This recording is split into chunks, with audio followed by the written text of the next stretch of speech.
this. Yeah. The House will be in order. The chair lays before the House a communication from the Speaker. The Speaker's Rooms, Washington, D.C., July 22, 2024. I hereby appoint the Honorable Jerry L. Carl to act as Speaker pro tempore on this day.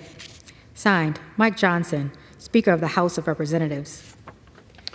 Pursuant to the order of the House of January 9, 2024, the chair will recognize members from lists submitted by the majority and minority leaders for morning hour debate.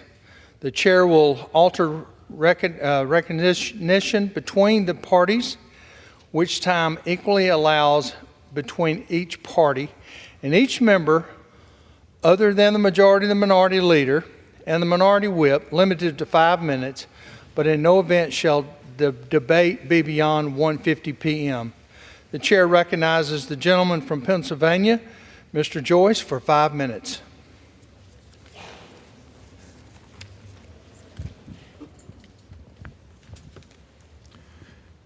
Mr. Speaker, for the past 3.5 years, the Biden-Harris administration has brought nothing but failure and crisis into communities and homes across America.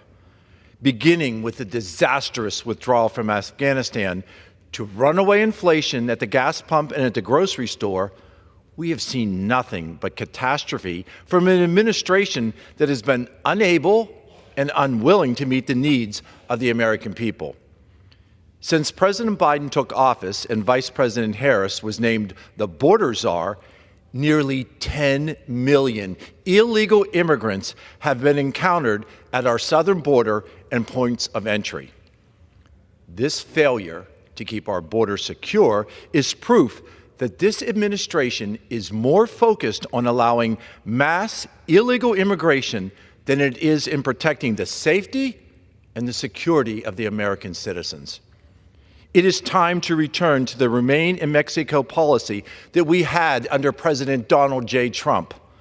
It is time for a president who will put a stop to the illegal fentanyl that continues to pour across our southern border and poison and kill our neighbors, our friends, our children.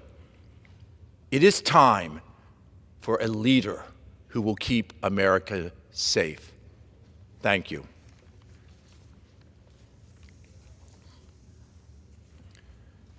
Mr. Speaker, this week, the Bedford County Fair is celebrating its 150th anniversary. For generations, families in central Pennsylvania, this fair has been an incredible opportunity to come together and celebrate the farmers, the growers, and the workers who do so much to support agriculture, not just in south central Pennsylvania, throughout Pennsylvania and throughout America.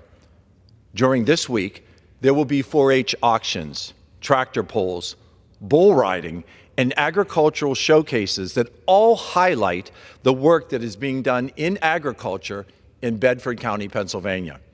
Yesterday, I had the chance to visit the fair and meet with the farmers who are suffering from the inflation and the government red tape created by the Biden-Harris administration that has made it so difficult for our farmers to maintain the productivity that they expect and that America deserves. It is time for Congress to take a stand and pass legislation that supports our agriculture sector. That's why I'm proud to sponsor the Dairy Pride Act, which would stop non-dairy products from appearing in the dairy aisle and in the dairy produce sections. As in the Bedford County Fair, this 100th anniversary is a commitment to standing with the American farmers who help to provide the nutritious, wholesome food that Americans so desperately need and that Americans want. Thank you, Mr. Speaker, and I yield. The chair recognizes the gentleman from Connecticut, Mr. Courtney, for 5 minutes. Thank you, Mr. Speaker.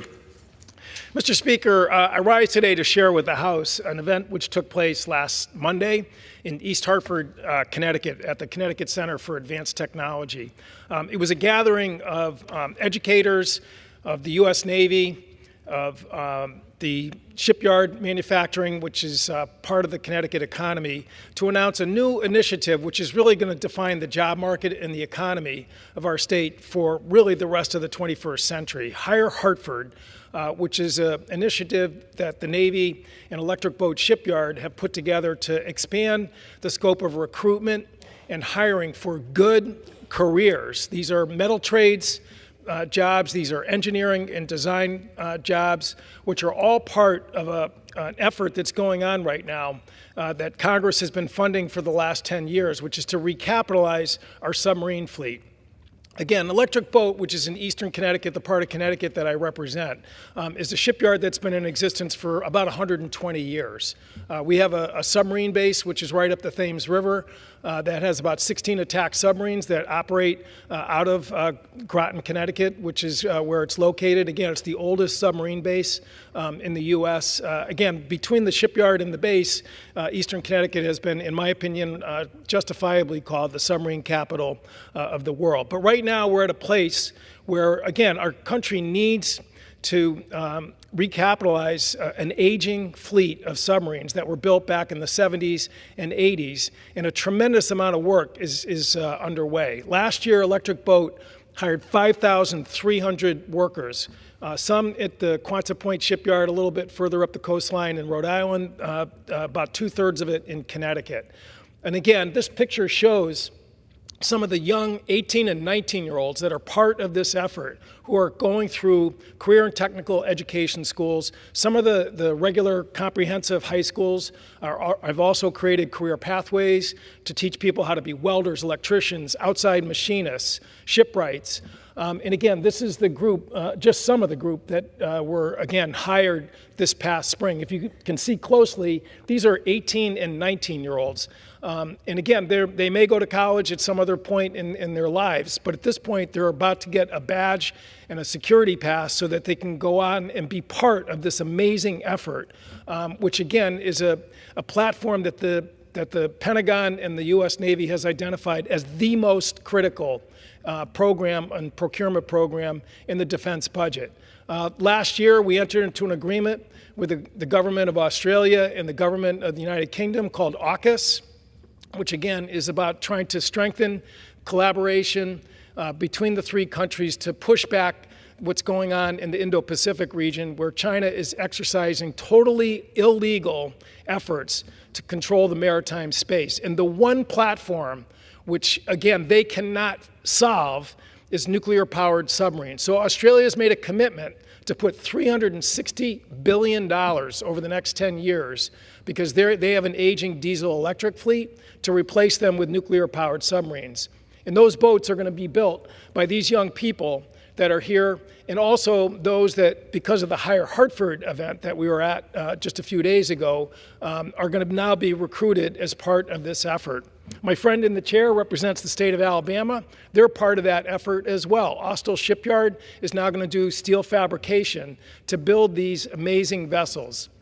Again, a Columbia-class submarine, which is the new ballistic subs, are 20,000 tons. The Virginia attack submarines, which are, again, the ones that carry conventional weapons and get in and out of places that, again, the Chinese Navy can't find, those are 7,800 tons. These are tremendous wonders of modern technology incorporating nuclear power.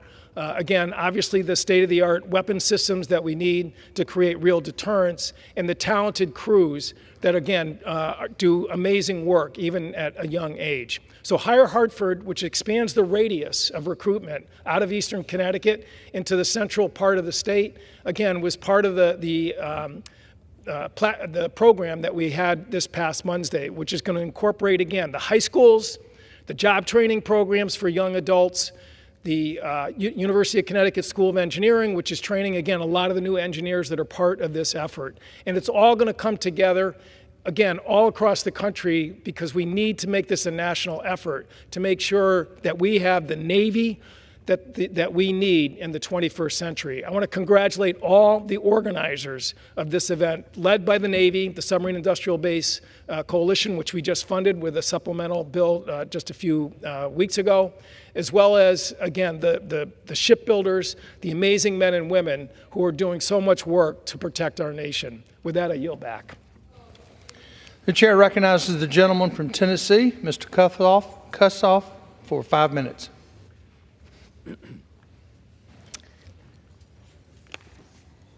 Thank you, Mr. Speaker. I rise today to honor and thank Edward Ed Gardner Haley of Shelby County for his long career of public service to West Tennessee. Now, Mr. Speaker, everyone just knows him as Ed. Ed recently announced that he's going to end his long career in public service. Ed is a West Tennessean through and through. He grew up in North Shelby County, just outside of Millington, and graduated from Millington Central High School in 1956. Now, before starting his career in government, Ed spent 8 years in the United States Air Force, 4 years on active duty, 4 years in the reserves. He then worked for the U.S. Postal Service and then with DuPont. Now, in his nearly 5 decades of public service to our community, he's held a lot of titles. City manager for the city of Millington, superintendent for the town of Arlington, representative in the Tennessee General Assembly, and airman first class in the United States Air Force. Ed is also the proud husband to his wife, Kay, and a loving father, grandfather, and great-grandfather. And also a special shout out to Gracie. Now, in 2014, Ed announced his retirement serving the town of Arlington. That was just a false alarm. Given his long history in Millington, he couldn't refuse Millington Mayor Terry Jones' offer to be the new city manager in Millington.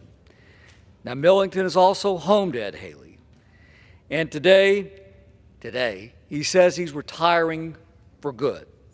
He recently told the Daily Memphian, quote, "I'm not going to quit working, but I'm really retiring." It all started in 1973 when Ed accepted a job with Shelby County government working in safety. He worked under the county's first ever mayor, Roy Nixon, who took office in 1976. And Ed served various roles in Shelby County government for 27 years when he left to become Arlington's town superintendent. Now, in between all that, Ed served as a Millington alderman from 1972 to 1990, and he was then elected to the State House of Representatives. Ed served 3 terms in the Tennessee General Assembly. In classic Ed fashion, he agreed to stay in Arlington and lead for 3 years, but he ended up staying for 14 years. Then he returned home to Millington, and you guessed it, another 3-year contract. He stayed for 9 more years. Ed has always had an open door policy, and he wanted to hear from anyone and everyone that had a problem. Ed is a fix-it type of guy. And in my opinion, if you looked in the dictionary under public servant, there would be a photo of Ed Haley. Oftentimes, Ed would do whatever he needed to do, whether that was mowing a lawn for somebody or providing a meal to someone in need. Everyone who's ever met or worked with Ed has been touched by how much he truly cares about people and his community. When Ed started this final tour in Millington, he drove around the city taking pictures and putting together a list of 52 projects he thought would improve the community. It took him a few years to complete the projects, but he finished every single one of them. Ed, congratulations on a job well done. Kay, thank you as well. On behalf of our community, thank you for your lifetime of public service. Ed is really a good friend, and he's a good man. Roberta and I wish you the best in your next chapter coming up. Thank you, Mr. Speaker, and I yield back. The chair recognizes the gentleman from New York, Mr. Kennedy, for 5 minutes. Mr. Speaker, I ask unanimous consent to address the House for 5 minutes and to revise and extend my remarks. Without objection. Mr. Speaker, the Centers for Disease Control and Prevention have proposed a set of new rules slated to begin on August 1st, which would make it burdensome and costly for dog owners to cross the U.S.-Canada border with their pets. Residents along border communities like mine, who routinely cross the northern border to see family, friends, visit parks, or stay at vacation cottages, have objected to these new provisions, and I have as well, in written, email, and telephone communications with the CDC.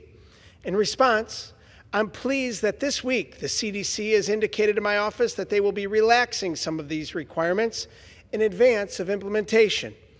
While this is a welcome improvement, I will also introduce legislation that would permanently pause the rules. These new restrictions are an unnecessary overreach imposed on responsible pet owners. I will continue to fight to ensure our canine family members aren't forced to be left behind. Mr. Speaker, I rise to commend David Krug upon his retirement from the City of Buffalo's Department of Permits and Inspection Services, which he joined in 1986. At the department, David has provided excellent service to the citizens of Buffalo, ensuring that each project is given the time and attention it deserves and that the job is done right. As the coordinator of plans, he always took the time to lend a helping hand to colleagues, assisting them in finding solutions to a myriad of code-related matters. He was the go-to person within the office, thanks to his positive attitude and expert knowledge of city and state law. In his 4 decades of service, David served under 9 different commissioners, issued tens of thousands of permits, witnessed the construction of large-scale projects, and played a pivotal role in the drafting and implementation of the Green Code, Buffalo's first rewrite of its zoning ordinance in decades. A loyal and active member of AFSCME Local 650, David is a leader among his city workforce colleagues, serving as a shining example of public service at its best. After decades of loyal and diligent service, David will be able to spend more time with his children, Liz and Abby, both firefighters, and his beloved granddaughter, Addison. I congratulate David Krug on a career well spent and wish him well as he enters this new, rewarding chapter in his life. Godspeed to David Krug upon his retirement. Mr. Speaker, I rise to recognize the heroism of Mr. Josh Redfield, a longtime employee of Tops Markets in the town of Cheektowaga and a member of the United Food and Commercial Workers International Union. On July 6th, Mr. Redfield went into work as he would any other day, nothing out of the ordinary, until a customer told him that someone needed help in the parking lot. Josh immediately dropped everything. He found a shopper in her car who had lost consciousness. Lynn Constantino, a retired nurse with diabetes, was doing her morning errands when she began to feel a little lightheaded and, as she put it, a little wonky. When Mr. Redfield found her, her blood sugar was dangerously low. He took command of the situation, ultimately saving her life.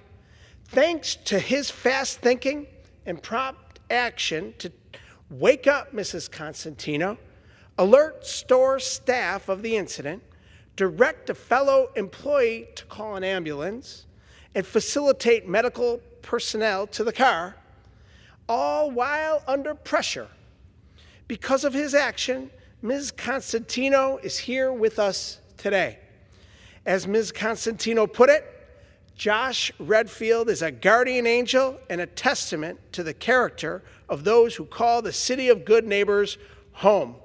We recognize the heroism of Mr. Josh Redfield here today in the United States Congress. I yield back. Chair recognizes the gentleman from Georgia, Mr. McCormick, for 5 minutes.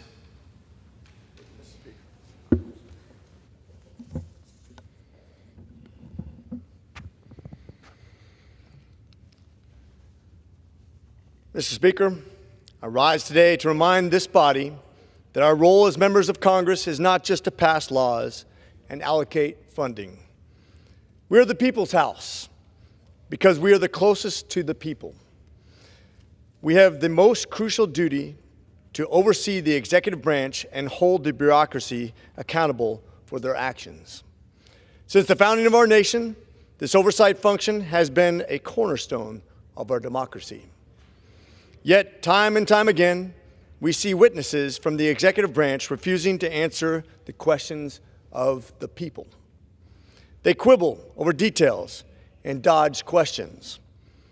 Our hearings have become political theater.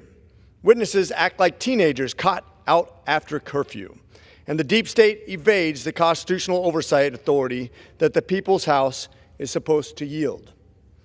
This authority is the way our founders intended to keep the federal bureaucracy in check. Enough is enough. This cannot continue. It is time to take a stand and restore the power of the People's House. We must ensure that the men and women who would act like rulers over the American people, despite never being elected, and then intentionally withhold information from the United States Congress, finally face consequences. Under Title II of current law, their duplicity is already illegal. Refusing to answer the people's questions that are deemed pertinent to the question under inquiry is currently punishable by a fine or imprisonment. The application of this law, however, has been lost to history. Just this year, Attorney General Merrick Garland, FBI Director Christopher Wray, Department of Homeland Security Secretary Alejandro Mayorkas, and many others blatantly and boldly violated the law and have gleefully and unabashedly refused to answer questions in hearing after hearing. They have zero respect for the American people and no fear of the United States Congress. At a hearing on June 4th, Attorney General Garland was asked if the Supreme Court's then pending decision on obstruction charges would change the Department of Justice actions in prosecutions related to January 6th. Garland's response was, "I don't answer hypotheticals." In November of last year, at the hearing of Homeland Security Committee, Secretary Mayorkas simply refused to answer when asked by the vice chairman guest how many daily apprehensions constituted a crisis at the southern border. Just today, the Director of Secret Service, Dr. Kimberly Cheadle, refused to answer nearly every single question she was asked from members on both sides of the aisle about the egregious security failures of July 13th. This is what we have experienced over and over again. That is why I'm introducing the Stop the Swamp Act. Our legislation will make it clear that those bureaucrats who refuse to answer the questions of the American people will be permanently disqualified from federal employment. It will further empower committee chairs and ranking members from both parties, to refer cases to the Department of Justice for prosecutions. Lastly, it will give the United States Congress more tools to withhold the salaries of those who obstruct our oversight efforts. We cannot allow the swamp, the entrenched bureaucrats in Washington who believe they know better than the people they are supposed to serve, to continue to dodge the oversight of Congress and rule by fiat over the American people. We must stand up for the American people and demand transparency and honesty from those who serve in our government. Our republic's survival hinges on it. It is time to send a clear message that we will not tolerate any attempts to undermine our oversight role. We are the voice of the people, and we will not be silenced.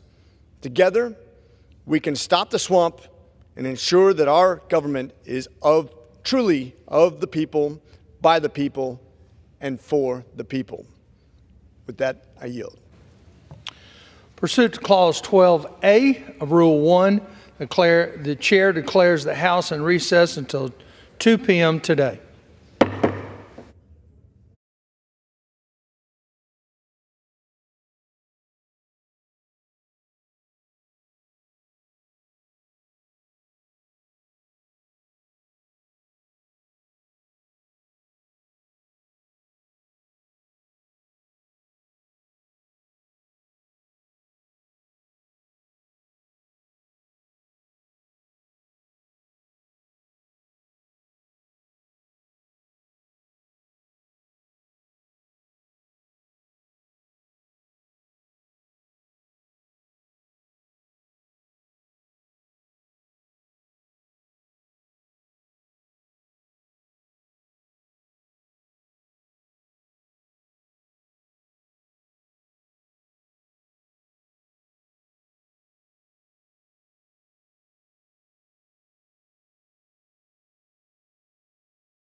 The House will be in order.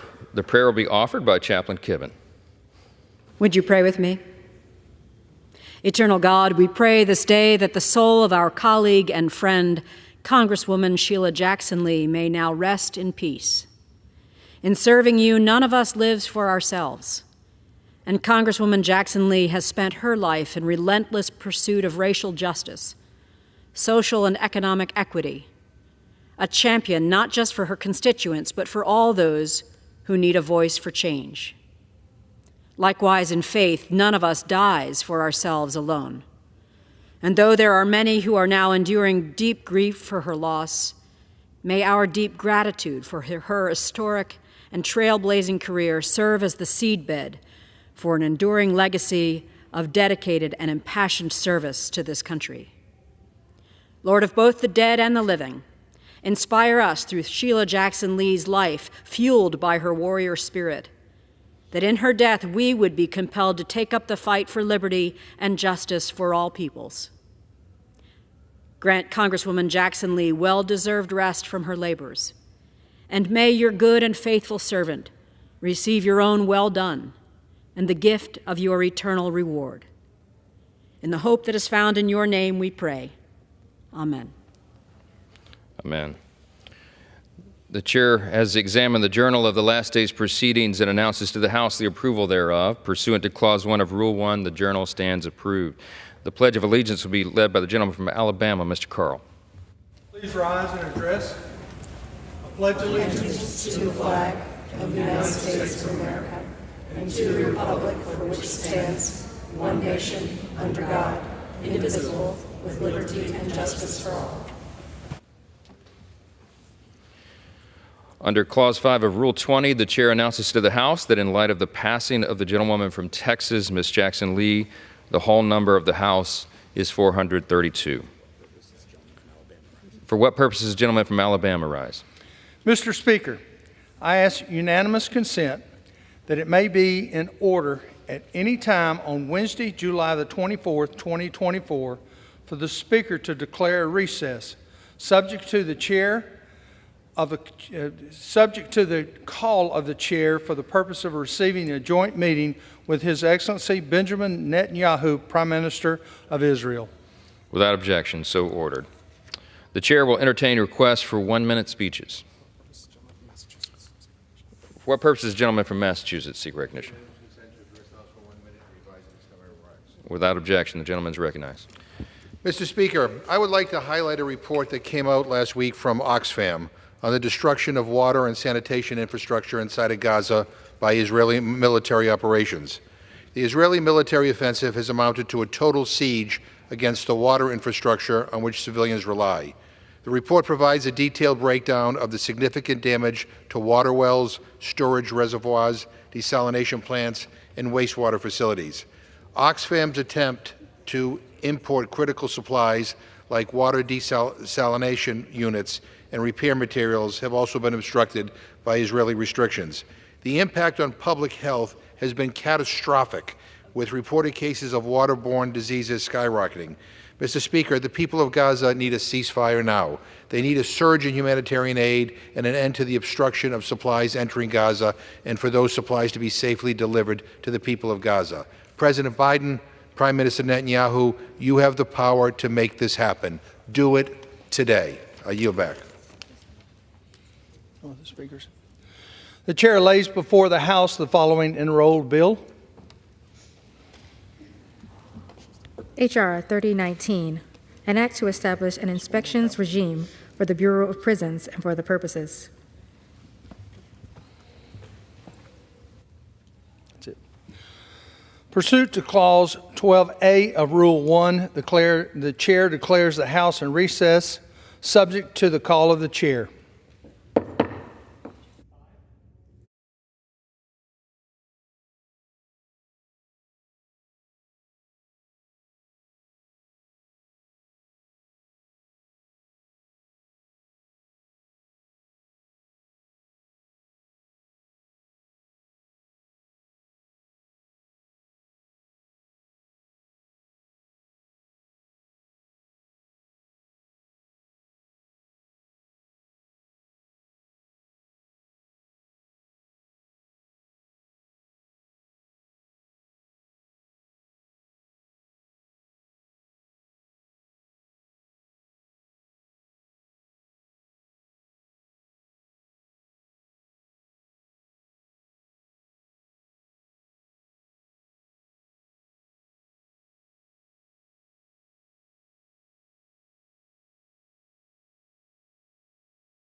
The House will come to order.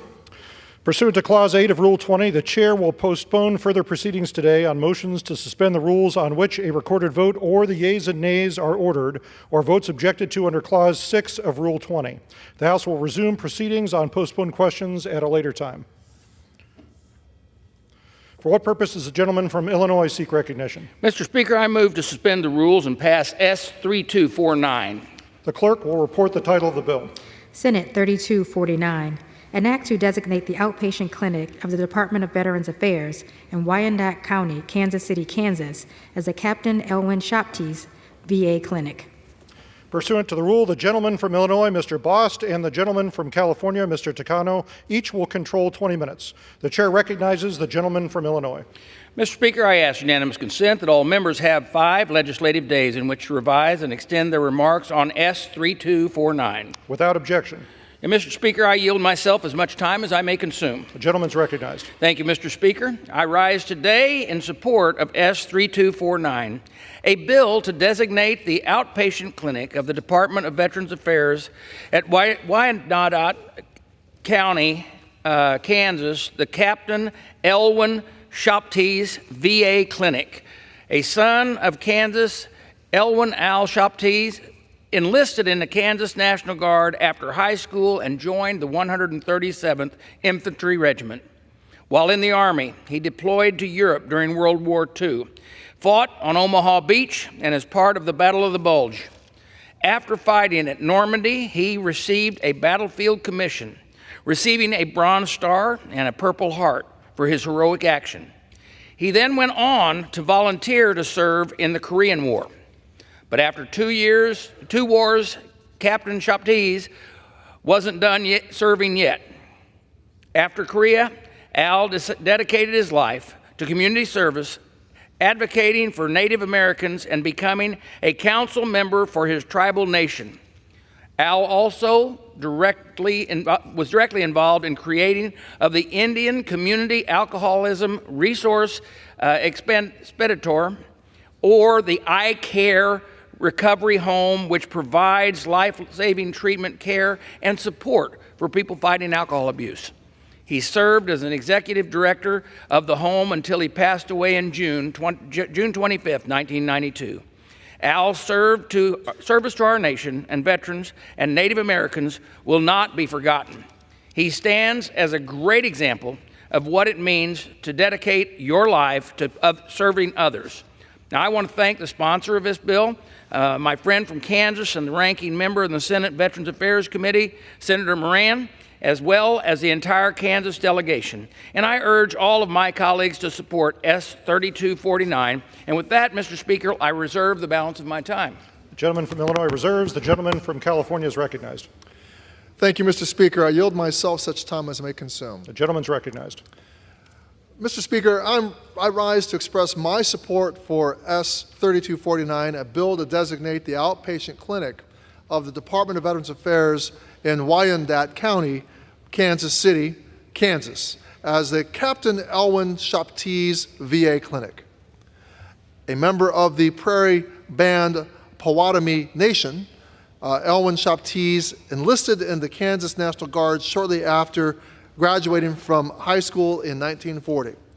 As World War II grew, Mr. Shoptees was mustered into the Army as a corporal and sent to training. By 1941, Corporal Shoptees was in Europe, where he saw combat in Normandy, northern France, and Rhineland. He fought in the Battle of Omaha Beach, and he saw combat again in the Battle of the Bulge, where his regiment rescued soldiers trapped by German combatants. Mr. Shoptees was awarded a Bronze Star for his work in connection with military operations against the Nazis near Herne, Germany in 1945. His courageous actions at Omaha Beach earned him a rare battlefield commission, one of the highest honors that could be bestowed on a combat soldier. After continuing his military service during the Korean War, Mr. Shoptees left the U.S. Army as a captain. Upon returning home, Captain Shoptees dedicated his life to alcoholism prevention programs, including forming the Indian Community Alcoholism Resources Expeditors Recovery Home to help Native Americans combat alcohol abuse and turned their lives around. He continued his important work as the Home's executive director until his passing in 1992. Naming this clinic in his honor is a fitting way to pay tribute to Captain Shapti's heroic commitment to the nation and his service to his community. Mr. Speaker, I support this important piece of legislation, and I ask my colleagues to do the same. Thank you, and I reserve the balance of my time. Gentleman from California reserves. The gentleman from Illinois is recognized. Mr. Speaker, I have no more speakers, and I'm ready to close. I reserve. Gentleman reserves. Gentleman from California is recognized. Mr. Speaker, I have no further speakers, and I'm prepared to close. So I thank you, Mr. Speaker, and I ask all my colleagues to join me in passing S3249 to designate the outpatient clinic of the Department of Veterans Affairs in Wyandotte County, Kansas City, Kansas, as the Captain Elwyn Shapti's VA Clinic. And with that, I yield back the balance of my time. The gentleman from California yields. The gentleman from Illinois is recognized. Mr. Speaker, I once again encourage all of our members to support this legislation, and I yield back the balance of my time. Gentleman yields back. All time for debate having expired. The question is, will the House suspend the rules and pass Senate 3249? Those in favor say aye. Those opposed say no. In the opinion of the chair, 2/3 being in the affirmative. For what purpose does the gentleman Mr. Speaker, from I request Illinois? the yeas and nays. The yeas and nays are requested. All those in favor of taking the vote by the yeas and nays will rise and remain standing until counted. Sufficient number having risen, the yeas and nays are ordered. Pursuant to Clause 8 of Rule 20, further proceedings on this question will be postponed.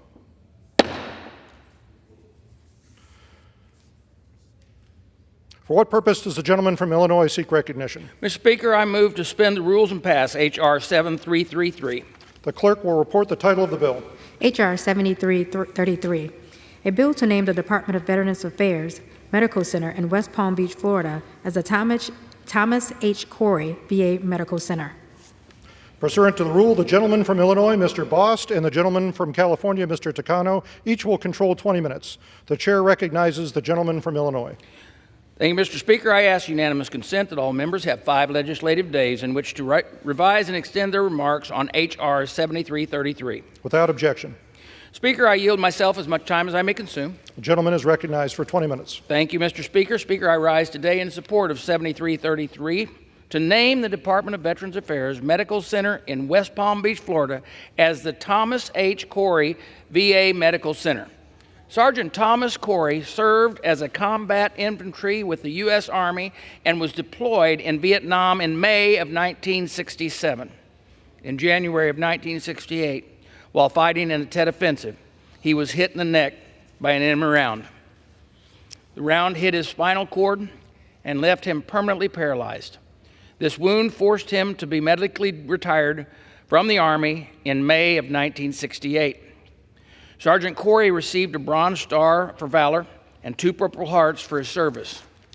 As a veteran, Mr. Corey served on many local governments and VA advisory boards, advocating for veterans with disabilities and disabled veterans. He was a founding member of the Vietnam Veterans of America, West Palm Beach chapter, later becoming its national president. Mr. Corey traveled to Vietnam 16 times after the war, representing Vietnam Veterans of America, POWs, MIA, and Agent Orange initiatives. Thomas Corey was described by his friends and family as a shining light, having a positive attitude and a great sense of humor despite the visible scars and challenges he faced as a result of his service to our great nation.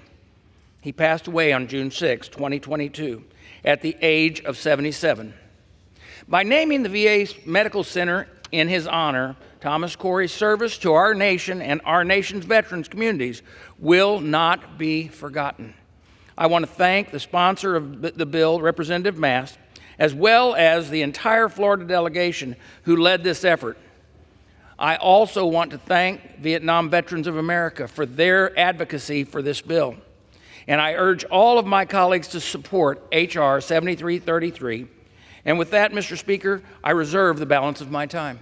The gentleman from Illinois reserves. The gentleman from California is recognized. Thank you, Mr. Speaker. I yield my such time as I yield myself such time as I may consume. The gentleman's recognized. Mr. Speaker, I rise to express my support for H.R. 7333, a bill to designate the Department of Veterans Affairs Medical Center in West Palm Beach, Florida, as the Thomas H. Corey VA Medical Center.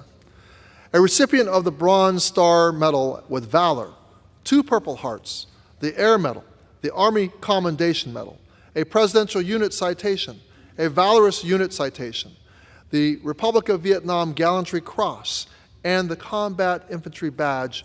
Thomas Corey was a decorated combat veteran and a steadfast advocate for his fellow veterans, for his community, and for peace and reconciliation around the world. A native of Detroit, excuse me, a native of Detroit, Mr. Corey was drafted into the United States Army in December 1966. He was deployed to Vietnam as a squad leader in the 1st Cavalry Division. And on the first day of the Tet Offensive, January 31st, 1968, while engaged in an assault against enemy positions in Quang Tri Province, Mr. Corey was shot in the neck and permanently paralyzed. He was medically retired from the U.S. Army in May 1968. Mr. Corey did not let his injury stop him from working to serve those around him. In 1972, he relocated to West Palm Beach, Florida, where he became a veterans leader and advocate in his local community. Mr. Corey served on advisory boards with his local government, including VA medical centers in Miami and West Palm Beach. In fact, Mr. Corey served over 15 years as an ombudsman and program specialist in the medical center this bill will name in his honor. Mr. Corey's work went far beyond his home in Florida.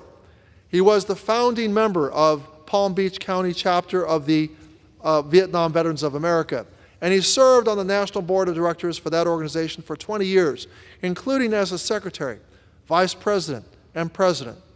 And in that role, he returned to Vietnam 16 times, leading an initiative to work with his Vietnamese counterparts to create the fullest possible account of those still missing in action from both sides of the war. He was nominated for the Nobel Peace Prize in recognition of this important work. As president of the Vietnam Veterans Peace Initiative, Mr. Corey was instrumental in building a maternal health clinic to provide medical support for those dealing with the lasting effects of Agent Orange. Mr. Corey's lifelong commitment to serving his country and his fellow veterans must be remembered. As he once put it, quote, "It is so important that the country just takes time to recognize the sacrifice that the men and women that served our country in defending this nation, whether they went off to war or not, they joined the military or were drafted and did their job serving their country because they cared about it. Hopefully, more people will do that, take the time, and let them know and say, thank you for serving. It is so important," end quote. Well, I can think of no better way to thank Mr. Thomas Corey for his important service than to pass this legislation. Mr. Speaker, I support this piece of legislation and ask that my colleagues do the same. Thank you, and I reserve the balance of my time. Gentleman from California reserves. Gentleman from Illinois is recognized. Thank you, Mr. Speaker. At this time, I'd like to yield as much time as he may consume to the gentleman from Florida, the chief sponsor of this legislation, Representative Math. The gentleman from Florida is recognized. Thank you, Mr. Speaker. Thank you, Chairman. Thank you, Ranking Member. You're recognizing an amazing man with this, and I know both of you believe we wish we could do this for every single veteran. Every single veteran deserves far more, but today is a victory doing it for this veteran. I do rise today in support of my bill, H.R. 7333, to name the Department of Veterans Affairs Medical Center in West Palm Beach, Florida, as the Thomas H. Corey VA Medical Center. I'm going to speak about him as a friend, because he was a friend. And I would say this about him. He exhausted himself in the most worthy cause that he could find. And the most worthy cause that he could find was veterans. Every veteran that he could find from every conflict, every war, not just his war, but anybody that put a flag on their shoulder, that put a uniform on behalf of the United States of America. It gave him a sense of joy, a smile. He was a cheerful giver, whatever he could do for one of our brothers and sisters in arms, and that is how he lived his life every day. Thomas Corey served during the Vietnam War as an Army combat infantryman with the 1st Air Cavalry Division, 1st Battalion, 12th Cavalry.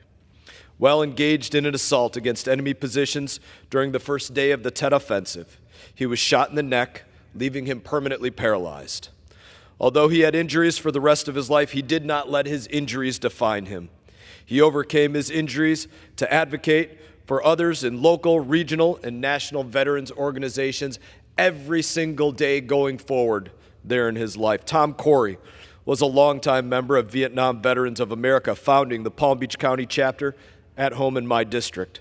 He held multiple leadership roles in the organization, ultimately serving as the president of Vietnam Veterans of America from 2003 to 2005. Mr. Corey was a tireless advocate for our veterans' health care, particularly Vietnam veterans suffering from illnesses attributed to Agent Orange. He worked for 15 years at the West Palm Beach VA Medical Center as an ombudsman, ensuring that veterans received the highest quality of care day in and day out. And despite all of his efforts advocating for veterans here at home, he never forgot his brothers in arms that were still missing in action. Mr. Corey returned to Vietnam 16 times, leading delegations to meet up with top Vietnamese and Laotian officials, focused on locating and repatriating the remains of those that he served shoulder to shoulder with, along with multiple service medals, including 2 Purple Hearts. Mr. Corey was nominated for the Nobel Peace Prize for his efforts, for his work. Tom Corey has shown the world that no injury was big enough to eclipse his mission to serve others. Naming the West Palm Beach VA in his honor is the least that we can do to honor his legacy of service and his passionate advocacy for veterans. I would like to thank the Florida delegation for their support on this effort, and I urge all of my colleagues to support this legislation. And with that, Mr. Chairman, I yield you back the remainder of my time. Thank you. Gentleman yields back. Mr. Speaker, we have no more speakers, and we're ready to close. I yield back. Reserve. Gentleman from Illinois reserves. Gentleman from California is recognized. Mr. Speaker, I'll just take a moment. Congressman Mast, I certainly appreciate your bringing to the nation's attention this great American. I am inspired and I'm grateful that we are renaming this facility in Florida in his honor. Mr. Speaker, I have no further speakers. I'm prepared to close. And I ask all my colleagues to join me in passing H.R. 7333 to designate the Department of Veterans Affairs Medical Center in West Palm Beach, Florida, as the Thomas H. Corey VA Medical Center. And with that, I yield back the remainder of my time. Gentleman from California yields back. Gentleman from Illinois is recognized. Thank you, Mr. Speaker. I want to encourage all of my colleagues to support this piece of legislation. This is exactly why we name our facilities after those veterans who have served to this level, not only as their time as a veteran, but in the military service, but also in their civilian life. And with that, I yield back the balance of my time.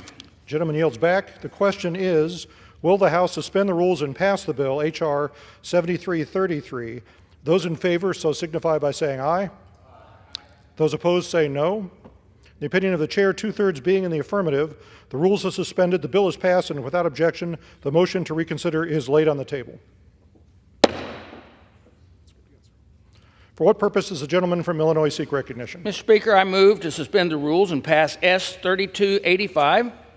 Clerk will report the title of the bill. Senate 3285, an act to rename the community-based outpatient clinic in the Department of Veterans Affairs in Butte, Montana, as a Charlie Dowd VA Clinic. Pursuant to the rule, the gentleman from Illinois, Mr. Bost, and the gentleman from California, Mr. Takano, each will control 20 minutes. The chair recognizes the gentleman from Illinois. Thank you, Mr. Speaker. I ask unanimous consent that all members have 5 legislative days in which to revise and extend their remarks on S. 3285. Without objection, so ordered. Mr. Speaker, I yield myself as much time as I may consume. The gentleman is recognized for 20 minutes. Thank you, Mr. Speaker. I rise today in support of S. 3285, a bill renaming the community-based outpatient clinic of the Department of Veterans Affairs as in Beto, Montana, as the Charlie Dowd VA Clinic. Charlie Dowd enlisted in the U.S. Navy as a radioman during his senior year of high school in March of 1941. His first duty station was Pearl Harbor, Hawaii. On that fateful morning of December 7, 1941, Charlie was in his bunk and immediately sprung into action at the sound of danger. He ran towards the enemy fire and attempted to shoot down enemy aircraft. Charlie would go on to serve in the Solomon Islands and in New Guinea, in the New Guinea campaign during the war, earning 7 Bronze Star medals for his service. Listen to that, 7 Bronze Stars. After he left the Navy, he returned to his home state of New York, where he served his community again as a high school teacher. After serving as a sailor and a teacher, Charlie retired to Anaconda, Montana, where he spent his sunset years fishing and hunting. Montana's last Pearl Harbor survivor died peacefully at age of 99 on March 17, 2023. Charlie is a testament to the American bravery, and I am proud to support this bill so that his story of service will continue to be told for generations of Americans. Now, I want to thank the sponsor of this legislation, Senator Daines, and my friend, Mr. Zinke, as well as Representative Rosendale and their entire Montana delegation for leading this effort. I urge all of my colleagues to support S. 3285. And with that, Mr. Speaker, I reserve the balance of my time. Gentleman reserves. Gentleman from California is recognized. Mr. Speaker, I yield myself such time as I may consume. Gentleman is recognized. Mr. Speaker, I rise to express my support for S. 3285, a bill to designate the community-based outreach clinic of the Department of Veterans Affairs in Butte, Montana, as the Charlie Dowd VA Clinic. Charlie Dowd was Montana's last known survivor of the attack on Pearl Harbor. Charlie Dowd had just settled into his cot after a long night shift in the early hours of December 7, 1941. Without hesitation, the 17-year-old Dowd leaped into action at the sound of the bombs, sprinting from the barracks to the armory in only his T-shirt and trousers. There, he retrieved his rifle and fired at low-flying enemy torpedo bombers, some of the first American shots fired in World War II. Mr. Dowd continued his service aboard Navy fighting vessels in the Solomon Islands and New Guinea. Never one to back away from the challenge, Charlie earned the moniker Devil Dog Dowd from his shipmates, who saw him volunteer for the most dangerous assignments time and time again. Mr. Dowd was honored with 7 Bronze Star medals before his honorable discharge from the military service. Returning to his home of Rochester, New York, Dowd worked as a mason and contractor. He eventually relocated to Dunellen, Florida, where after completing his degree at the University of Florida, he became a high school teacher.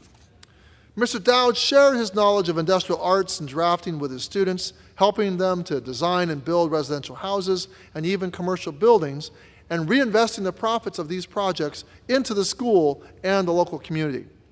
In recognition of his inspiring and transformative work, he was promoted to Regional Director for Building Trades at the Florida Public School System to expand the success throughout Florida. Mr. Dowd was an advocate for his fellow veterans and worked to preserve the memory of the events of World War II as an active member of the Pearl Harbor Survivors Association. After a long career in Florida, Mr. Dowd retired to Anaconda, Montana in 1984. Mr. Dowd passed away in 2023 at the age of 99. Mr. Speaker, I support this important piece of legislation and ask that my colleagues do the same. Thank you, and I reserve the balance of my time. Gentleman reserves. Gentleman from Illinois is recognized. Thank you, Mr. Speaker. I would like to yield 2 minutes at this time to the gentleman from Montana, Representative Rosendale. The gentleman from Montana is recognized. Thank you very much, Mr. Chairman, and thank you very much, Mr. Speaker. I rise today to recognize, honor, and remember the extraordinary life of an American hero, Charlie Dowd, who truly embodied the Montana spirit of patriotism, courage, and hard work. Heroes like Charlie Dowd are what make America a beacon of hope here and abroad. Through his exemplary and selfless service to our great nation during the attack on Pearl Harbor at just 17 years of age and his continued defense of our country in the Solomon Islands and New Guinea as a member of the United States Navy, Charlie undoubtedly faced the horrors of war and remained committed to defending our nation despite the uncertainty and life-threatening challenges. After serving, Charlie was an active member of the Pearl Harbor Survivors Association, where he continued to provide care for his fellow veterans and was recognized as the last survivor of Pearl Harbor attack living in Montana. Charlie's legacy deserves to be honored, admired, and preserved. By establishing the new VA clinic in Butte to be named in his honor, we can ensure that future generations of Montanans will remember the greatest generation and Charlie's legacy. Naming the facility that provides care for thousands of veterans across the Treasure State in Charlie's honor would be a worthy accolade for his bravery and service to our great nation. Charlie Dowd devoted his life to defending freedoms, serving our veterans, and strengthening Montana communities. By passing this legislation today, the memory of him and his heroic acts of patriotism will be truly memorialized. Thank you very much, Mr. Speaker. Mr. Chairman, I appreciate, Ranking Member Takano, your support for this legislation. I hope my colleagues will do the same. I yield back. Mr. Speaker, we have no more speakers, and I'm prepared to close, and I reserve the balance of my time. Gentleman reserved. Gentleman from California is recognized. Mr. Speaker, always moved, and it's always moved by poignancy, by the poignant examples of veterans who, once they take off their uniforms after valiant service, still go on to serve our country and serve their communities. And Charlie Dowd is certainly an example of that, and especially deserving of the honor of having the community-based outpatient clinic at the Department of Veterans Affairs in Butte, Montana, having that named as the Charlie Dowd VA Clinic. So I ask all my colleagues to join me in passing Senate Bill 3285. I have no further speakers, and I'm prepared to close. And I yield back the balance of my time, Mr. Speaker. Gentleman yields. Gentleman from Illinois is recognized. Thank you, Mr. Speaker. Once again, as the other people that have been mentioned in these previous pieces of legislation, there's a reason why we name our facilities after these men. Charlie Dowd was an amazing person who stood up for this nation and truly pursued the American dream and served the nation those almost 100 years of his life.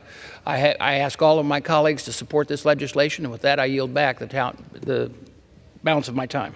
The gentleman yields. The question is, will the House suspend the rules and pass Senate 325? Those in favor say aye. Those opposed, no. In the opinion of the chair, 2/3 being the affirmative, the rules are suspended, the bill is passed, and without objection, the motion to reconsider is laid on the table.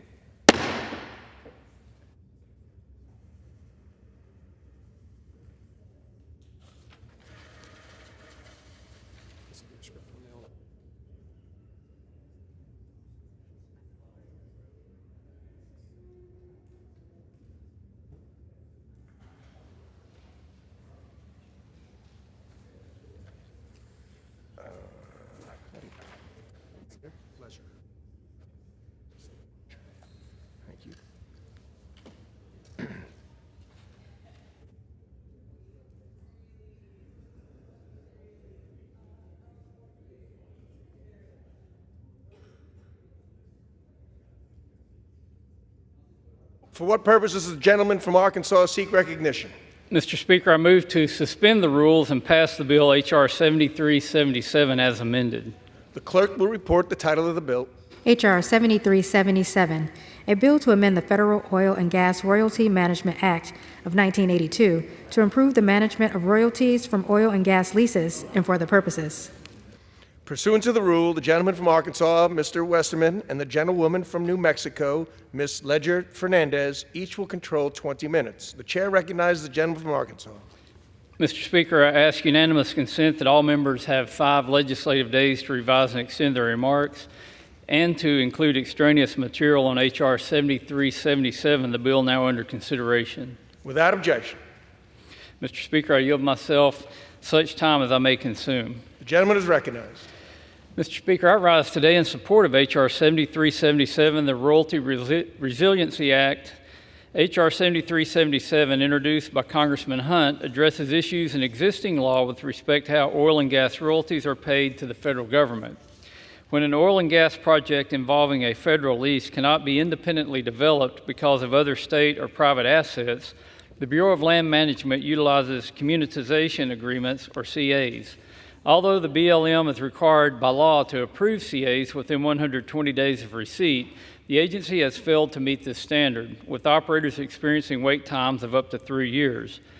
Currently, the Office of Natural Resources Revenue, or ONRR, often referred to as Honor, requires oil and gas operators to pay 100% royalty for projects while they await BLM approval of a CA, even if only a fraction of their project involves federal lands or minerals. As a result, many operators end up significantly overpaying royalties while they wait years for the BLM approval. This bill provides a common sense fix that would allow operators to pay a royalty to Honor that is based on the apportionment in their proposed CA. This bill would not reduce the obligation owed by companies, but would prevent overpayments that unnecessarily lock up capital and create a bureaucratic mess for the Department of Interior. Furthermore, in the rare case that a proposed royalty is found to be incorrect when the CA is approved, the bill requires the leasee to pay the government within 3 months. I would also like to note that the Committee on Natural Resources worked with the BLM to finalize this bill, and it is supported by the Department of Interior. This bill will benefit operators as well as federal and state government while ensuring a fair and more predictable regulatory environment. I urge my colleagues to join me in support of H.R. 7377, and I reserve the balance of my time. Gentleman reserves. The gentlewoman from New Mexico, Ms. Ledger Fernandez, is now recognized. Thank you, Mr. Speaker. I rise to join my colleague, Chairman Westerman, in support of H.R. 7377, the Royalty Resiliency Act, sponsored by my colleague, Representative Hunt. I have to say, not many oil and gas bills make it through the Natural Resources Committee by unanimous consent and to the floor on suspension. So I commend my colleague for working on this reasonable technical fix that has the support of the Biden administration. This represents how we should, in fact, get things done, where we come together, where we work things out, where we include the BLM so that we understand how to get the technical fix done. As noted, under current law, oil and gas lessees on land that is partially federally owned and partially owned by the state or private owners need to get a communization agreement, or CA, approved by the Department of the Interior, which outlines how much of the royalty payment should be paid to each landowner. While a lessee is waiting for approval on that CA from the Department of Interior, they pay 100% of the royalties to the federal government, even in cases where the federal government does not own 100% of the land. When the CA is finally approved, then the state or private landowners get reimbursed for their share of the royalty payments. However, some Bureau of Land Management field officers are so understaffed right now that they have reportedly taken 800 days in some cases to approve a CA, resulting in a delay or loss of royalties to states who rightfully deserve those funds. For an example, in New Mexico, we have hundreds of oil and gas lessees on federal lands and state lands. Many of those are in my district in the San Juan and Permian Basin. Indeed, 54% of production in New Mexico impacts federal land. This bill represents a technical fix that would make sure that royalties flow to the state of New Mexico or state of Colorado or the Dakotas or Texas or the many other places where we have these shared land ownership arrangements. Because you know what? Our schools and our school children need that money to flow to them as quickly as possible. Under the bill, rather than paying 100% to the federal government while waiting for approval, a lessee would pay royalties to each landowner in accordance with the lessee's proposal. If that proposal proves to be wrong, the lessee is then required to back pay any missing royalty revenue. Well, I believe we need to work together to find an off-ramp for states and communities that are overly dependent on fossil fuel revenue, and we need to work on diversifying our economies. This legislation is straightforward and common sense. I support the bill. I urge my colleagues to support the bill, and I reserve the balance of my time. Gentlelady reserves. Gentleman from Arkansas is recognized. Mr. Speaker, I yield 5 minutes to the lead sponsor of the bill, the gentleman from Texas, Mr. Hunt. Gentleman is recognized.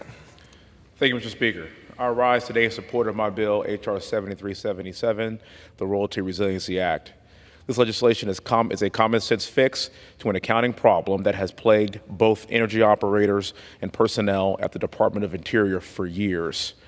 Due to a myriad of reasons, including staff shortages and burdensome oversight, BLM has encountered significant delays in approving CAs, costing both the federal government and private industry billions of dollars.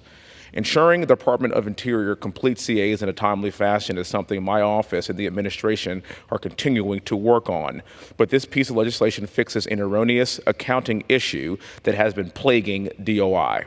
Now, we all know that the federal government is not the best at returning your money, and DOI realizes that timely and accurate royalty allocations are not only good for development, but more importantly, they are the fairest way of conducting business. That is why, during a March 6, 2024 House Natural Resources Committee legislative hearing, Benjamin Gruber, Deputy Assistant Director for Energy, Minerals, and Realty Management, supported my legislation. Mr. Gruber stated, and I quote, "The department recognizes the importance of timely approval of units and CAs and supports H.R. 7377. I'd also like to take a moment to recognize and thank my amazing team and Natural Resources, along with Eric Haley, who was on my staff. Mr. Speaker, I reserve the balance of my time, and thank you." Yields. Mr. Speaker, I have no further requests for time. I'm prepared to close, and I reserve the balance of my time. Gentleman reserves.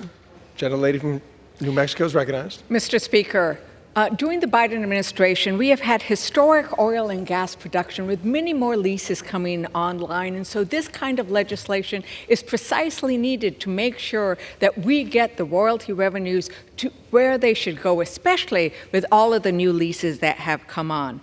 I have no further requests for time, and we are also prepared to close. Gentlelady yields. Gentleman from Arkansas is now recognized. I reserve. Gentleman reserves.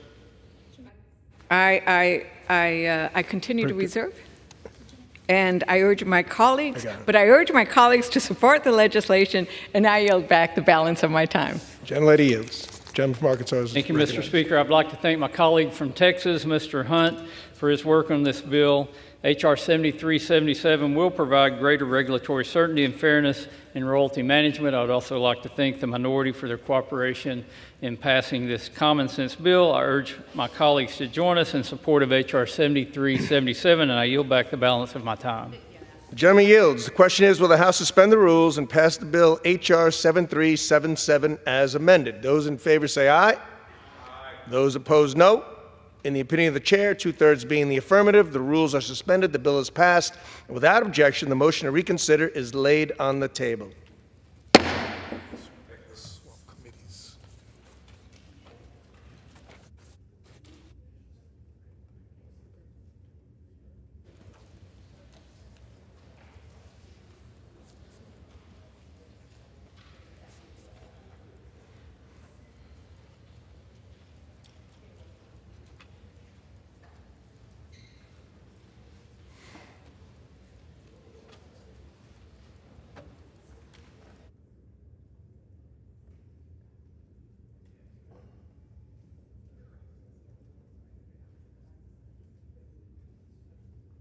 The gentleman from Iowa seek recognition. Thank you, Mr. Speaker. I move to suspend the rules and pass Bill H.R. 2969, the Financial Technology Protection Act of 2023, as amended. The clerk will report the title of the bill. H.R. 2969, a bill to establish an independent financial technology working group to combat terrorism and illicit financing and for other purposes. Pursuant to the rule, the gentleman from Iowa, Mr. Nunn, and the gentleman from North Carolina, Mr. Nickel, each will control 20 minutes. The chair now recognizes the gentleman from Iowa. Mr. Speaker, I ask unanimous consent that all members may have 5 legislative days in which to revise and extend their remarks and include extraneous material on this bill. Without objection. Mr. Speaker, I yield myself as much time as I may consume. The gentleman is recognized.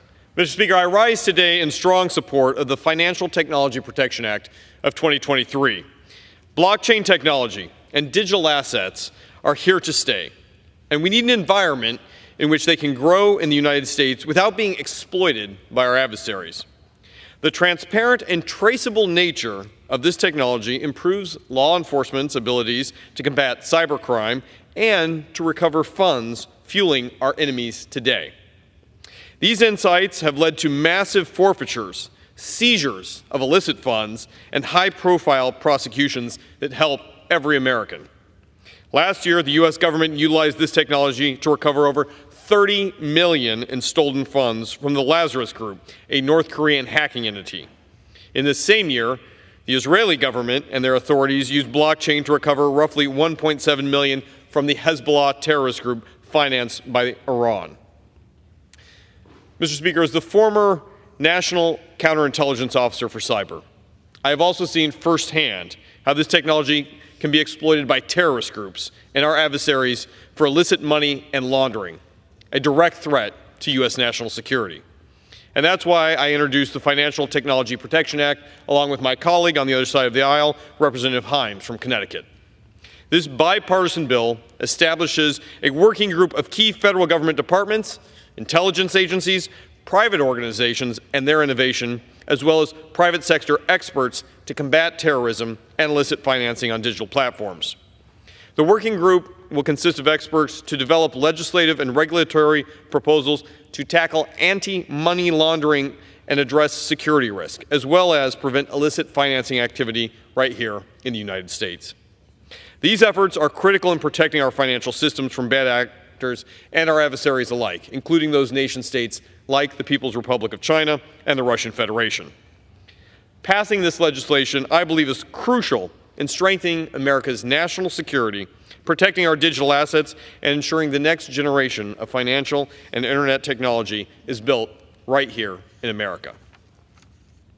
This is a common sense piece of legislation, and it passed out of the Financial Services Committee unanimously.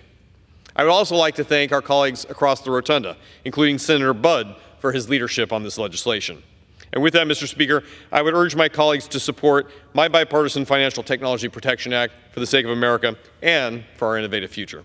Thank you. I reserve the balance of my time. Gentleman reserves. The gentleman from North Carolina is recognized. I yield myself such time as I may consume. Gentleman is recognized. I rise in support of H.R. 2969, the Financial Technology Protection Act of 2023, sponsored by my colleague from the great state of Iowa and Representative Himes. As its sponsors recognize the benefits offered by emerging financial technologies, including digital assets, peer-to-peer technology, and blockchain-based exchanges, can be a boon to consumers and industry, providing speedy transactions, anonymity, and lower costs. It's important that we encourage this innovation here in the United States. These same traits, however, can be abused by bad actors for laundering money and obscuring ownership and source of funds, allowing traffickers, terrorists, kleptocrats, and other bad actors to move and hide their operational assets and the proceeds of their crimes. This bill establishes a public-private independent financial technology working group to combat terrorism and illicit financing, to make related recommendations to Congress for new financial crime legislation and regulations. All members of this body should support efforts to detect and deter illicit finance while encouraging responsible innovation that will propel our country and economy into the future. I reserve the balance of my time. Gentleman reserves. Gentleman is recognized. Thank you, Mr. Speaker. I want to thank my friend on the other side of the aisle, Representative Nichols, my colleague from North Carolina. This has been a great work of bipartisanship that it impacts not only the future of our country, your and my futures, the future of America, and all these young kids up here today watching this take place. With that, I'd now like to recognize my very good friend from Texas, Representative Monica De La Cruz, for 2 minutes.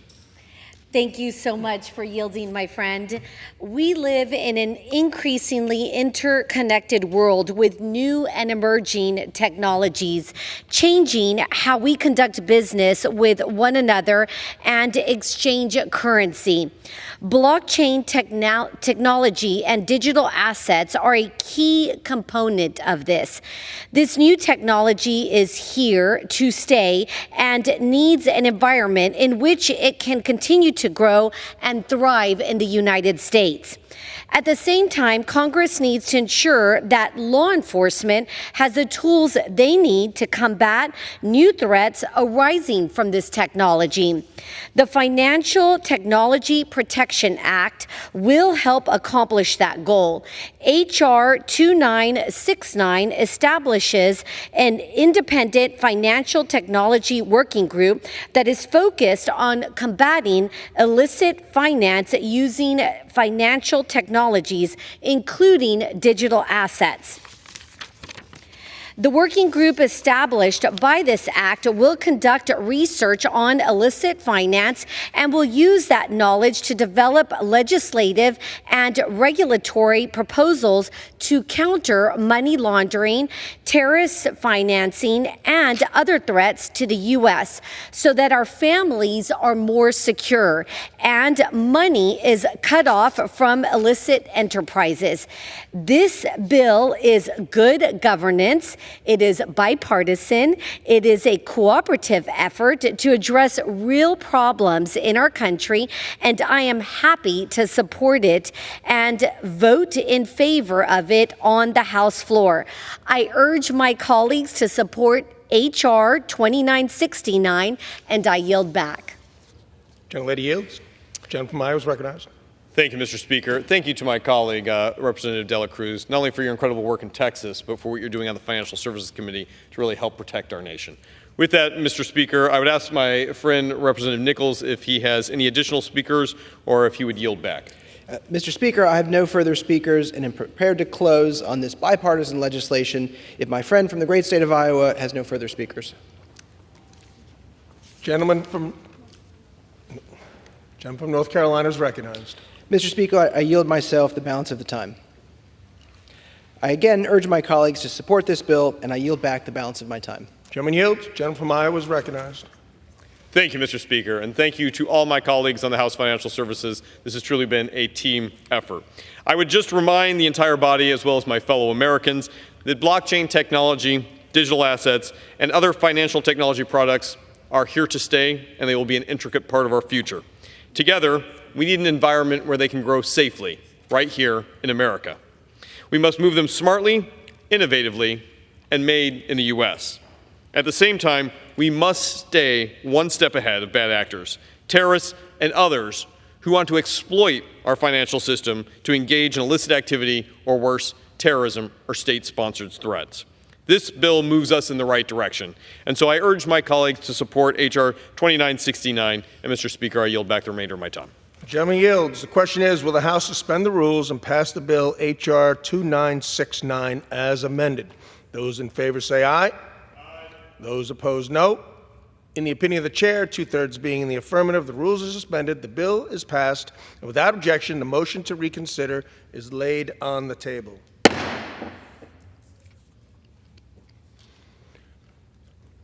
For what purpose does the gentleman from Iowa seek recognition? Thank you, Mr. Speaker. I move to suspend the rules and pass the bill H.R. 7280, the HUD Transparency Act of 2024, as amended. The clerk will report the title of the bill. Union Calendar Number 486, H.R. 7280, a bill to require the Inspector General of the Department of Housing and Urban Development to testify before the Congress annually and for the purposes. Pursuant to the rule, the gentleman from Iowa, Mr. Nunn, and the gentleman from North Carolina, Mr. Nickel, each will control 20 minutes. The chair recognizes the gentleman from Iowa. Thank you, Mr. Speaker. I ask unanimous consent that all members may have 5 legislative days in which to revise and extend their remarks and include extraneous material on this bill. Without objection. Thank you, Mr. Speaker. I yield myself as much time as I may consume. The gentleman is recognized. I rise today in support of the gentlewoman from Texas. and her bill, H.R. 7280, the HUD Transparency Act. Our country is suffering from an affordable housing crisis, particularly in rural areas like rural Texas, rural Iowa, and even rural North Carolina. Across the country, there is a shortage of over 7.3 million affordable and available rental homes for low-income renters. In my home state of Iowa, 10.6% of the population lives below the poverty line, and the average household income is no more than $10,000 or less than the national average. These housing problems are the result of bad policies at the agency overseeing housing, HUD. With 8,500 nationwide employees and an annual budget of more than $75 billion, it is concerning that the HUD Inspector General has highlighted many unacceptable problems at the agency, such as substandard housing conditions and even life-threatening issues with HUD-funded units. It is common sense to require the Inspector General of HUD to testify before Congress at least once per year. We owe it to the families served by HUD and to American taxpayers to create a platform required to be able to continue to shine a bright light on these important issues. Congresswoman Dela Cruz's bill is a positive step forward. It supports the opportunity for an Inspector General of HUD to come before us to detail what's happening and help us find those critical solutions. I urge my colleagues to support the HUD Transparency Act, and I reserve the balance of my time. Gentleman reserves. Gentleman from North Carolina is recognized. Mr. Speaker, I yield myself such time as I may consume. The gentleman is recognized. Mr. Speaker, I rise in support of H.R. 7280, the HUD Transparency Act of 2024, sponsored by Representative Dela Cruz, which would require the Inspector General of the Department of Housing and Urban Development to testify before Congress on an annual basis.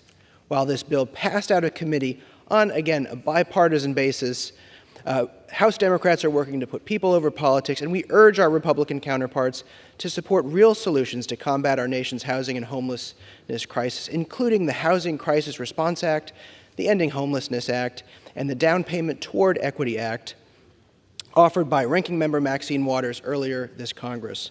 This comprehensive package of bills would help spur the development over 1 million affordable homes to help bring down rents, curb rising homelessness, and revive the dream of homeownership for all. These are the types of solutions our constituents are calling on us to advance as they continue to face the crushing blow of housing inflation. I'd also note that I recently introduced the Keep Housing Affordable Act, which would bolster the low-income housing tax credit to incentivize developers to maintain the affordability of housing units for extended periods and boost the supply of affordable housing. This, Mr. Speaker, is one of the main issues for my constituents in North Carolina, the high cost of housing. We were supposed to be considering another bill on the floor today, H.R. 7462, the Wildlife Insurance Coverage Act of 2024, sponsored by Ranking Member Waters.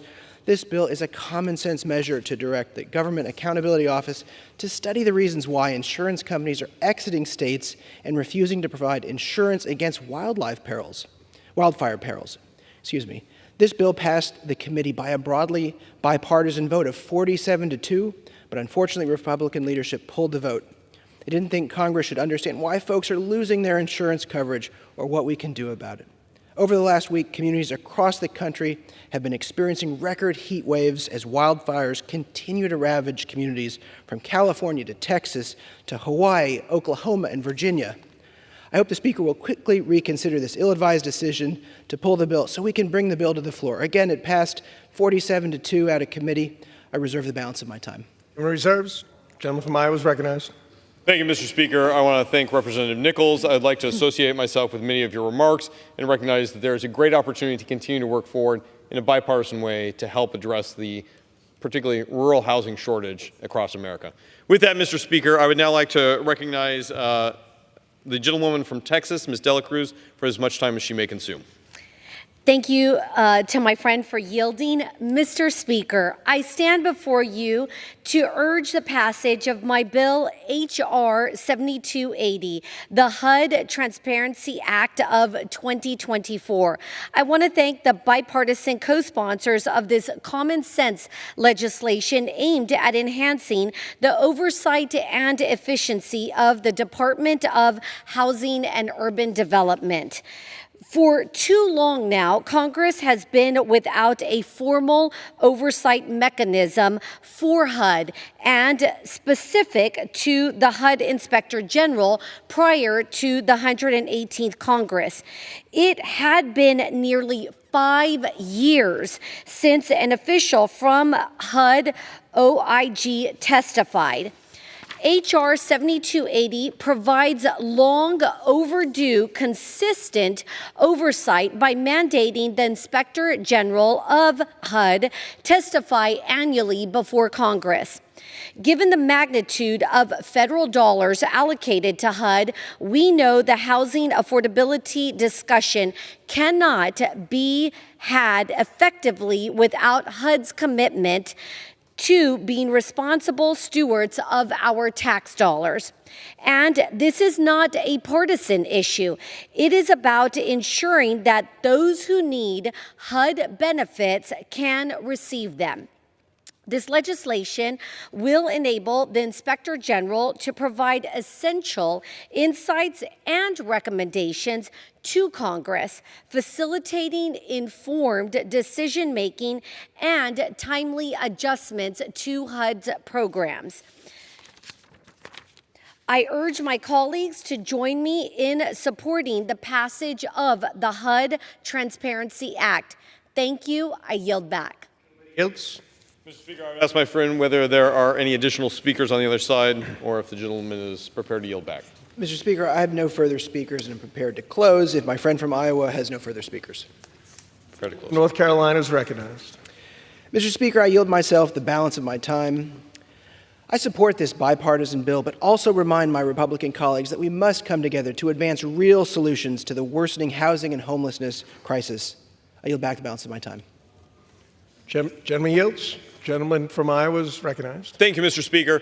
I want to just recognize the incredible work by Congresswoman Dela Cruz. In only her freshman year, already standing on the front line of taking care of not only her constituents, but recognizing this threat across the country, the challenges it posed, and offering a real solution that has earned overwhelmingly bipartisan support from the House Financial Services Committee and the team there. So with that, Mr. Speaker, I'd urge all my colleagues on the House floor today to support H.R. 7280, and I yield back the remainder of my time. The gentleman yields. The question is, will the House suspend the rules and pass the bill H.R. 7280 as amended? Those in favor say aye.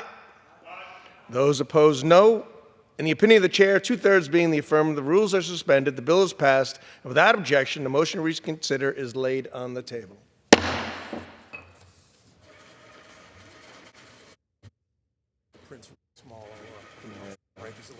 No, it's fine. You might, sometimes my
Does the gentlewoman from Wyoming seek recognition? Mr. Speaker, I move to suspend the rules and pass the bill S-3706, the Victims' Voices Act. The clerk will report the title of the bill. Senate 3706, an act to amend Section 3663A of Title 18, United States Code, to clarify that restitution includes necessary and reasonable expenses incurred by a person who has assumed the victim's rights. Pursuant to the rule, the gentlewoman from Wyoming, Ms. Hageman, and the gentleman from New York, Mr. Nadler, each will control 20 minutes. The chair recognizes the gentlewoman from Wyoming. Mr. Speaker, I ask unanimous consent that all members may have 5 legislative days in which to revise and extend their remarks and to insert extraneous material on S3706. Without objection. Mr. Speaker, I yield myself such time as I may consume. The gentlelady is recognized. Thank you, Mr. Speaker. Mr. Speaker, the bill we are here to pass today brings much-needed support to crime victims across the country. The Bipartisan and Bicameral Victims' Voices Outside and Inside the Courtroom Effectiveness Victims' Voices Act passed the Senate through unanimous consent. I am proud to be the House lead on this important legislation. I'd like to thank my friend and colleague across the aisle, Representative Lucy McBath, for her work on this legislation and for her continued advocacy on behalf of victims. I would also like to take a moment to remember and acknowledge Ms. Jackson Lee. She was a co-sponsor of the bill and a longtime advocate for the rights of crime victims. My thoughts and prayers go out to her family. The purpose of the Victims' Voices Act is simple. It assures fairness for all crime victims in accessing and receiving restitution from convicted defendants. Supporting victims and holding criminals accountable has always been a top priority of Congress. In 1996, the Mandatory Victims Restitution Act was signed into law and required that defendants convicted of certain crimes, including violent crime, to pay restitution to their victims. These types of restitution can include lost income, child care costs incurred while participating in the investigation, or medical and non-medical care and treatment. In cases where a victim is a minor, deceased, or unable to act on their own behalf, a family member, legal guardian, or a person appointed by the court may assume the victim's rights. However, many jurisdictions have wrongfully ruled these individuals are precluded from receiving restitution for their own lost income or expenses. To think parents lovingly caring for their child who was a victim of a crime may not receive compensation for taking time off of work to help their child heal. Family members whose loved ones did not survive a brutal attack may not receive restitution. This is wrong. We should be thanking these brave and thoughtful citizens, and instead the government is casting them aside. This is an especially concerning issue in crimes of violence and in tribal communities, like my district, where locating and protecting missing and exploiting women and children is a major challenge. I urge the passage of this bill, and with that, I reserve. Gentlelady reserves. Gentleman from New York is recognized. Mr. Speaker, S37, I yield myself such time as I may consume. Gentleman is recognized. Mr. Speaker, S3706, the Victims' Voices Outside and Inside the Courtroom Effectiveness Act, or the Victims' Voices Act, is bipartisan legislation that would amend the Mandatory Victims Restitution Act to make certain family members, friends, legal guardians, and others eligible to receive repayment for expenses incurred as a result of helping victims of crime seek justice and restorative care. While the intention of the MVRA is to ensure that victims of violent crime, crimes against property, and other crimes are compensated by defendants for their losses, the limitations placed on who may receive restitution can create unfair consequences for those who have provided much-needed support to victims. That is why it has become necessary for Congress to consider the broader impact of the diverse judicial interpretations of the MVRA on those individuals who play a vital role in helping victims recover and heal. Victims of crime often experience a range of emotional, physical, and psychological challenges that can make it difficult to navigate the complex legal and therapeutic processes involved in pursuing justice and healing.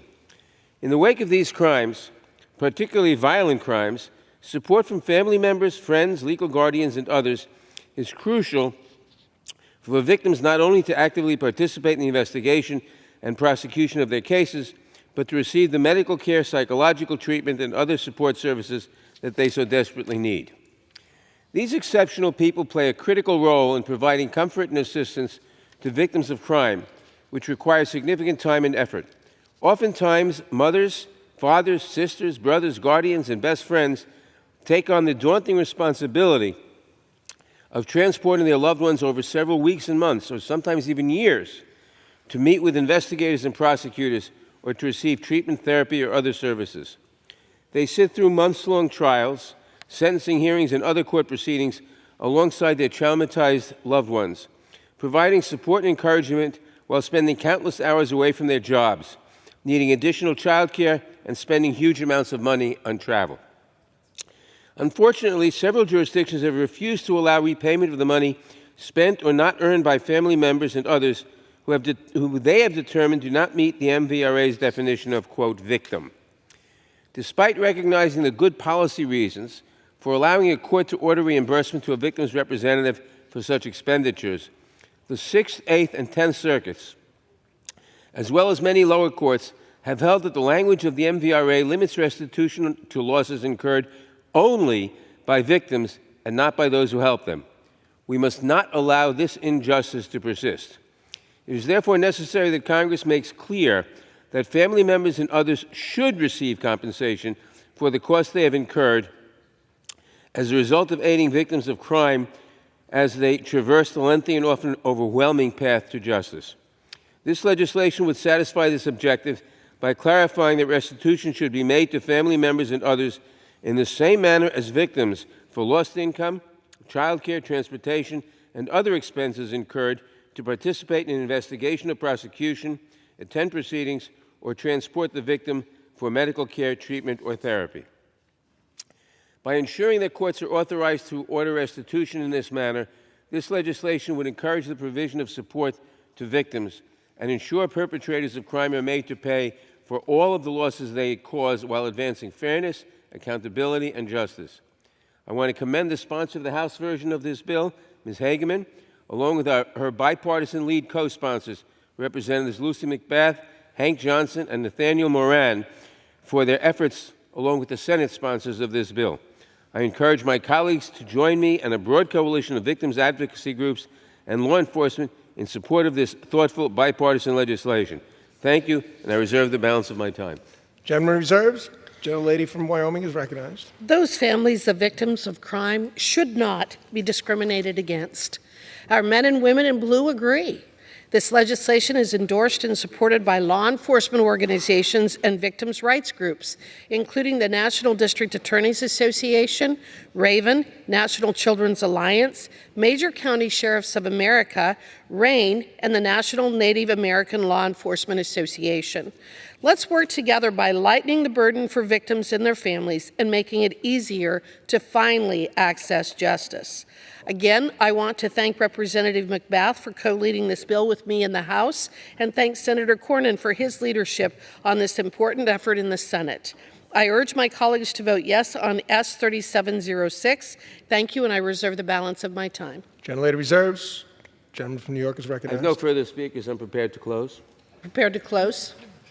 Gentleman from New York is recognized.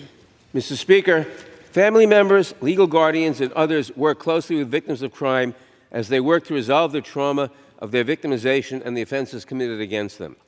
Having a strong support system can help victims feel empowered and less isolated in their experiences, which can ultimately strengthen their resolve to participate in the investigation and prosecution of the crime and to seek treatment for injuries seen and unseen.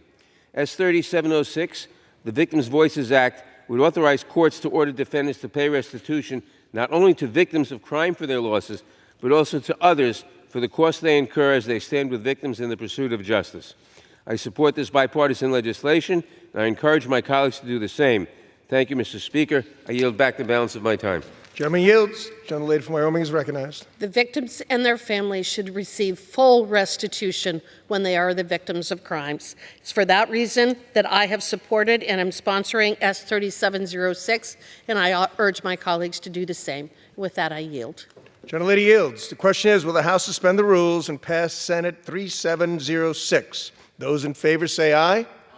Those opposed, no. In the opinion of the chair, two-thirds being the affirmative, the rules are suspended, the bill is passed, and without objection, the motion to reconsider is laid. I need to request the yeas and nays. The gentlelady requests the yeas and nays.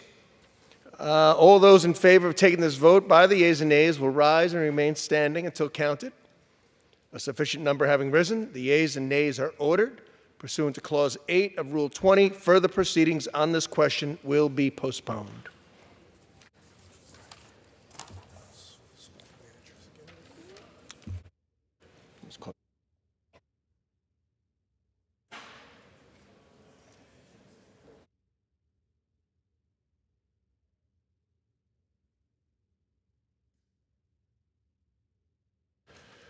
For what purpose does the gentleman from California seek recognition? Mr. Speaker, I move to suspend the rules and pass Senate Bill 227, the Improve Access to Courts Act. The clerk will report the title of the bill. Senate 227, an act to amend Title 28 United States Code to provide an additional place for holding court for the Pecos Division of the Western District of Texas and for the purposes. Pursuant to the rule, the gentleman from California, Mr. Issa, and the gentleman from New York, Mr. Nadler, each will control 20 minutes. The chair recognizes the gentleman from California. Mr. Speaker, I ask unanimous consent that all members have 5 legislative days in which to revise and extend their remarks and insert extraneous materials on Senate Bill 227. Without objection. Mr. Speaker, I yield myself such time as I may consume. The gentleman is recognized.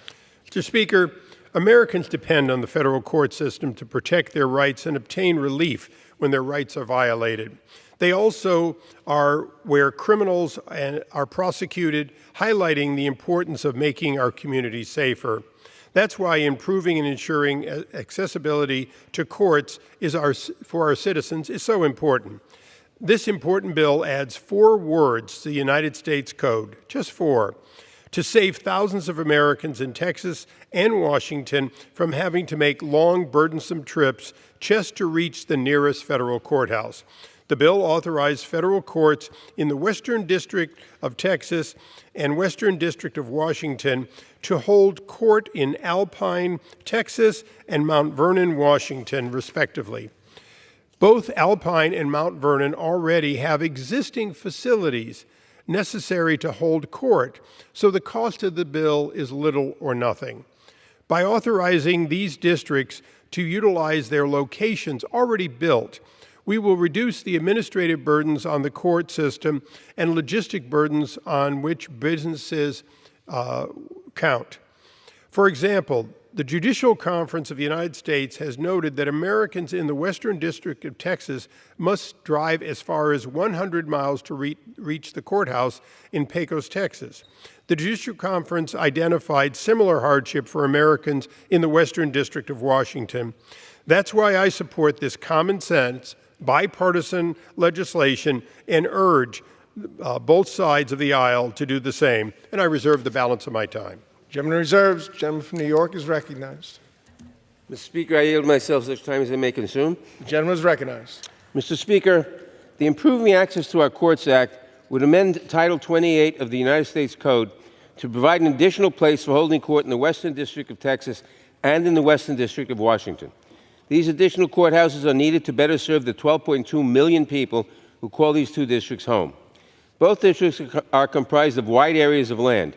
The Western District of Washington takes up half of Washington state, and the Western District of Texas covers the western 68 counties of the state, which is over 92,000 square miles and is so large that it is in 2 separate time zones. Consequently, the citizens of these 2 districts often need to travel for hours to access the courthouse doors. On paper, our basic rights do not change depending on where we live. Yet in practice, that is exactly what is happening. It makes no sense that just because someone lives in a more rural, expansive district, they should incur dramatically increased travel time and administrative costs to seek justice. Adding courthouses is a small step in the right direction towards making the judicial system accessible to all Americans, no matter where they live. The Judicial Conference has recommended the addition of these 2 courthouses, a recommendation that grew even more urgent after the Western District of Washington's Bellingham facility had part of its roof collapse. This country cannot have a flourishing justice system when its buildings are falling apart, its staff are underpaid, and there is a perpetual shortage of judges to fairly administer the laws. This bill will not fix all of these problems, but it will take a small step to help millions of Americans gain equal access to justice, and I think it is a step worth taking. We previously passed the House version of this legislation, and I look forward to once again voting in favor of this important legislation, this time to send it to President Biden's desk. Finally, I thank Representatives Tony Gonzalez, Rick Larson, and Susan DelBene in the House and Senators Cornyn, Murray, Cruz, and Cantwell in the Senate for working on a bipartisan basis to introduce this legislation to improve the lives of the residents of Texas and Washington. I urge my colleagues to support the bill, and I reserve the balance of my time.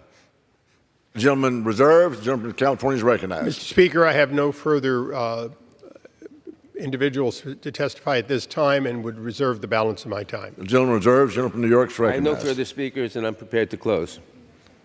The gentleman from New York is recognized. Mr. Speaker, this legislation makes a modest but important change to help improve access to justice for millions of Americans. I thank the sponsors, and I yield back the balance of my time. Back. The gentleman yields back. The gentleman from California is recognized. Mr. Speaker, I join my colleague from New York in urging that this bipartisan bill be passed, and close simply by saying it is seldom that people come before this body saying, I have something that will cost the government little or nothing, but will save Americans a great deal. And with that, I urge support and yield back. The gentleman yields back. The question is, will the House suspend the rules and pass Senate 227? Those in favor say aye. Those opposed, no. In the opinion of Chair, two-thirds being in the affirmative, the rules are suspended. The bill is passed. Mr. Speaker, on that, I ask for the yeas and nays. The yeas and nays are requested. All those in favor of taking this vote by yeas and nays will rise and remain standing until counted. A sufficient number having risen, the yeas and nays are ordered. Pursuant to Clause 8 of Rule 20, further proceedings on this question will be postponed. For what purpose does the gentleman from California seek recognition? Mr. Speaker, I move to suspend the rules and pass Senate Bill 4548, the Foreign Extortion Prevention Technical Corrections Act. The clerk will report the title of the bill.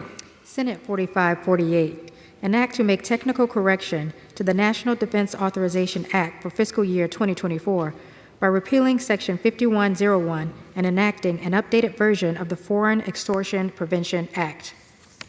Pursuant to the rule of the gentleman from California, Mr. Issa, and the gentleman from New York, Mr. Nadler, each will control 20 minutes. The chair recognizes the gentleman from California. Mr. Speaker, I ask unanimous consent that all members have 5 legislative days in which to revise, extend their remarks, and insert extraneous materials on Senate Bill 4548. Without objection. Mr. Speaker, I yield myself such time as I may consume. The gentleman is recognized. Thank you, Mr. Speaker. Senate 4548 makes technical and conforming changes to the Foreign Extortion Prevention Act, which was enacted as part of last year's National Defense Authorization Act. The FEPA was introduced to create a federal offense that would contemplate a Foreign Corruption Practices Act. Again, the Foreign Corruption Practices Act, which has been in place for many years, is the act that the American people rely on to make sure that Americans, no matter where they're doing business, abide by U.S. practices. No bribes, no mislaid funds, and in fact, it is the reason that the United States is the envy of the world when it comes to contracting with our companies. Well, the FCPA prohibits the paying of a bribe to a foreign official. The FEPA prohibits the demanding of a bribe by a foreign official. However, FEPA text that was enacted last year in the NDAA had several flaws. First, the law was added to the domestic bribery statute in Title 18, creating an inconsistency in the sections that are being defined and the elements of the crime. These inconsistencies may prevent the FEPA and domestic bribery statute from operating in the way that Congress intended. Second, there were inconsistencies between the language of the FCPA and the FEPA. Because these statutes are intended to be complementary, parts of them addressing the same problem, we need to harmonize it. For that reason, this technical and conforming change has been brought to the committee's attention. We stand for it, we have reviewed it, and in fact, we hope that all will vote on this. And with that, I reserve the balance of my time. The gentleman reserves. The gentleman from New York is recognized. Mr. Speaker, I yield myself such time as I may consume. The gentleman is recognized. Mr. Speaker, I rise in strong support of S. 4548, the Foreign Extortion Prevention Technical Corrections Act. Last year, we enacted the Foreign Extortion Prevention Act, or FEPA, landmark legislation that would combat kleptocracy and help protect the rule of law. FEPA was the first expansion of our country's anti-bribery and anti-corruption laws in nearly 50 years. This law provides another useful tool to combat corruption and stop it at its source by making it a crime for any foreign official to solicit or accept a bribe from any American person or American company. It was already the law that U.S. persons who offer or pay bribes overseas could be prosecuted, but there was no corresponding law prohibiting foreign entities and officials from demanding or accepting bribes. Foreign corrupt officials too often demand bribes from companies hoping to do business with them. This unethical practice unfairly benefits dishonest companies, granting them a competitive advantage and placing law-abiding companies and citizens, including American ones, at a disadvantage. FIPA changed that by stopping corruption at its source. The passage of FIPA was a watershed moment for our democracy, particularly because research shows that a vast majority of bribe-demanding foreign officials never face consequences in their home countries. FIPA makes it much harder for these foreign officials to cultivate a culture where corruption and bribery are the norm. After FIPA was enacted into law, it became clear that certain technical corrections were necessary to fully effectuate the law. This legislation would make those necessary changes to ensure that our fight to end corruption is well equipped. I was proud to vote for FIPA last year, and I am proud to vote for it again through this bill. I must observe that consideration of this bill is bittersweet today because the House sponsor of FIPA was our late beloved colleague, Sheila Jackson Lee, who we lost just this past weekend. Her impact on this chamber was immeasurable, and she was a champion of so many issues, from criminal justice to voting rights to civil rights and civil liberties and so much more. She was also passionate about fighting against corruption, both at home and abroad, and passage of today's bill would be a small tribute to the mark that she has left on this country and on all of us. I encourage all of my colleagues to support this bill, and I reserve the balance of my time. The gentleman from New York reserves. The gentleman from California is recognized. Mr. Speaker, I'm prepared to close and reserve. The gentleman reserves. The gentleman from New York is recognized. I'm prepared to close. The gentleman is recognized. Mr. Speaker, I grant myself the balance of my time. The gentleman is recognized. Mr. Speaker, this legislation simply makes technical corrections to the Foreign Extortion Prevention Act, important bipartisan anti-corruption legislation which was enacted last year. This bill has already passed the Senate. I urge all members to support the bill and send it to the President's desk, and I yield back the balance of my time. The gentleman yields back. The gentleman from California is recognized. Mr. Speaker, the bill before us isn't just another example of the hardworking Sheila Jackson Lee that both of us served with for more than 2 decades. So, in closing, I want to take a moment to pay tribute to the gentlelady, not on my side of the aisle, not always on my side of a vote, but never has our committee had a harder working, more dedicated member, a member who I had the honor of traveling with to many places, including the Middle East, Africa, and elsewhere. She would get up early, she would work late. She would add meetings on top of meetings, even on congressional delegations that seemed to be filled beyond the possibility of doing it all.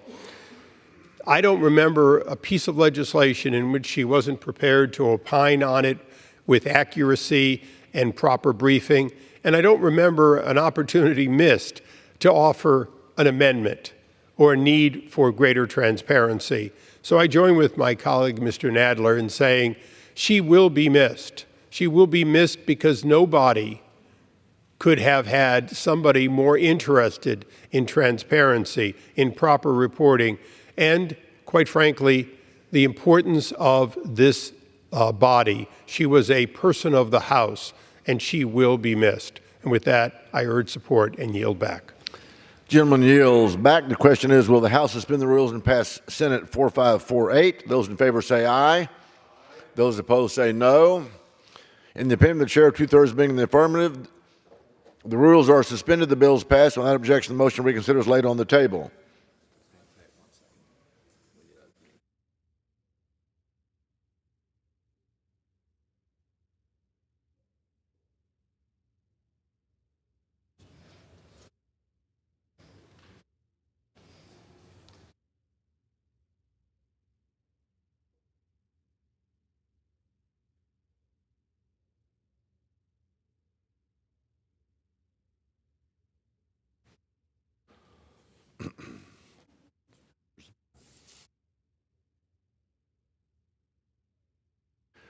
For what purpose does the gentleman from California seek recognition? Mr. Speaker, I move to suspend the rules and pass House Bill 1631, the Pro Codes Act, as amended. The clerk will report the title of the bill. Union Calendar Number 501, H.R. 1631, a bill to amend Title 17 United States Code to reaffirm the importance of and include requirements for works incorporated by reference into law and for other purposes. Pursuant to the rule, the gentleman from California, Mr. Issa, and the gentleman from New York, Ms. Nadler, each control 20 minutes. And the Mr. chair, Speaker, what purpose does the gentlelady from California seek? I rise to claim the time in opposition, Mr. Speaker. Is the gentleman from New York opposed? No. The gentlelady is recognized. And the gentlelady will control the time. The gentleman from California, now you're recognized. Thank you, Mr. Speaker. I ask unanimous consent that all members have five legislative days in which to revise and extend their remarks and insert extraneous materials into H.R. 1631.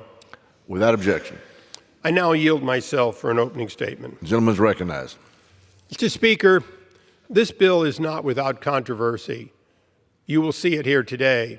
But this bill couldn't be more important because it maintains the balance that for more than 100 years has allowed people to have access to the right material necessary to understand the complex law of the building code, the fire code, automotive standards, and the like. There have been complaints from one side that we don't go far enough, that we allow any free access to these copyrighted materials. And as you will hear today, there are those who believe that they should all be free, throwing out more than 200 years of tradition that those who produce materials are entitled to their copyright and the protection that comes with that. And with that, for now, I will reserve the balance of my time. The gentleman reserves. The gentlelady from California is recognized. Thank you, Mr. Speaker. I yield myself such time as I may consume. The gentlelady is recognized. I rise in opposition to this bill to defend America's right to access, understand, and debate the law. The Pro Codes Act threatens public access to the law and undermines due process by keeping essential legal standards hidden behind restrictive barriers. Instead of providing open access, the bill offers only limited public access. Under this flawed bill, individuals would be forced to forfeit personal information just to view the standards. The standards would not be available in useful formats, preventing users from searching, copy, pasting, printing, downloading, or retweeting.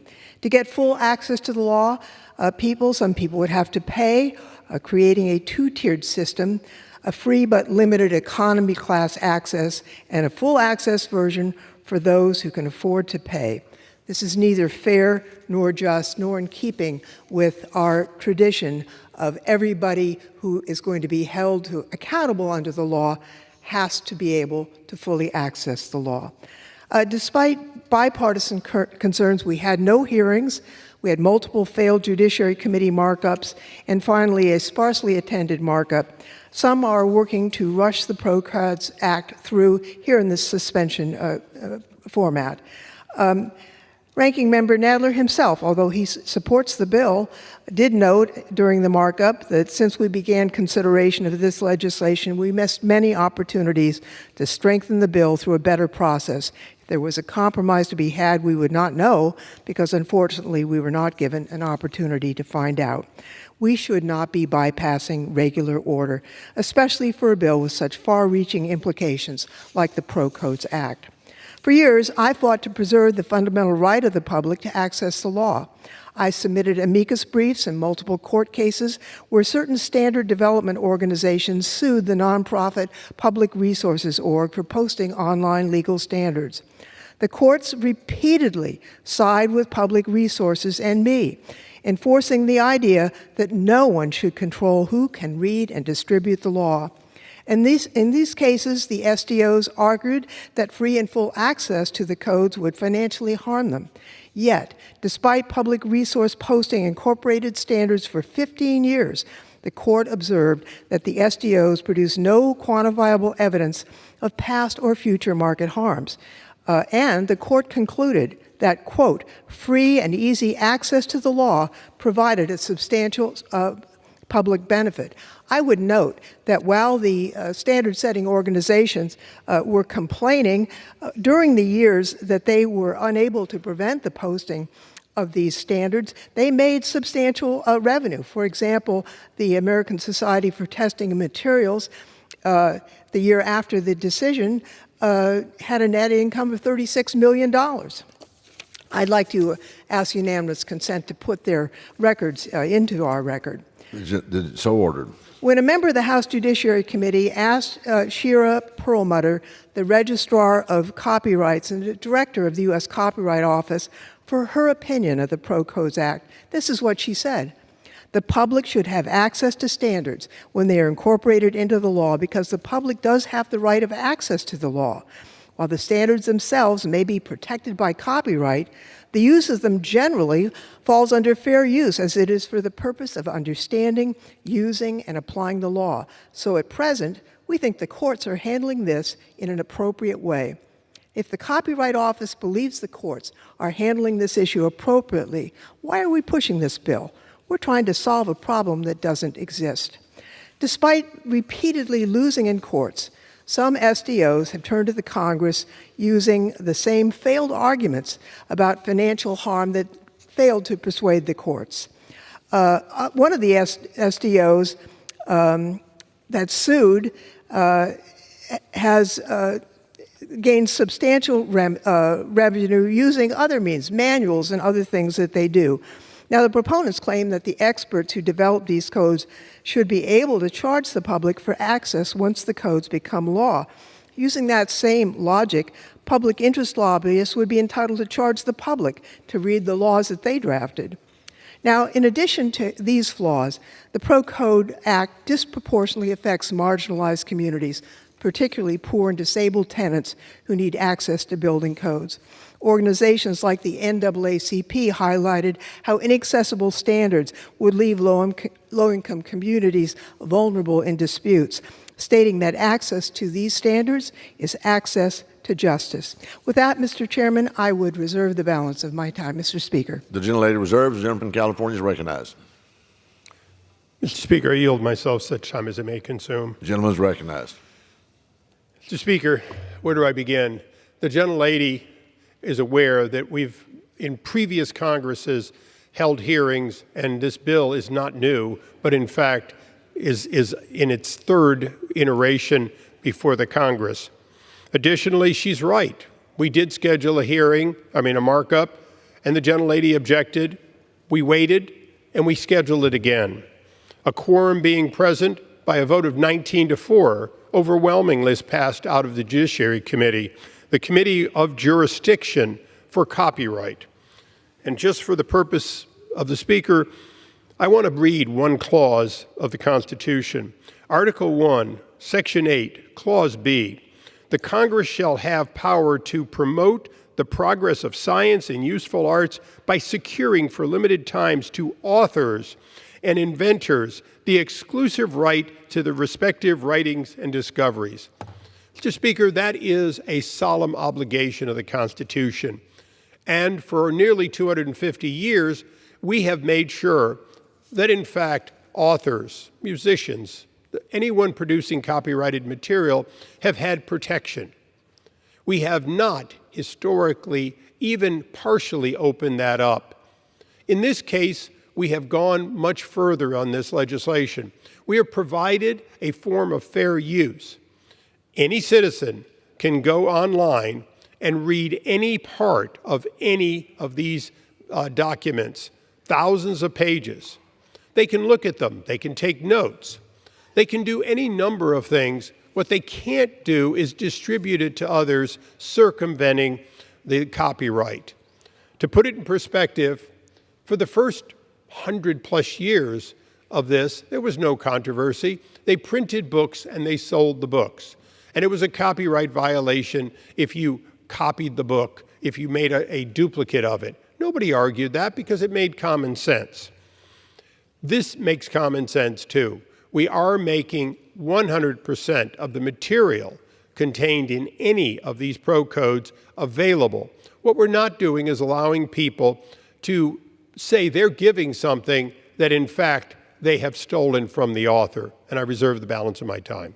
The gentleman reserves. The gentlelady from California is recognized. I reserve. The gentlelady reserves. The gentleman from California is recognized. Mr. Speaker, I'm prepared to close if the gentlelady is. Oh, I'm sorry. With that, it's my honor to yield 5 minutes to the ranking member of the full committee, Mr. Nadler. The gentleman from New York is recognized for 5 minutes. I thank the gentleman.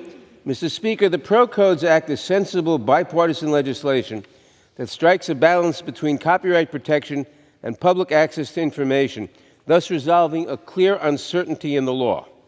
This legislation would allow standards developing organizations, or SDOs, to retain their copyrights when their standards are incorporated by reference into the law, so long as they make a copy freely available online. SDOs are organizations that develop and publish standards to govern certain highly technical industries. These best practices govern everything from consumer safety and household utility installation to home electrical wiring and plumbing planning. SDOs make sure that your house won't catch on fire, your plumbing is up to code, your water boiler is installed correctly, and everything in between. You rely on your local contractor, and your contractor relies on their SDO standards. State and local legislatures, which generally do not have the requisite experts on staff to write highly technical standards, often choose to incorporate rigorously developed and diligently updated SDO standards by reference into the law. In this way, legislators can key their state's laws to codes that are regularly updated as mistakes are fixed, new methods are developed, and technological advancements are incorporated into best practices. However, this practice exists at the crux of a dilemma in American intellectual property law today. On one hand, everyone typically benefits when local, state, or federal legislatures adopt content developed by SDOs into their laws. The law benefits from dynamic safety codes created by experts in their fields, and SDOs in turn benefit from more customers for their published works. If the copyright to that material were taken away, the incentives for the SDOs would disappear, and the mutually beneficial relationship would no longer exist. On the other hand, Americans also have an essential interest in knowing that they can access the laws that govern them. Because of this principle, once a code is enacted into law, Americans must have access to this information, because if you can't find the code, you don't know how it will affect you. The Pro Codes Act seeks to find the middle ground between these two competing interests. This legislation would allow SDOs to retain their copyrights when their standards are incorporated by reference into the law, so long as they make a copy available online at no cost.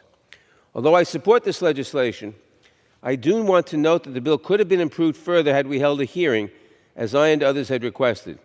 A hearing would have enabled members to ask questions of stakeholders with various viewpoints, to make any necessary refinements, and to convince more of our colleagues that this bill is the right path forward.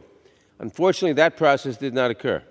Be that as it may, I still believe that this legislation would improve our laws by protecting SDOs' intellectual property rights while ensuring that Americans have access to the laws that bind them. I thank Chairman Issa and Congresswoman Ross for introducing this bipartisan legislation.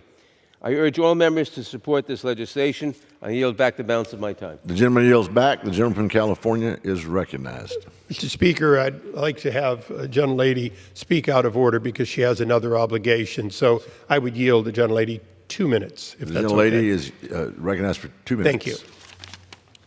Thank you, Mr. Speaker, and thanks so much to Representative Lofgren for indulging me as well. I rise in support of the Pro Codes Act, which I'm proud to lead alongside Representative Issa. The Pro Codes Act is a common-sense solution that balances providing free public access to codes and standards that have been incorporated into law with ensuring that important code development work can continue.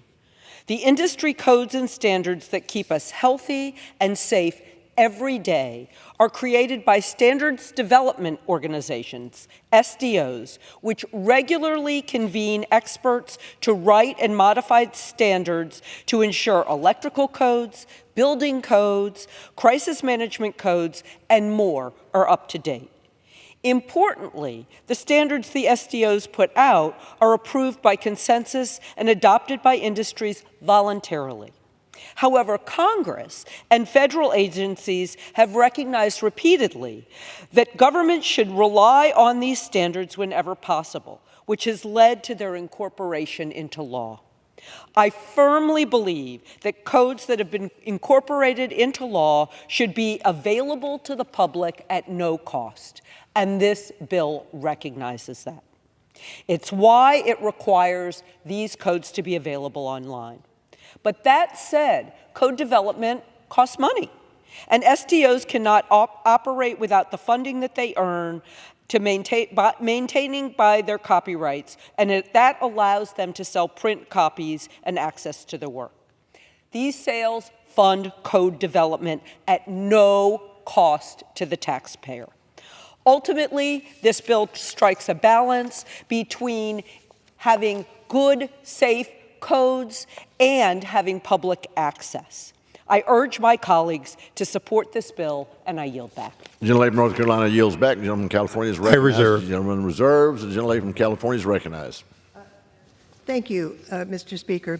We read an article by David Halpern from this March entitled, "Congress Should Reject Bill to Let Private Groups Control Access to U.S. Laws." I'd ask unanimous consent to put it into the record. Without objection. Here's a paragraph that's important and really places the question before us succinctly. In the regime posited by the Pro-Codes Act, if citizens, advocates, journalists, business operators, lawmakers, or even judges want to read, quote, or comment on the law, they would have to register and provide their personal information to a private SDO, hand copy the works of a standard from a read-only website, and if they quoted too much, they would risk being sued by an SDO for copyright infringement. That's not the right way to provide access to our laws. We received a letter signed by 21 groups ranging from the Library Association to the American Federation of State, County, and Municipal Employees, or the AFSCME Union, Center for Democracy and Technology, Electronic Frontier Foundation, iFixit, and Right to Repair. And yes, the Right to Repair movement is threatened by the Pro-Codes Act. And here's what they said. Although the bill does make some publicly accessible material online available, this bill would likely entrench some of the most obstructive current practices.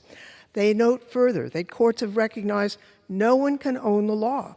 Last year, the D.C. Circuit stated that legal text falls plainly outside the realm of copyright protection. And in 2020, the Supreme Court of the United States reaffirmed that if every citizen is presumed to know the law, it needs no argument to show that all should have free access to its contents. And I ask unanimous consent to put this letter into the record. Without objection. I would just note that when the standard-setting organization sued Public Resources Org, the D.C. court said this in ruling for freedom of the law. Once a standard is incorporated by reference into the law, it effectively becomes part of the law, and the public has a right to access it. The court noted that the public's need to access the law outweighs the financial interests of the SDOs. And as to fair use, the court concluded that the use of standards, pro's use of standards constituted fair use. The decision considered the nature of the work, the purpose and character of the use, nonprofit educational purposes, and the effect on the market. And here's what it found. It found that the public benefit of free and easy access to the law was substantial. And finally, the U.S. Supreme Court told us, and this is a direct quote, officials who speak with the force of law cannot claim copyright in the works they create in the course of their official duties.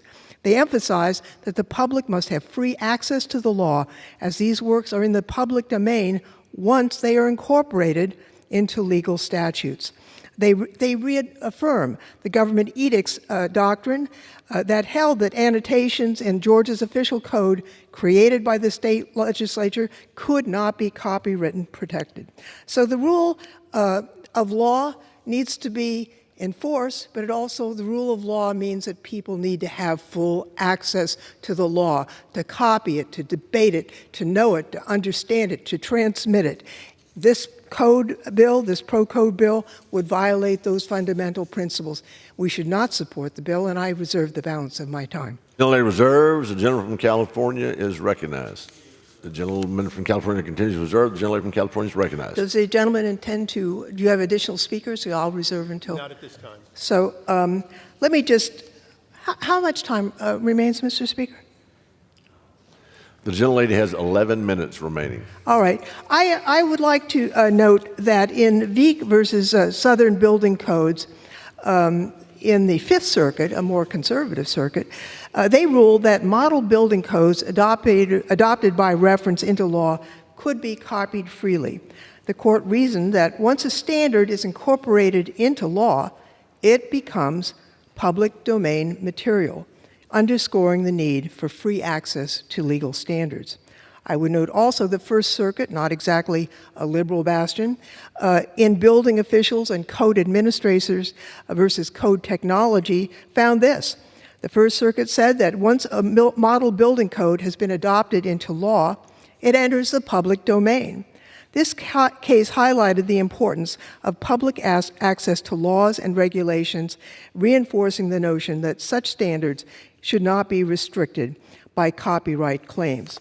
Now, the proponents of this bill suggest that should we not overturn the court's decisions, that somehow these standard-setting organizations will fail to do the standards that they have done traditionally. There is no evidence for that whatsoever. And as I mentioned earlier in my remarks, the standard-setting organizations continue to make millions and millions of dollars in revenue, even though they lost in court and failed to maintain their copyright protection on these incorporated by reference measures. That's going to continue. There's no evidence whatsoever that will not continue. And further, it's very evident, I think most of the members of the House who've served in state legislatures where this usually occurs, know that the standard-setting organizations usually approach the legislative bodies, asking them to incorporate the standards by reference. They're not unwilling participants in this measure. They're just trying to profit by owning the law, which should not be permissible. You know, once a standard developed by an industry group is incorporated by reference into law, it belongs to everyone. I just give an example of why that would matter. You know, in the wake of the 2010 Deepwater Horizon spill in the Gulf of Mexico, the oil industry was under heavy scrutiny. The American Petroleum Institute eventually posted on its website many of its safety standards, including all of the standards that had been incorporated by reference into federal law. Now, that was in 2010 before the court decisions.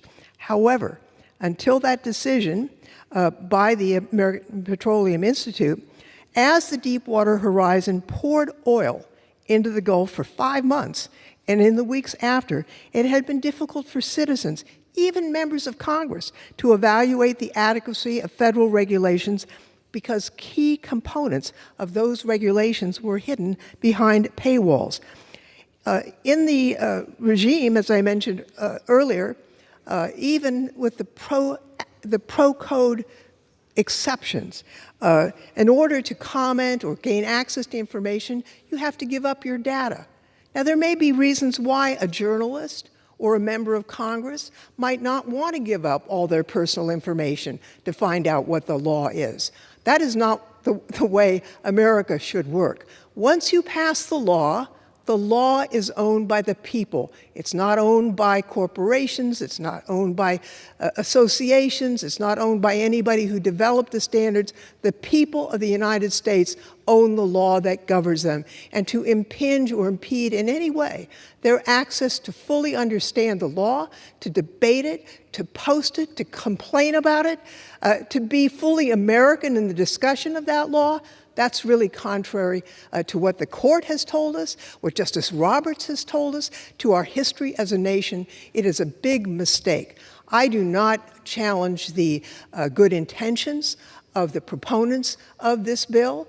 I'm sure they are well-intentioned. It's just that the outcome is not permissible. It flies in the face of due process, the First Amendment, the Fifth Amendment, and we should not adopt this bill today. With that, I would reserve the balance of my time and hear what Mr. Issa, my friend from California. The gentlelady reserves. Mr. Speaker, I inquire in how much time I have remaining. The gentleman has 11 and a half minutes remaining. Mr. Speaker, I'll yield myself such time as I may consume. Gentleman's recognized. There are a couple of things I want to set straight. The gentlelady regularly talks about cost. The bill clearly says at no cost. This material has to be available at no cost. The gentlelady continues talking about private information. It makes it clear in the amended portion of this bill that private information is safeguarded. But notwithstanding that, for everyone in America that has used a computer, all that these entities ask for is, in fact, to log in with a name and identification. This facilitates better service when you return. However, we also all know that anybody can get a free Gmail account under any name. So the idea that you're giving out personally identifiable information, that's a choice if you use yours rather than a one-time use or a Gmail or other mail you may have just gotten. As a matter of fact, this is no more invasive than when I log in to do my Wordle daily with the New York Times, and I feel pretty comfortable I'm safe there. Lastly, I just want to make sure we understand these books and their digital versions are not just laws. These books, by testimony even extensively, Mr. Massey, one of the 4 votes that sided with Ms. Lundgren, in fact told us how he used the book as a guideline to do construction of his own home. And in open court, he said, I didn't go to get a permit. I wasn't trying to comply with the law. I used the book because it taught me how to do a good job. And I used it sometimes and I didn't use it others. Now, I'm paraphrasing my colleague, and I hope I've done it accurately. But in fact, it is clear that there is so much more information than just a law. We all pore through laws in this body. We know what laws look like. Laws are so complex in the way they're written that usually you need a separate book to understand them, and this is no exception. If we do not protect the copyright here as the Constitution requires us, we will regret it, because in fact, a building code that says, yes, you must have so many electrical plugs between a certain place doesn't tell you that you could have more, doesn't tell you how to do more, doesn't teach you. These books, published by the standard setters for generations, have been how-to. They've been available in libraries to read, but not to make copies of. They've been available online, as the gentlelady said, but without, in some cases, without the protections we seek today. But I want to close this portion of my statement by saying one thing. The gentlelady made a point that some of these organizations do have large revenues. Most are nonprofits, and they exist for the benefit of producing these standards. And this body does not look at a copyright holder and say, because a songwriter or a musician is making good money, his song should be given away for free. How much you make and how you spend it, especially for a nonprofit, should never be questioned as to whether or not they're entitled to a copyright. And with that, I reserve the balance of my time, and I am prepared to close. The gentleman reserved. The gentleman from California is recognized. Thank you, Mr. Speaker. I yield myself the balance of the time. The gentlelady is recognized. I'd just like to note that the idea that you could conceal your identity to access this material is not really a full answer to the fact that the Supreme Court has told us no one can own the law. Just a point. And the point about the revenue going into these associations is not because, the revenue for a copyright holder is material to their rights. It's because those who have suggested that we violate due process and put the law behind doors is justified because of the financial need of the standard-setting organizations. It's not correct. They don't have that growing need, and even if they did, it would not be sufficient to overcome the public's right to know what the law is. You know, the Electronic Frontier Foundation put together a little analysis. It says access to the law should be fully open, tell Congress not to be fooled by the Pro-Codes Act, and I would like to ask unanimous consent to put that into the record. Without objection. But here's what they say. You didn't learn about incorporation by reference from Schoolhouse Rock, but it's one of the key ways policymakers create law. A huge portion of the regulations we all live by, such as fire safety codes or the National Electrical Code, are initially written by industry experts, government officials, and other volunteers under the auspices of standards development organizations. Federal, state, or municipal policymakers then review the codes, decide whether the standard is a good broad rule, and if so, it is adopted into law, quote, by reference. In other words, the regulation cites the code by name, but doesn't copy and paste the entire thing into law. That's useful when the code is long and detailed. For example, if a regulation requires compliance with the National Fire Safety Code, it might simply refer to specific provisions or the code as a whole rather than copying it directly. But that doesn't make compliance any less mandatory. When a pipeline bursts, journalists might want to investigate whether the pipeline complied with federal regulations or compare federal, state, and local rules. When a toy is recalled, parents want to know whether its maker followed child safety rules. When a fire breaks out, homeowners and communities want to know whether the building complied with fire safety standards. Online access to safety regulations helps make that review and accountability possible. The SDOs claim copyright in these rules, but the courts have found otherwise. They've come to us because they don't like the answer that the court has given them. They don't like the fact that the Supreme Court held as much in its very first copyright case and recently reaffirmed it, saying this: if every citizen is presumed to know the law, it needs no argument to show that all should have free access to its contents. Now, in September of 2023, after a decade of litigation, the Federal Appeals Court held that public resources database was lawful fair use, which brings us to the threat that this bill poses for us. It's a bit tricky. The Pro-Code's main provision is that the code that's been adopted is protected by copyright. It provides some weak ability to access, but the access means read-only, subject to licensing limits. And we know already that when that's done, there are clunky, disorganized, siloed websites, largely inaccessible to the print disabled, subject to onerous contractual terms like a requirement to give up your personal information.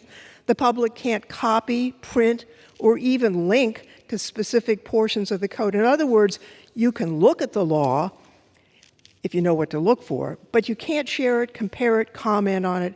As a multiple amici, and I helped some of those briefs, filed briefs in support of it, the public needs to know more. This really doesn't make sense. Many of the volunteers who develop these codes neither need nor want a copyright incentive. The SDOs don't either. As I mentioned earlier, they're doing things very well, even without the ability to harness improperly, I would say, copyright law for profit. And finally, it's unconstitutional. You know, there are some who say that this bill is important, but it's questionable that Congress can actually even overturn through legislation the long-standing court doctrine that mandates free and full access to the law. That's primarily because those decisions are firmly rooted in the constitutional doctrine of due process, as outlined in the 5th and 14th Amendments. Additionally, the concept of fair use has been interpreted through judicial precedent to align with the freedoms protected by the First Amendment. I want to conclude by saying that the Pro-Codes Act, to protect public access to the law, we should oppose the Pro-Codes Act. We should uphold the principles of due process, ensure that everyone has a right to access, discuss, and understand the laws that govern them. We should not turn over owning the law to private sector entities. The law belongs to all of us, it belongs to the public, and should not be withheld from the American public. And with that, Mr. Speaker, I yield back. The gentlelady yields back. The gentleman from California is recognized. Thank you, gentlemen. Speaker, I yield myself such time as I may consume. The gentleman is recognized. A number of things that I think we want to settle for the record here today. First of all, the protecting of privacy is important, but let's understand, for the first 230 years or 20 years of our existence, we didn't have an internet. We printed documents. During that entire time, we had a definition of copyright that only the ability to digitally copy somebody's copyrighted material and then put it out on the internet has created this situation. The courts have tried to grapple with the internet, but they've failed in this case. And let me just give you a good example. If you were to open those books, or the online version of them, you would see diagrams. I'm going to tell you, Mr. Speaker, I've gone through a few law books in my time. I've never seen a diagram. A diagram is more than a law. A diagram or a picture or details of how to, or multiple alternatives of how one can safely do something, all of those things are in fact not within the law. As a matter of fact, the calculation, the formulas on which you can calculate different uses, what size wire to use for a certain amount of amps over a certain distance, all of those things are teaching. These teaching books have been around now most of our time. And in fact, these organizations have books that they sell in vast amounts. And it's only those books that basically continue to give them revenue. The idea that over time we may obsolete books is an idea that we would over time obsolete the ability of these people to create these how-to guides without government paying for them. The gentlelady may be comfortable with government paying for people to meet and produce these things. She may even be comfortable with the idea that these things would be printed as the document itself in the law. But I'm sure she'd be uncomfortable looking at that much law sitting there and then somebody saying, well, it doesn't tell me how to do it. Well, I'll tell you one thing about the government. They pass the IRS laws, but it takes a legion of private sector companies to teach you how to file your income tax. And that's really where we are. So whether it's the diagrams or our constitutional responsibility, which we are meeting here today to ensure that the authors are fairly compensated, this bill narrowly provides a balance that enables us to continue to support copyright for those who create it and those who provide this important service. So with that, I won't use all my time. I urge the passage and yield back. Bill's back. The question is, will the House suspend the rules and pass the bill H.R. 1631 as amended? Those in favor say aye. Those opposed, no. In the opinion of the chair, two-thirds being in the affirmative. Mr. Speaker, I request a recorded vote. Does the gentleman request a recorded vote, the yeas and nays? Yes, sir. The yeas and nays are requested. All those in favor of taking this vote by the yeas and nays will rise and remain standing until counted. A sufficient number having risen, the yeas and nays are ordered. Pursuant to Clause 8 of the Rule 20, further proceedings on this question will be postponed. What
For what purpose does the gentleman from Missouri seek recognition? Mr. Speaker, I would move to suspend the rules and pass H.R. 8812, the Water Resource Development Act of 2024, as amended. The clerk will report the title of the bill. H.R. 8812, a bill to provide for improvements to the rivers and harbors of the United States to provide for the conservation and development of water and related resources and for other purposes. Pursuant to the rule, the gentleman from Missouri, Mr. Graves, and the gentlewoman from California, Ms. Napolitano, each will control 20 minutes. The chair recognizes the gentleman from Missouri. Thank you, Mr. Speaker. I ask unanimous consent that members have 5 legislative days in which to revise and extend their remarks and insert extraneous material into the record on H.R. 8812. Without objection. Thank you, Mr. Speaker. I yield myself such time as I may consume. The gentleman's recognized. Mr. Speaker, today I rise in strong support of H.R. 8812, the Water Resources Development Act of 2024, or WRDA 2024, a bill that delivers critical water resource infrastructure improvements for communities all over America. Last month, we advanced WRDA 2024 out of the Transportation and Infrastructure Committee with an overwhelming bipartisan vote of 61 yeas to 2 nays. And I want to thank Ranking Member Rick Larsen, Water Resources Environment Subcommittee Chair David Rouser, Ranking Member Grace Napolitano for all their hard work in developing this legislation and shepherding it through the committee, and now across the line here on the floor. And I want to offer special thanks to Ranking Member Grace Napolitano for her work on the WRDA bill and the many contributions that she has made to the Transportation and Infrastructure Committee over the many years that she has served. I'm proud that WRDA 2024, that we are continuing that bipartisan tradition of passing a WRDA bill every 2 years, which is something that we began back in 2014. WRDA 2024 has been developed through many months of work and significant participation from members in this chamber to address the water resource needs in communities all across the nation. This bipartisan legislation provides necessary authority and direction to the Corps to carry out its mission to maintain and improve our water resource infrastructure, from ports to levees to navigation channels. I'm particularly proud that this bill charts a new path forward for systemic flood control on the upper Mississippi. It's been more than 3 decades since the Great Flood of '93, and there's been very little progress in improving flood control along this stretch of the Mississippi. And I believe this bill will finally change that. That's why, in addition to authorizing new projects and studies, WRDA 2024 makes policy and programmatic reforms to streamline processes, reduce cumbersome red tape, and get projects done much faster. Particularly important to my constituents are the steps this bill takes towards ensuring flood control and navigation are on the top priorities along the Missouri River, along with the efforts to shore up the PL 8499 program and long overdue reforms to move rural projects forward. I could go on and on about the good things in this bill, but I'd run out of time if I tried to list all the wins that this bill delivers, big and small, all over America. With that, Mr. Speaker, I'd urge my colleagues to support WRDA 2024 and reserve the balance of my time. The gentleman reserves. The gentleman from California is recognized. Mr. Speaker, I yield myself such time as may consume. The gentlelady is recognized. Mr. Speaker, I want to thank Chairman Grace for his kind words, and I am pleased to join him, Ranking Member Larsen, Chairman Rouser, and members of the Transportation and Infrastructure Committee in bringing 8812, the Water Resource Development Act of 2024, WRDA, to the House floor. The WRDA Act is our legislative commitment to investing in and protecting our communities from flooding and drought, restoring our environmental ecosystems, and keeping our nation's competitiveness by supporting our ports and harbors. Through the biennial enactment of WRDA legislation, this committee has addressed local, regional, and national needs through the authorization of the new Army Corps of Engineers projects, studies, policies that benefit every corner of our country. I am particularly thankful that we've been able to include in this WRDA policies to improve upon and address the needs of water supply. The bill, for the first time, makes water supply a primary mission of the Corps. Finally, I want to thank Representative LaMalfa for joining me in authorizing this very important provision, as we have seen the need for the Corps to play a bigger role in water supply with local communities, especially in drought-prone regions such as the West. This provision will prevent the bureaucratic and logistical roadblocks that many communities have faced when trying to work with the Corps to improve stormwater capture, groundwater recharge, and other water supply improvements. Legislation further includes a provision requiring the Corps to consider opportunities to reclaim, treat, and reuse stormwater in future small flood control projects. It also expands the Corps' authority to modify existing dams, basins, and channels for drought resiliency measures, including water conservation measures, removal of sediment, planting of native vegetation, and other actions that increase water efficiency. 2 months ago, the Corps finally funded the donor port provisions of WRDA 2020, 4 years later, in their work plan. This bill requires the Corps to provide an annual report on WRDA 2020 harbor maintenance provisions to make sure the direction of Congress on the negotiated Harbor Maintenance Trust Fund expenditures are followed. The bill also provides for hundreds of local concerns throughout the country. We took input for over 300 members of Congress who improved this bill with their insights into the needs of their communities. For my community, myself, I am proud that this bill transfers the authorization of 44 channels in my region to the Los Angeles County Flood Control District. These channels are locally owned, have been successfully operated and maintained by Los Angeles County for decades. The provisions will formalize the current operation of these channels. The bill further creates a GAO study on the growing issue of homeless encampments on Corps properties. This has become an increasing concern in my district and across the country, with the danger of homeless encampments in active flood channels. The study will propose options for the Corps, partnering with federal, state, and local agencies to address the issue. Mr. Speaker, I urge my colleagues to support 8812, the WRDA Act of 2024, and I thank my colleagues for their kind words. I reserve the balance of my time. Reserves. The gentleman from Missouri is recognized. Thank you, Mr. Speaker. At this time, I'd yield 5 minutes to the gentleman from North Carolina, the T&I Water Resources Chairman, Mr. Rausser. The gentleman from North Carolina is recognized for 5 minutes. Thank you, Chairman Graves. Mr. Speaker, I rise today in strong support of H.R. 8812, the Water Resources Development Act of 2024, referred to in short as WRDA. I want to acknowledge and thank Chairman Graves, Ranking Member Larson, and Ranking Member of the subcommittee, Ms. Grace Napolitano, for their work and partnership in crafting this bipartisan WRDA bill that we are considering today. Today's WRDA bill will be the last for my good friend, Congresswoman Napolitano, who has served honorably and effectively in this chamber for 26 years. I'm incredibly grateful for her leadership and her many contributions to improve water resource policy during her many years of service. It has been a pleasure serving alongside her on the Water Resources and Environment Subcommittee, and I look forward to continuing to work with her as she finishes out this chapter of her stellar career in service.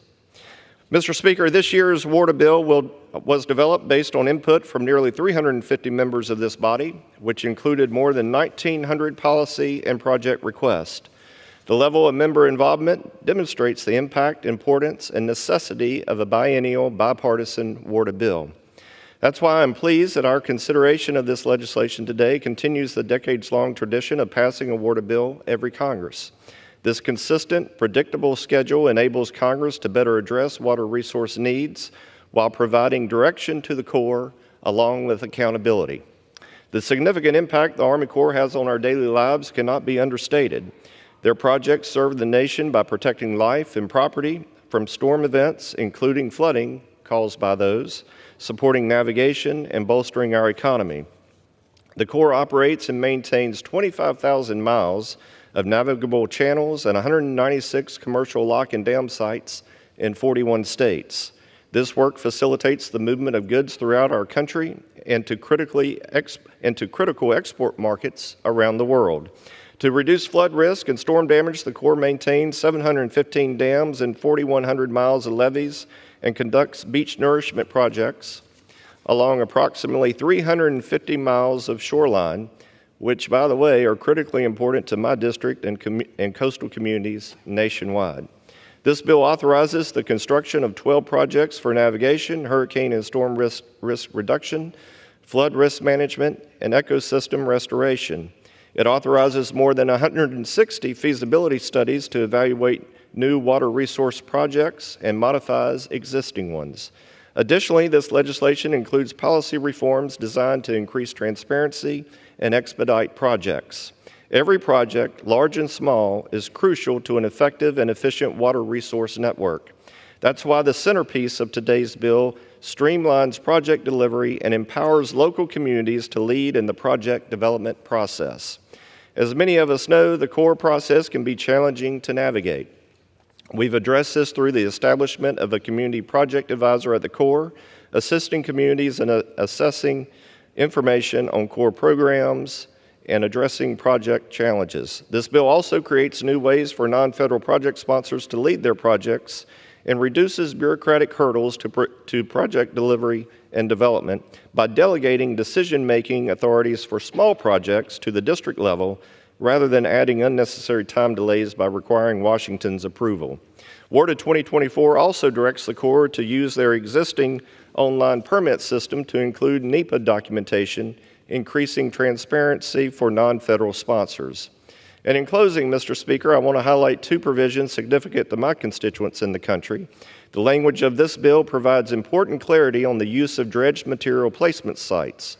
Recently, Corps policy has disallowed the disposal of dredged material at federal easement sites owned by states and localities. This legislation restores policy to its original interpretation, allowing for, once again, non-federal placement at these sites, which are often owned by the same entities wishing to utilize them. This year's bill also expands on WRDA 2022 programming, directing the Corps to carry out waterway debris and sediment mapping studies. WRDA 2024 builds off the previous pilot program and creates a national coastal mapping program through which the Corps can map inland and coastal waterways nationwide to identify hazards leading to increased flood risk, providing important information to inland and coastal communities to mitigate future flood risk.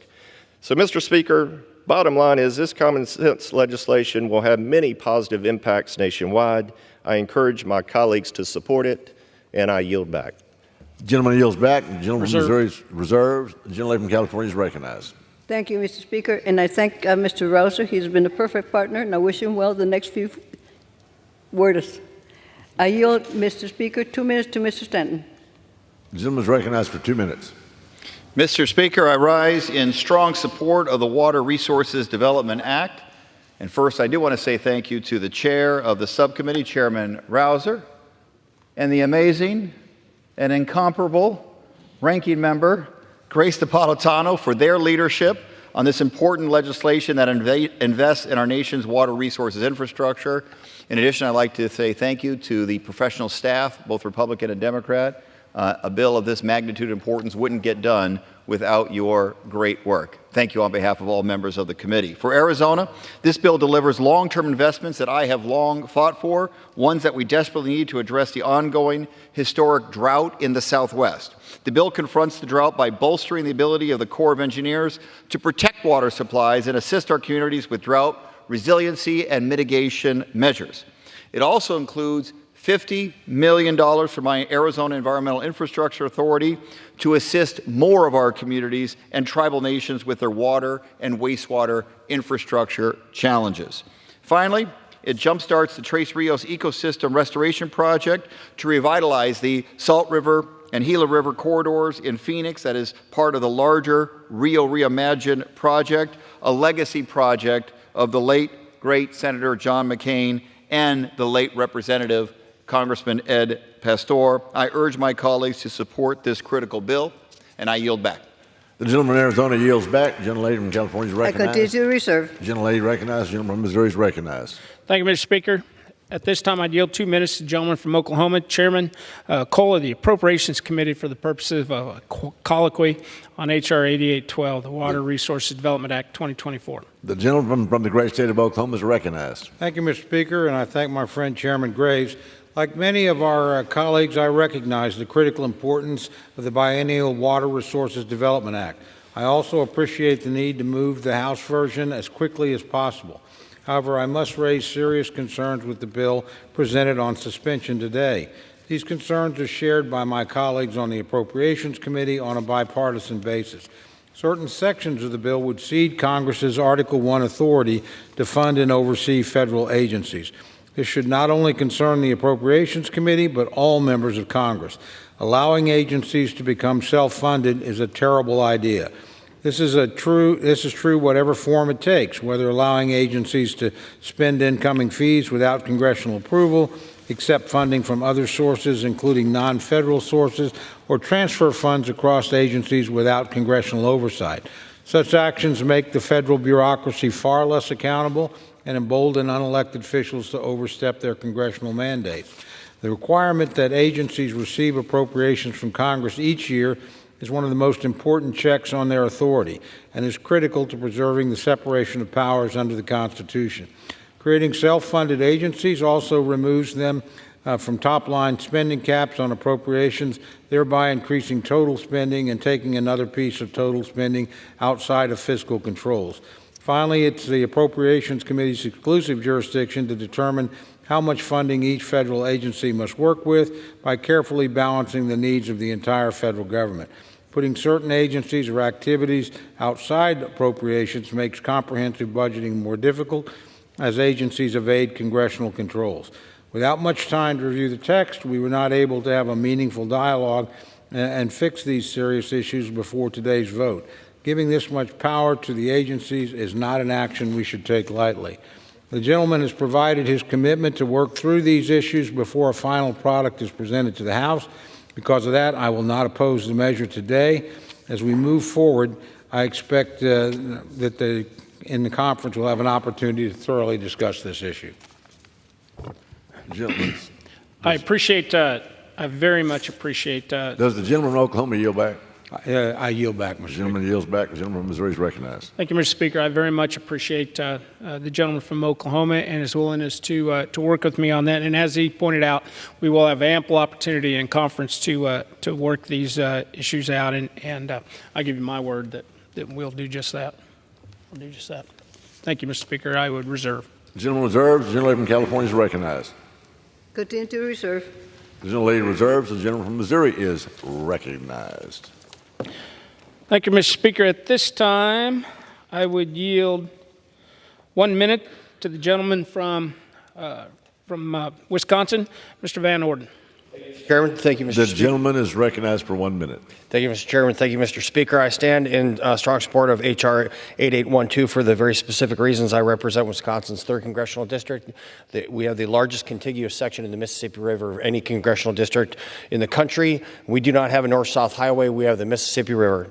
This bill authorizes a new upper Mississippi River flood risk and resiliency study, which is going to help the Corps work for non-federal interests by taking a system-wide approach to flood risk assessment. We've got a project to check out the flood risk management in the city of La Crosse, Wisconsin, a project for flood risk management for the Trempealeau River in Arcadia, Wisconsin, home of Ashley Furniture, and project for the ecosystem restoration for the River Falls Kinney Corridor project in River Falls, Wisconsin. I, again, support this bill very strongly, and I encourage my colleagues to do the same. With that, I yield back. The gentleman from Wisconsin yields back. The gentleman from Missouri is recognized. Reserve. The gentleman reserves. The gentleman from California is recognized. Continue to reserve.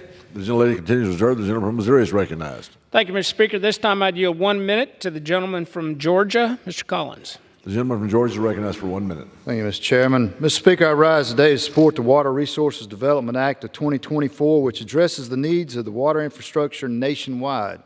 This bill is a win for my home state of Georgia.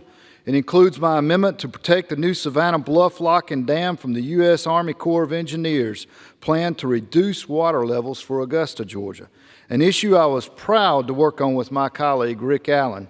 It allows the deepening of the Port of Savannah. It includes report language reinforcing the authority of power marketing administrators to set hydropower rates, which we are currently seeing have a large impact on energy prices in the district. Thanks to Congressman Dale Strong, it immediately provides a cost estimate to repair the Wilson Lock and Dam on the Tennessee River. I look forward to the final passage of this vital piece of legislation and securing America's water resources for generations to come, and I urge my colleagues to join me in supporting this bill, and I yield back. The gentleman from Georgia yields back. The gentleman from Missouri is recognized. The gentleman reserves. The gentlelady from California is recognized. Continue to reserve. The gentlelady continues to reserve. The gentleman from Missouri is recognized. Thank you, Mr. Speaker. At this time, I yield 1 minute to the gentleman from New Jersey, Mr. Kane. The gentleman from New Jersey is recognized for 1 minute. Thank you, Mr. Speaker. I am proud to speak in support of the Water Resources Development Act 2024, which came out of the Transportation and Infrastructure Committee with strong bipartisan support. This legislation includes Army Corps of Engineers water resources projects of national, regional, and local significance that help strengthen our nation's global competitiveness. Included in this legislation are 8 priorities that I have advocated on behalf of. Among these are 3 projects and initiatives directly related to New Jersey's 7th Congressional District. These include a new feasibility study for risk management covering Berkeley Heights, New Providence, and Summit. Additionally, there is report language aimed at expediting the completion of a reevaluation report for the Greenbrook Subbasin Flood Control Project in Middlesex, Somerset, and Union counties, as well as the expedited completion of the Rahway Flood Mitigation Feasibility Study. As a member of the Transportation and Infrastructure Committee, I'm proud to support this critical piece of legislation that benefits our communities so that we can continue to grow the economy, protect communities, and create jobs. I urge my colleagues to support this legislation and yield back. The gentleman yields back. The gentleman from Missouri is recognized. The gentleman continues to reserve. The gentlelady from California is recognized. Continue to reserve. The gentlelady continues to reserve. The gentleman from Missouri, you are recognized. Thank you, Mr. Speaker. At this time, I'd yield 1 minute to the gentleman from Tennessee, Mr. Burchett. The gentleman from Tennessee is recognized for 1 minute. Thank you, Mr. Chairman. Appreciate your indulgence and the people that work on this committee, and I appreciate that young lady over there. She's just a delightful woman, and I want to thank you for that, your friendship. And I thank you for yielding. I rise in support of the Water Resources Development Act of 2024. This legislation will extend the Asian carp prevention and control pilot programs that direct the U.S. Army Corps of Engineers to prevent the spread of Asian carp in the Tennessee and Cumberland River watershed. These fish are a disaster. You need to go on YouTube and watch them. They repopulate, and they have no nothing really can stop them right now. And people love the East Tennessee because of its natural beauty, and it's home to many businesses like Ingram Marine Group, Mastercraft, Malibu Boats, and others that rely on us to take care of our waterways. Managing the spread of invasive carp has been an important issue for maintaining healthy water resource ecosystems in Tennessee, in and around the country, and I encourage my colleagues to support this legislation. Thank you. I yield back. Tennessee yields back. The gentleman from Missouri reserve. Recognized and continues to reserve. The gentlelady from California is recognized. Continue to reserve. The gentlelady continues to reserve. The gentleman from Missouri, you're recognized. Thank you, Mr. Speaker. At this time, I'd yield 1 minute to the gentleman from Louisiana, Mr. Graves. The gentleman from Louisiana is recognized for 1 minute. Thank you, Mr. Chairman. Mr. Chairman, look, in this environment where Congress is sitting here fighting over everything, I want to take just a minute to reflect on this legislation. Every 2 years, under Chairman Graves' leadership, we have seen this bill come up. This is a critical bill. It's everything from resilience, flood protection, my home state, hurricane protection, restoring our coastal wetlands, ensuring economic competitiveness of the ports all around the United States. This is critical legislation, and this is a rare opportunity where Republicans and Democrats are coming together to make the right decisions. I want to thank Chairman Sam Graves and Ranking Member Larson. I want to thank my good friend, Congresswoman Napolitano, and I wish you the best and all of your children and grandchildren and great-grandchildren, and keep going. And I want to thank my friend David Rouser for all the work on this, and of course the Ryans and all the staff that have put in countless hours. Look, for my home state of Louisiana, this is about our future. It's about resilience. It's about our ports and waterways. For example, in this legislation, we have important legislation for the Morganza to the Gulf project, ensuring the recognition of credit for the important work that the locals have done on that one. I want to thank all the folks involved. I urge adoption of legislation and yield back. The gentleman from Louisiana yields back. The gentleman from North Carolina is recognized. Mr. Speaker, I ask unanimous consent to manage the remainder of the time for the majority. Without objection. I reserve. The gentleman is recognized and reserved. The gentlelady from California, you are now recognized. Are you ready to close? We're ready to close. Yes, Mr. Speaker. I yield myself the balance of our time. Gentlelady is recognized. Mr. Speaker, as I mentioned earlier, WRDA is a bipartisan product that includes provisions in every part of the country and authored by House members themselves. It's an incredible task compiling all of these priorities and drafting the water bill. I'd like to thank the many people who have helped this bill become a reality. Thank you to the leadership of the U.S. Army Corps of Engineers, Assistant Secretary Connor, Lieutenant General Spellman, and their incredible staff who have worked through the hundreds of submissions we have received. Thank you to the remarkable team at the Legislative Council for putting all of the provisions into legislative text. I am very fortunate to have some of the best water leaders in the country in my district in Southern California who provided valuable input for this bill, including Los Angeles Public Works Director Mark Pastrella, Los Angeles County Sanitation District General Manager Robert Ferrante, Metropolitan Water District Board Chair Adan Ortega, Los Angeles Harbor Commission President Lucille Roybal Allard, our former colleague, and San Gabriel Valley West Watermaster Sonia Zampiello, who's retiring this summer. I am particularly like to thank the subcommittee chair, David Rouser, for his friendship and collegiality through the hearings and the meetings that led to this bipartisan accomplishment, and for visiting my district. I'd also like to thank all my past co-chairs who have been excellent. Most importantly, I'd like to thank the incredible Water Subcommittee staff, including Alexa Williams, Logan Furry, Ryan Seeger, Ryan Hambleton, and the majority staff. My special thanks to my Chief of Staff, Joe Sheehy, and Melvin Sanchez. I urge my colleagues to support and vote for the WRDA 2024. I yield back the balance of my time. The gentlelady from California yields back. We wish her well. The gentleman from North Carolina is now recognized. Thank you, Mr. Speaker. In closing, I want to emphasize again the importance of this WRDA 2024 bill, which delivers improvements to flood control, infrastructure, ports and harbors, and inland waterways across the country. As I mentioned earlier, this legislation was developed based on input from nearly 350 members of this body on Army Corps projects, programs, and policies that are important to their constituencies. As a result, this bill not only authorizes locally supported water resource projects and studies to evaluate future projects, it also provides the Corps and local project sponsors the tools to more effectively and efficiently complete those projects, saving both time and money. Importantly, this bill will increase American competitiveness and strengthen our supply chains. And I can't overstate how important that is.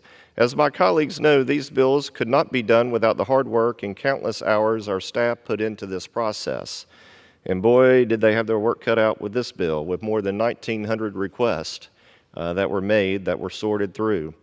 I want to thank the Water Resources and Environment Subcommittee staff, Ron Hambleton, Tim Petty, Lydia Dennis, Dale Braun, Corey Kuipers, and Jacob Pratt. I also want to thank the full committee staff, Jack Rudy, Abby Wink, Megan Holland, Tyler Sanderson, Chris Devine, Leslie Parker, Justin Harklerode, Carrie Goldberg, Peyton Palazzolo, Tyler Milletti, Brianna Garcia, and Rachel Sackerson. And thank you to the minority staff led by Kathy Diedrich and Ryan Seeger. They did a tremendous job, all of them. And finally, I want to thank my colleagues here today on the committee and in this chamber for their participation and work to develop this very important and crucial bill. Mr. Speaker, I urge support of H.R. 8812, what we know as WRDA 2024, and I yield back the balance of my time. The gentleman yields back. The question is, will the House suspend the rules and pass the bill H.R. 8812 as amended? Those in favor say aye. Those opposed, no. In the opinion of the chair, 2/3 being in the affirmative, purpose of the gentleman from North Carolina seek recognition. I demand the yeas and nays. The yeas and nays are requested. All those in favor of taking this vote by the yeas and nays will rise and remain standing until counted. A sufficient number having risen, the yeas and nays are ordered. Pursuant to Clause 8 of Rule 20, further proceedings on this question will be postponed.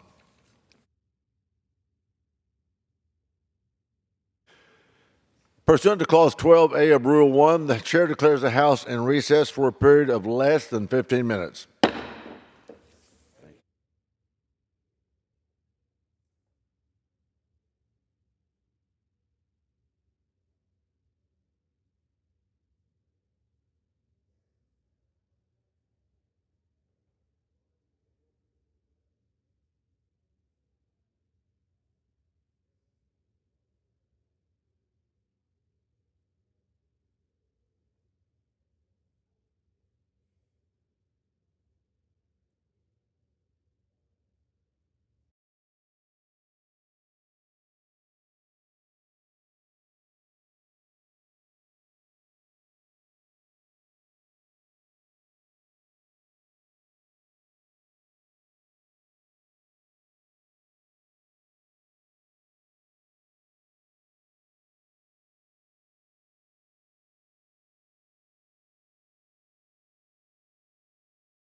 The House will be in order.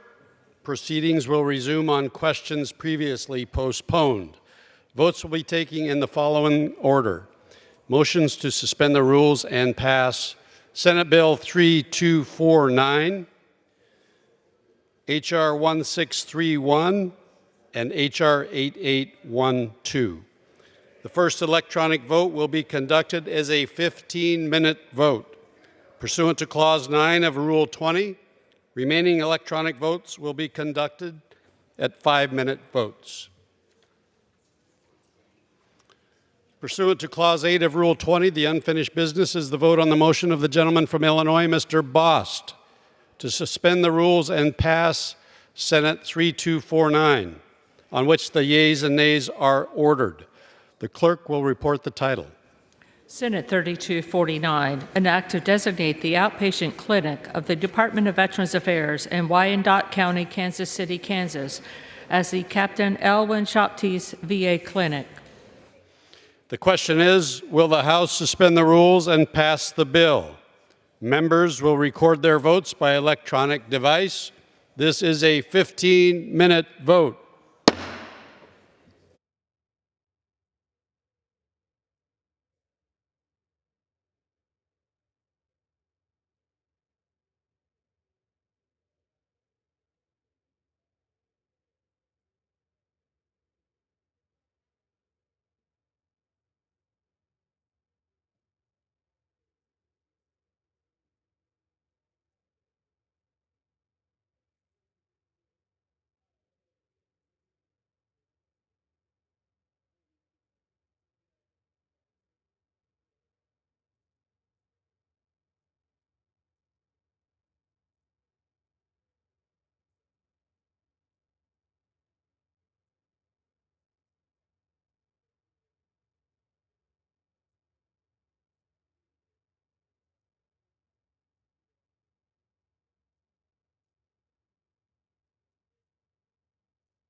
In this vote, the yeas are 363, the nays are 0. 1 is recorded as present. 2/3 being in the affirmative, the rules are suspended, the bill is passed, and without objection, the motion to reconsider is laid on the table.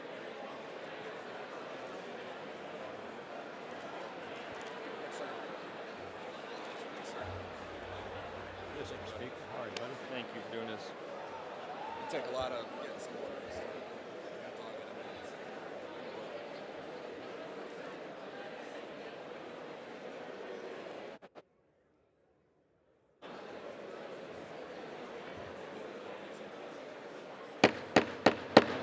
Shh. The House to come to order.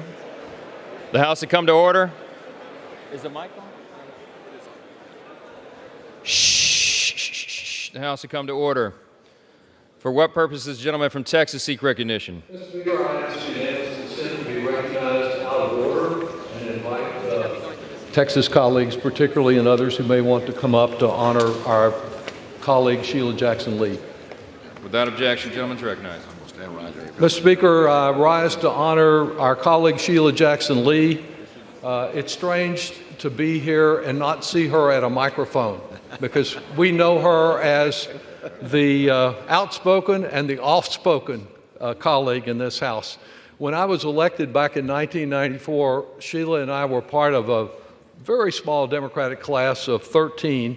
And even then, certainly, and even last year, or even a couple months ago, I never thought that I would be memorializing her after an illness that took her far too swiftly. She's an icon in Houston and in Texas politics. She always showed up for her constituents, just as she always showed up here.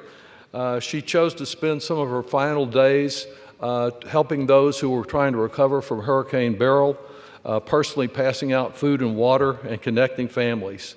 Sheila's known all over Houston for being a fighter for her community. Here in Washington, she was certainly a fierce advocate for many causes, but particularly racial justice and equality. She was responsible for our nation now recognizing in the bipartisan effort she made with Senator Cornyn, Juneteenth as a federal holiday to recognize the horrors of slavery and our recovering from them. She fought relentlessly to end the scourge of community violence in her work on the Violence Against Women Act, the Sentencing Reform Act, the Kimberly Vaughn Firearm Safe Storage Act, and of course she treasured her children Erica and Jason and her grandchildren Ellison and Roy, as well as her dedicated staff members here in Washington and in Houston. She graduated with honors in the first Yale University class to include women. She was a trailblazer there as she was here and a mentor to many. While a demanding boss, she had a great sense of humor, a side many do not remember. She seemed to be everywhere and involved in just about everything here, providing inspiration to many and a determined advocacy. The stories from her former staff members who knew her best attest that she played a major role in their professional development and provided a launching pad for their careers. So with the bipartisan support of so many here, I ask that all join our delegation in a moment of silence for our respected colleague, Sheila Jackson Lee.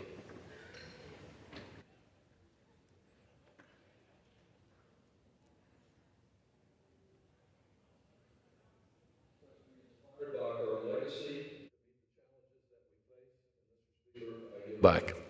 Well done, Lloyd. Yeah, thank you. Good job. Thank you, sir. Hey, you could have said Sheila could cuss the fur off a cat without getting it.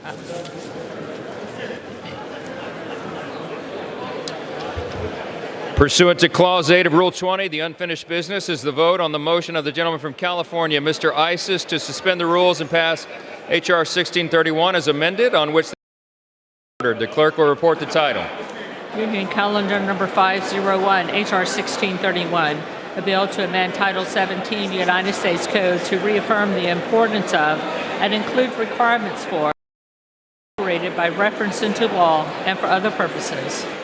The question is, will the House suspend the rules and pass the bill as amended? Members will record their votes by electronic device. This is a 5-minute vote.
members voted?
We have to ask, have all members voted? On this vote, the yeas are 248, the nays are 127. Two-thirds not being in the affirmative, the rules are not suspended, and the bill is not passed.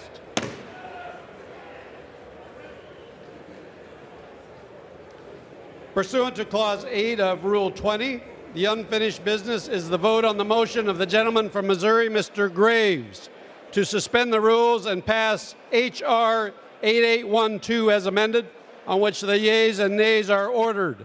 The clerk will report the title. H.R. 8812, a bill to provide for improvements to the rivers and harbors of the United States, to provide for the conservation and development of water and related resources and for other purposes.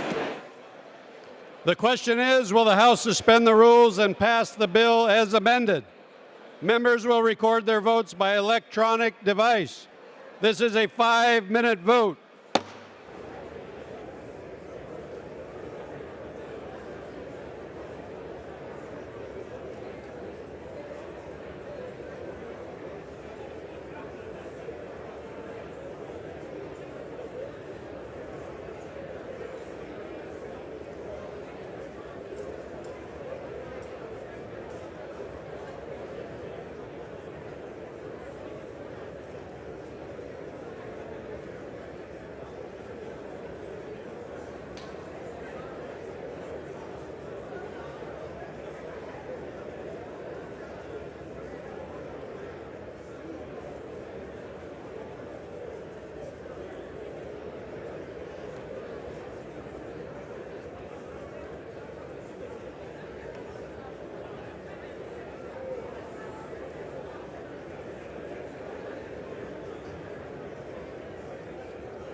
members voted?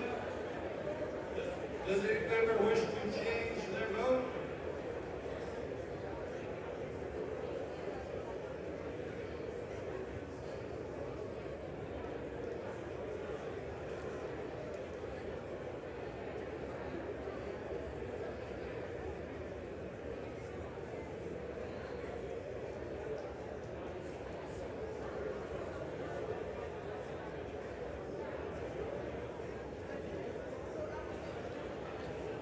On this vote, the yeas are 359, the nays are 13, two-thirds being in the affirmative. The rules are suspended.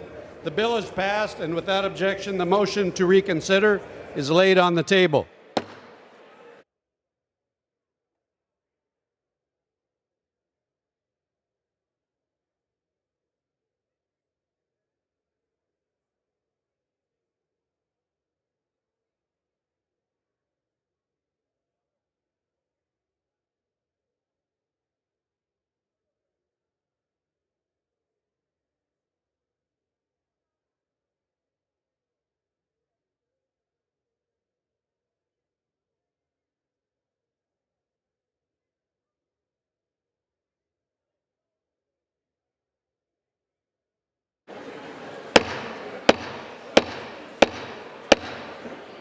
House will be in order.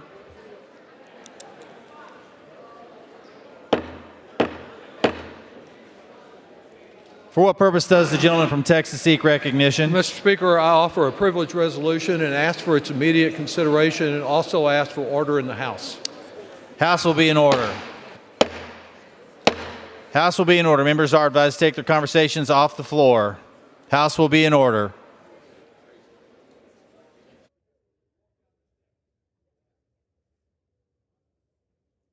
Texas. For what purposes does the gentleman seek recognition?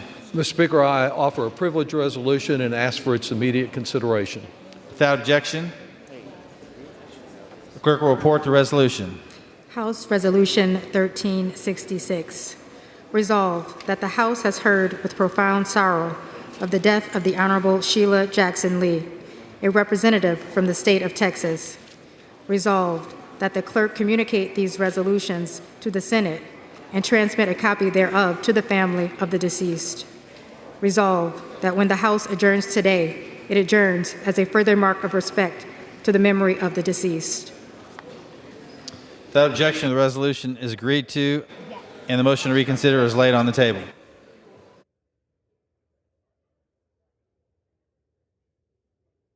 For what purpose does the gentleman from South Carolina seek recognition? Mr. Speaker, I ask unanimous consent that when the House adjourns today, it adjourn to meet at 9 a.m. tomorrow.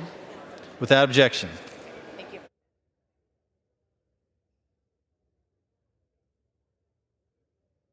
For what purpose does the gentleman from Pennsylvania seek recognition?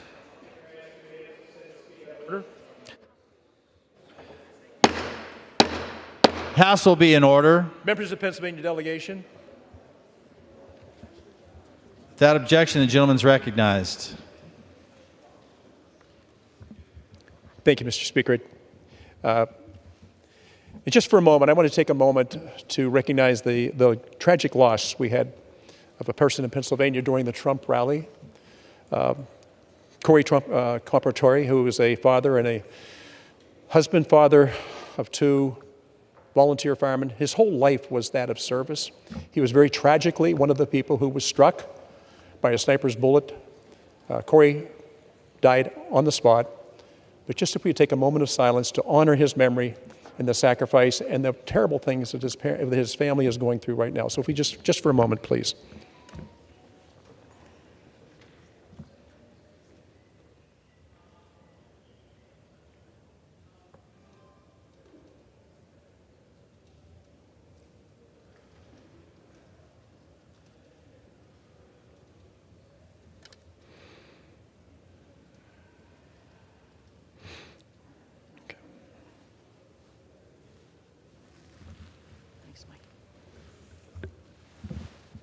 Thank you, sir.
Pursuant to Clause 8 of Rule 20, the chair will postpone further proceedings today on the additional motions to suspend the rules if a recorded vote of the yeas and nays are ordered, or if the vote is objected to under Clause 6 of Rule 20.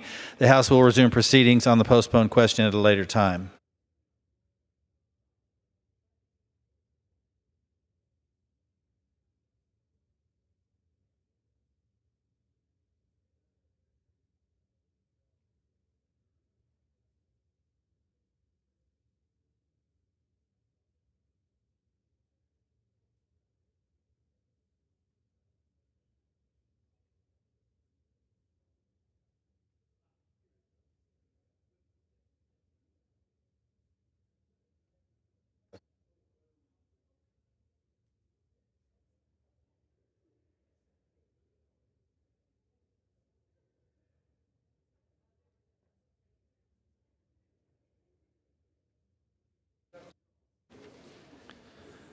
For what purpose does the gentlewoman from South Carolina seek recognition? Mr. Speaker, I move that the House suspend the rules and pass the bill H.R. 890 as amended. Clerk will report the title of the bill. H.R. 890, a bill to increase access to agency guidance documents. Pursuant to the rule, gentlewoman from South Carolina, Ms. Mace, and the gentleman from Maryland, Mr. Raskin, each will control 20 minutes. The chair now recognizes the gentlewoman from South Carolina. Mr. Speaker, I ask unanimous consent that all members have 5 legislative days in which to revise and extend their remarks and include extraneous material on this measure. Without objection. I yield myself such time as I may consume. Gentlewoman's recognized. Thank you, Mr. Speaker. I call upon my colleagues to support H.R. 890, the Guidance Out of Darkness or GOOD Act. This bill ensures agency guidance is transparent by requiring agencies to publish legal and regulatory guidance documents online in a single location. Under current law, agencies are required to proactively disclose statements of policy and interpretations, also commonly known as guidance documents, which have been adopted by the agency and are not published in the Federal Register. These regulatory guidance documents represent agency statements intended to inform the public of how an agency interprets laws and regulations. Despite this existing publishing requirement, the law currently lacks guidelines for how agencies must publish guidance documents. Federal agencies have typically used a variety of methods to issue their guidance documents, including websites, email, social media, and newsletters. But as you can imagine, tracking down guidance documents across these different areas of publication is a very real burden. H.R. 890 solves this problem by ensuring the central publishing of all guidance documents. This will help the American public and regulated organizations, especially small entities, better understand agencies' views of their obligations under the law. I urge my colleagues to support this common sense bipartisan legislation, and I reserve the balance of my time. Gentleman from South Carolina reserves. Gentleman from Maryland. Thank you, Mr. Speaker. I yield myself such time as I might consume. Gentleman's recognized. Thank you kindly. I rise in support of H.R. 890. I thank the gentlelady for her leadership. The bill's titled the Guidance Out of Darkness Act, suggesting that agency guidance documents are currently secreted away behind closed doors, shrouded in mystery. This is a bit melodramatic and gothic and not exactly the reality. Federal agencies are presently required to disclose any statements of policy and interpretations that are not otherwise published in the Federal Register. But it's true that there are not standardized requirements now for how and where to publish these guidance documents. The GOOD Act would establish such requirements, directing agencies to publish them on a dedicated website of the agency. It would also require the OMB director to designate a single website where all such guidance could be found. This step to make agency guidance documents more organized and accessible makes good sense. I appreciate my colleagues for working to address a number of concerns raised about the bill as originally drafted. For example, the bill now includes an exception to publishing a guidance document if that document is exempt from disclosure under FOIA, ensuring that the bill does not result in sensitive information winding up in the hands of our adversaries. However, some valid concerns remain outstanding, chiefly that the bill's definition of guidance document may be overly broad to the extent that it undermines the transparency the bill is meant to advance. We won't oppose this bill today because I appreciate its stated goal of promoting transparency, but I do ask our GOP colleagues to continue working with us in good faith to thoroughly examine and address some lingering concerns before it moves any further through the legislative process. Thank you, and I'll reserve the balance. Gentleman reserves. Gentleman from South Carolina is recognized. Mr. Speaker, I yield 5 minutes to the gentleman from Kentucky, Mr. Comer. The gentleman from Kentucky is recognized. Thank you, Mr. Speaker, and I want to thank the gentlelady from South Carolina for yielding. I urge my colleagues to support H.R. 890, the Guidance Out of Darkness or GOOD Act. Regulatory guidance includes agency statements that, while not intended to have the force and effective law, establish agency policies on statutory, regulatory, or technical issues. Because such guidance communicates how an agency will administer the law and its programs, it has a significant effect on regulated entities. Regulated entities and the public should know what agency guidance says about the laws and programs that affect them. However, guidance documents are not easy to find. They are not consistently posted on agency websites. This inconsistency burdens regulated entities, and it especially burdens small businesses, who often lack the resources to hire compliance experts. The problem is so bad that agency guidance documents are known as, quote, regulatory dark matter. For a brief time, the prior administration brought needed sunshine to this situation. Following the GOOD Act's passage by the House during the 115th Congress, the prior administration voluntarily adopted the bill's reforms through an October 2019 executive order after the Senate failed to act. Under the executive order, guidance was required to become fully transparent online. Across the government, each agency was directed to make available on its website a single searchable index database with links to all guidance documents in effect. As a result, for the first time, members of the public could easily find whatever agency guidance they needed online in one central location. The order was in effect during 2019 and 2020, but has since been rescinded. Ever since, agencies have been pulling down their guidance web pages, and guidance has once again fallen into darkness, increasing the potential for agency abuse. This is why we need to, once again, pass the GOOD Act in the House and require agencies to publish their regulatory guidance in a single, easily accessible location. The American public deserves nothing less from their government. I want to thank my committee colleague, Representative Ro Khanna, for co-sponsoring my legislation. I especially want to thank the ranking member for working with my staff to strengthen the bill and helping us advance a bipartisan bill here today. I urge my colleagues to support this simple and necessary transparency bill, and I yield back the balance of my time. Gentleman yields. Gentleman from South Carolina reserves. Gentleman from Maryland. I will reserve. Gentleman reserves. Gentleman from South Carolina. I also have no further speakers and am prepared to close. Gentleman reserves. Gentleman from Maryland.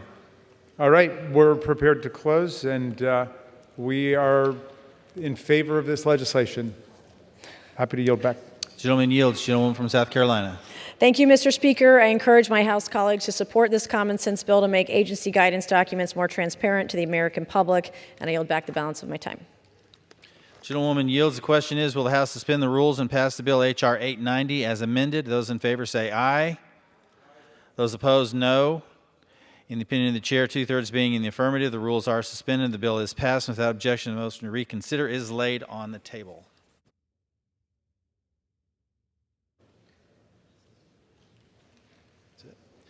For what purpose does the gentlewoman from South Carolina seek recognition? Mr. Speaker, I move the House suspend the rules and pass H.R. 7887 as amended. The clerk will report the title of the bill. H.R. 7887, a bill to amend Title 41 United States Code to prohibit minimum experience or educational requirements for proposed contractor personnel in certain contract solicitations and for other purposes.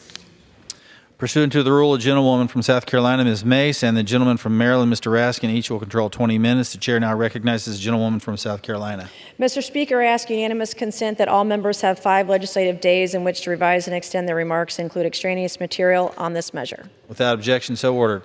I yield myself such time as I may consume. Gentlewoman's recognized. Thank you, Mr. Speaker. The federal contractor workforce is several times larger than the 2 million strong civilian workforce the federal government directly employs today. That's because so much government work is outsourced. That includes, for instance, much of the operation and maintenance of the federal IT systems and the safeguarding of their cybersecurity. So it was disturbing for me to learn in the course of my work this Congress as chair of the Oversight Committee's Subcommittee on Cybersecurity, Information Technology, and Government Innovation that many federal contract solicitations bar qualified individuals from performing the work. So what are these barriers? Many federal solicitations include unnecessary degree requirements mandating that individuals who perform various tasks hold specific education credentials, such as a four-year college degree. But training for many jobs in fields like IT in building construction is increasingly available through non-degree pathways like apprenticeships and boot camps, or even certifications. That's why a slew of major private sector employers have pared back degree requirements in hiring in recent years. In fact, some of our biggest tech companies offer certification programs within their own companies to help their individuals be even more qualified for jobs that are available to them. When it comes to cybersecurity, the public and private sectors together face a shortage of roughly 700,000 workers. Clearly, the federal government cannot afford to erect unnecessary hurdles that prohibit those with the necessary technical skills and desire from doing such work simply because they lack a traditional degree. And the companies who employ them, those that offer apprenticeships and engage in skills-based hiring, should be encouraged to compete for government contracts and not be excluded from competition. This bill helps ensure that federal contractors are permitted to hire qualified professionals with the necessary knowledge, the necessary skills, and the necessary drive, even if they lack a traditional four-year degree. The bill does this by prohibiting contract officers from stipulating education requirements for contract employees without providing a written justification for doing so. That justification must show that education is necessary in order to perform the work and meet the needs of the agency. To be clear, this bill in no way tells federal contractors how to actually hire their staff. Rather, it removes an unnecessary restriction on their ability to hire qualified individuals. The federal government shouldn't be barring from consideration for work qualified individuals who acquired their skills through alternative training. They deserve a chance at a job. They deserve a chance to compete. I urge my colleagues to support this timely, necessary, and bipartisan bill. I reserve the balance of my time. Gentlewoman reserves. Gentleman from Maryland. Thank you, Mr. Speaker. I'll yield myself such time as I might consume. Gentleman's recognized. I rise in support of H.R. 7887, the Access Act, which is intended to address degree inflation, the growing trend of college graduates filling jobs that don't require college degrees. This can lead to reduced earnings for college degree holders, reduced employment opportunities for non-degree holders, and an overall drag on the economy in a time of very low unemployment like ours and of labor shortages. Committee Democrats are supportive of efforts to eliminate minimum education and experience requirements for jobs that don't actually require such associated skills for successful performance, expanding opportunity for the more than 62% of the population aged 25 and older who do not hold a bachelor's degree. The Access Act would prohibit federal agencies from specifying minimum educational requirements for contractor personnel in solicitations unless the solicitation also includes a written justification explaining why such requirements are actually necessary. I'd been concerned that this might create a blanket requirement that could be unnecessarily burdensome for federal agencies in the instances in which a minimum education or experience requirements are commonly and reasonably understood to be necessary. But changes made to the bill after our committee markup have alleviated those concerns. There are certainly some jobs for which some minimum education or experience appear to be totally unnecessary. For example, approximately 39% of postings for construction managers require a college degree, as do 52% of web developer postings and 34% of distribution manager postings. This distribution suggests that these roles are frequently performed in the economy totally successfully without a college degree, and that the requirement is more about the subjective preference or traditions of the employer than the actual demands of the job. So it makes sense for agency contracting officers to have to provide a written justification for choosing to require that contractors hire only college degree holders for such jobs, as this bill would require.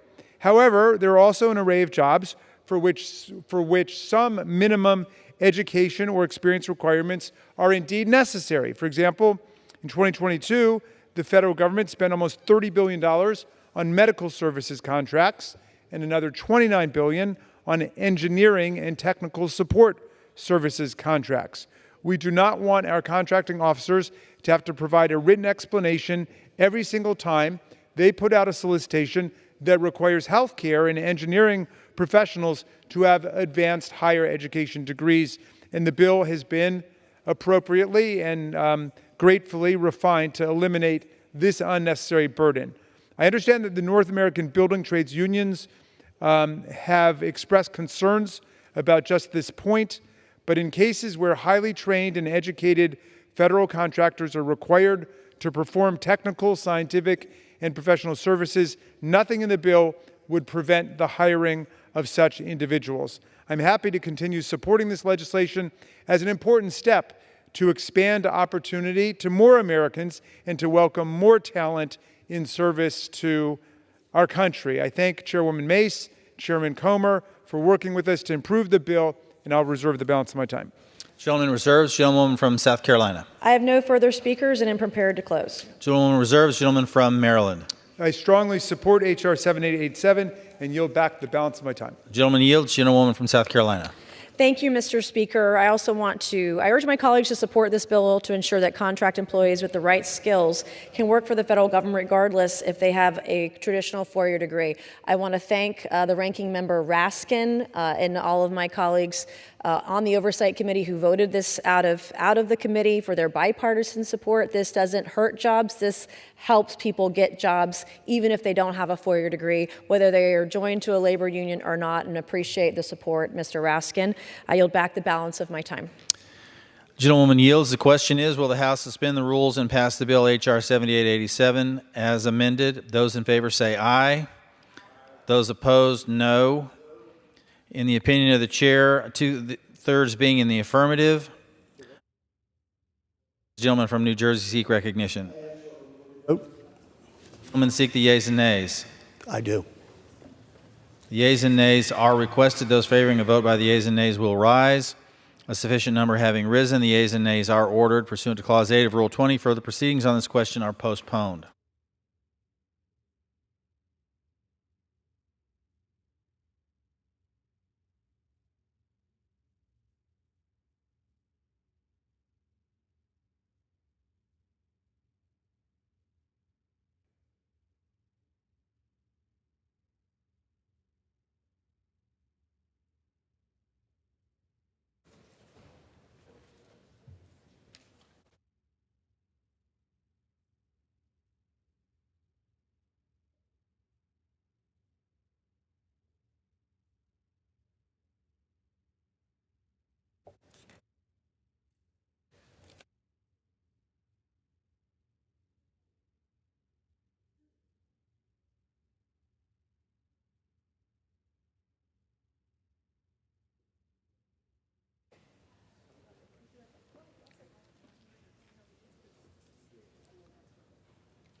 For what purpose does the gentleman from Illinois seek recognition? Speaker, I move to suspend the rules and pass H.R. 4136. The clerk will report the title of the bill. H.R. 4136, a bill to name the Department of Veterans Affairs Community-Based Outpatient Clinic in Plano, Texas, as the U.S. Congressman Sam Johnson Memorial VA Clinic. Pursuant to the rule, the gentleman from Illinois, Mr. Bost, and the gentlewoman from Illinois, Ms. Budzinski, each will control 20 minutes. The chair now recognizes the gentleman from Illinois. Mr. Speaker, I ask unanimous consent that all members have 5 legislative days in which to revise and extend their remarks on H.R. 4136. Without objection, so ordered. Speaker, I yield myself as much time as I may consume. The gentleman's recognized. Thank you, Mr. Speaker. Speaker, I rise today in support of H.R. 4136, a bill to name the Department of Veterans Affairs community-based outpatient clinic in Plano, Texas, as the U.S. Congressman Sam Johnson Memorial VA Clinic. You know, Sam Johnson, a legend and an American hero, was born October 11, 1930, in San Antonio, Texas. At the age of 20, Sam began a 29-year decorated career in the U.S. Air Force, retiring as a full-bird colonel. He flew nearly 100 combat missions with the Thunderbird demonstration team as a fighter pilot in both Korean and Vietnam wars, and as a commander of a tactical air fighter wing. Later, Sam Johnson went on to serve as the director of the Air Force Fighter Weapons School, and on his 25th combat mission over Vietnam, Sam's plane was shot down and he was captured by North Vietnamese forces. Sam would then go on to spend the next 7 grueling years as a prisoner of war. More than 3 years of that time in solitary confinement. But as Sam put it, the solitary confinement did not shake his fighting spirit. He was so resistant in captivity that he earned himself a windowless 3-by-9-foot concrete cell at the infamous Hanoi Hilton, where he was then released from in 1973. A decade later, his right hand permanently disabled and left with a limp for the rest of his life, Sam Johnson continued his service in the Texas House of Representatives, where he served a total of 7 years. But Sam wasn't done yet. He ran for Congress in 1991, where he served our great nation once again for 27 years and left an undeniable mark on this institution. His fight for freedom and defending individual liberties never wavered, and American families are better off today because of Sam's service. Now, Congressman Johnson served honorably as a pilot, a decorated war hero, and a statesman. It goes without saying that there is no one more fitted to name the VA clinic in Texas after than Congressman Sam Johnson. Now, I know there are some that will raise concerns that this bill does not meet the committee's rule for naming VA facilities. Well, that's correct. And it's only because a small minority of the Texas delegation has not signed on to a letter expressing their support. And I'm not one to bend or break committee rules, but in this case, we can't simply wait any longer. Sam toiled in prison, in a prison camp for 7 years, serving our country, and we should not wait another second to honor his service. Now, I want to thank the sponsor of this bill, Representative Self, for leading this effort, and I urge my colleagues to support H.R. 4136. And with that, Mr. Speaker, I reserve the balance of my time. Gentleman reserves. The gentlewoman from Illinois is recognized. Mr. Speaker, I yield myself such time as I may consume. Gentlewoman's recognized. Mr. Speaker, I rise to express my support for H.R. 4136 to designate the Department of Veterans Affairs community-based outpatient clinic in Plano, Texas as U.S. Congressman Sam Johnson Memorial VA Clinic. Congressman Johnson was a combat veteran of both the Korean War and the Vietnam War, a fighter pilot, and a nearly 28-year representative from Texas. He flew 62 missions during the Korean War. During the 25th mission in Vietnam, his F-4 Phantom fighter bomber was shot down on April 16, 1966. His injuries included a broken arm, a broken back, and a dislocated shoulder, none of which was properly treated during his nearly 7-year imprisonment in Hanoi Ho Lo, commonly referred to by many former POWs as the Hanoi Hilton. For the last 18 months of his captivity, Johnson shared a cell with future Senator John McCain. Mr. Johnson weighed 120 pounds when he was released February 12, 1973. His right hand was permanently disabled, and he walked with a limp for the rest of his life. Congressman Johnson graduated from Southern Methodist University in Dallas, Texas in 1951 as a member of the Air Force ROTC. Following his service in Vietnam, he received a master's degree in international affairs from George Washington University in 1974. He retired from the Air Force as colonel in 1979. Congressman Johnson's political career followed shortly after. He was elected to the Texas State Legislature in 1984 and won his seat in the U.S. House of Representatives in 1991. He served the Texas 3rd District for nearly 28 years before retiring in 2019. Congressman Johnson passed away in May of 2020, but he will be remembered for his courage and lifetime of public service. It is only fitting that the Plano, Texas Clinic be named in his honor. A dedicated public servant in war and in peace, Congressman Johnson is certainly deserving of this nation's gratitude.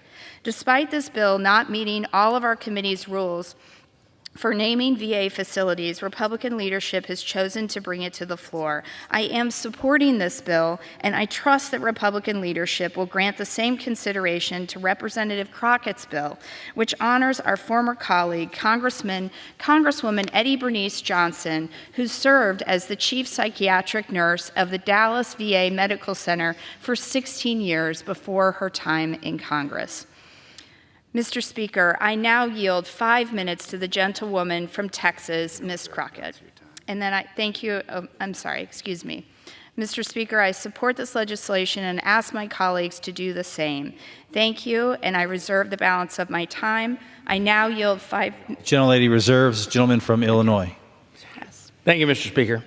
At this time, I would like to yield 2.5 minutes to the sponsor of the bill, Representative Keith Self from Texas, who, as I, also knew Sam Johnson very well. The gentleman from Texas is recognized. Mr. Speaker, I rise to speak on my bill to rename the Plano, Texas VA Clinic after former Congressman, Air Force fighter pilot, and POW Sam Johnson.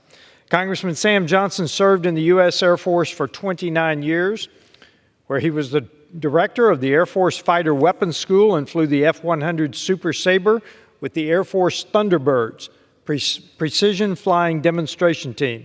He flew the slot.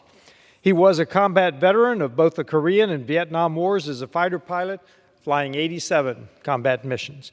On April 16, 1966, while flying his 25th combat mission over Vietnam, he was shot down and suffered a broken right arm, broken back, and dislocated shoulder. He was a prisoner of war for nearly 7 years, including 42 months in solitary confinement. He was a part of a group of 11 U.S. military prisoners known as the Alcatraz Gang, a group of prisoners separated from other captives because they would not break.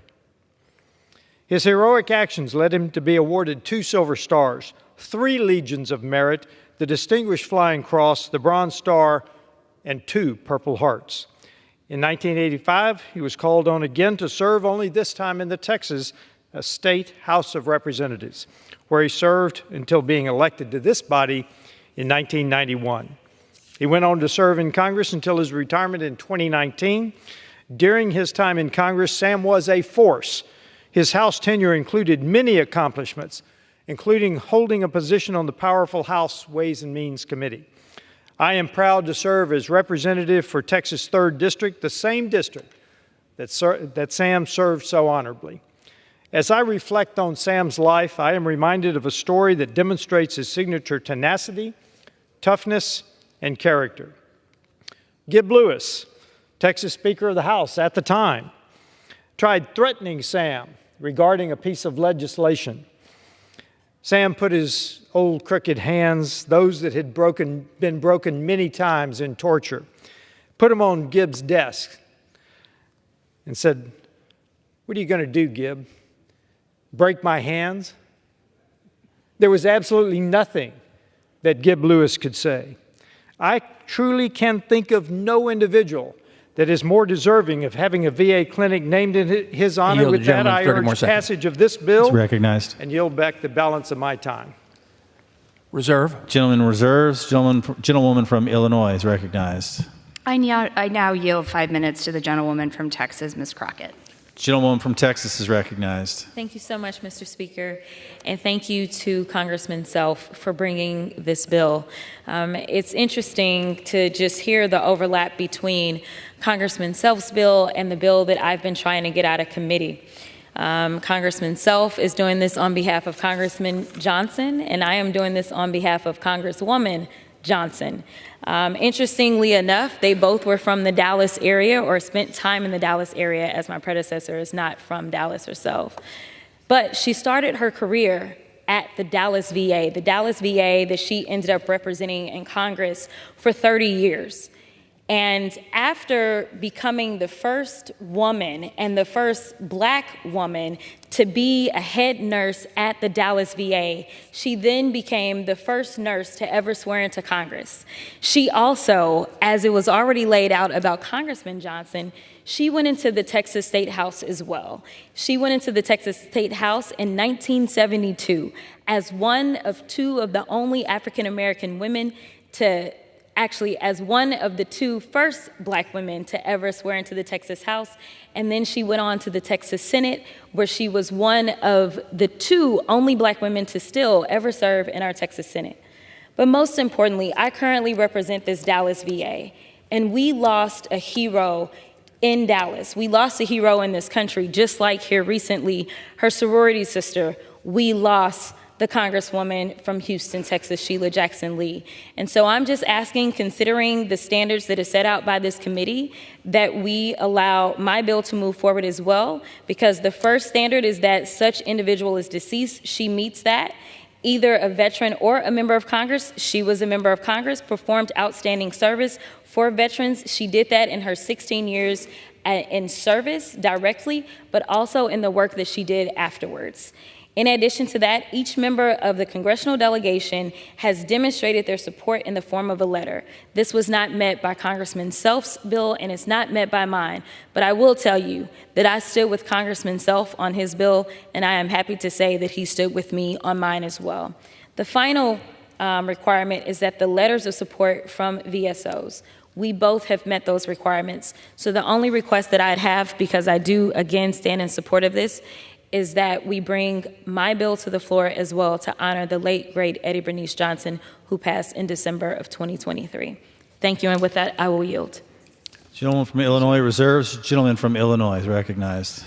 Well, Speaker, I'd like to take a moment, if I can, to respond to Ms. Crockett's comments about breaking precedents today with this naming bill.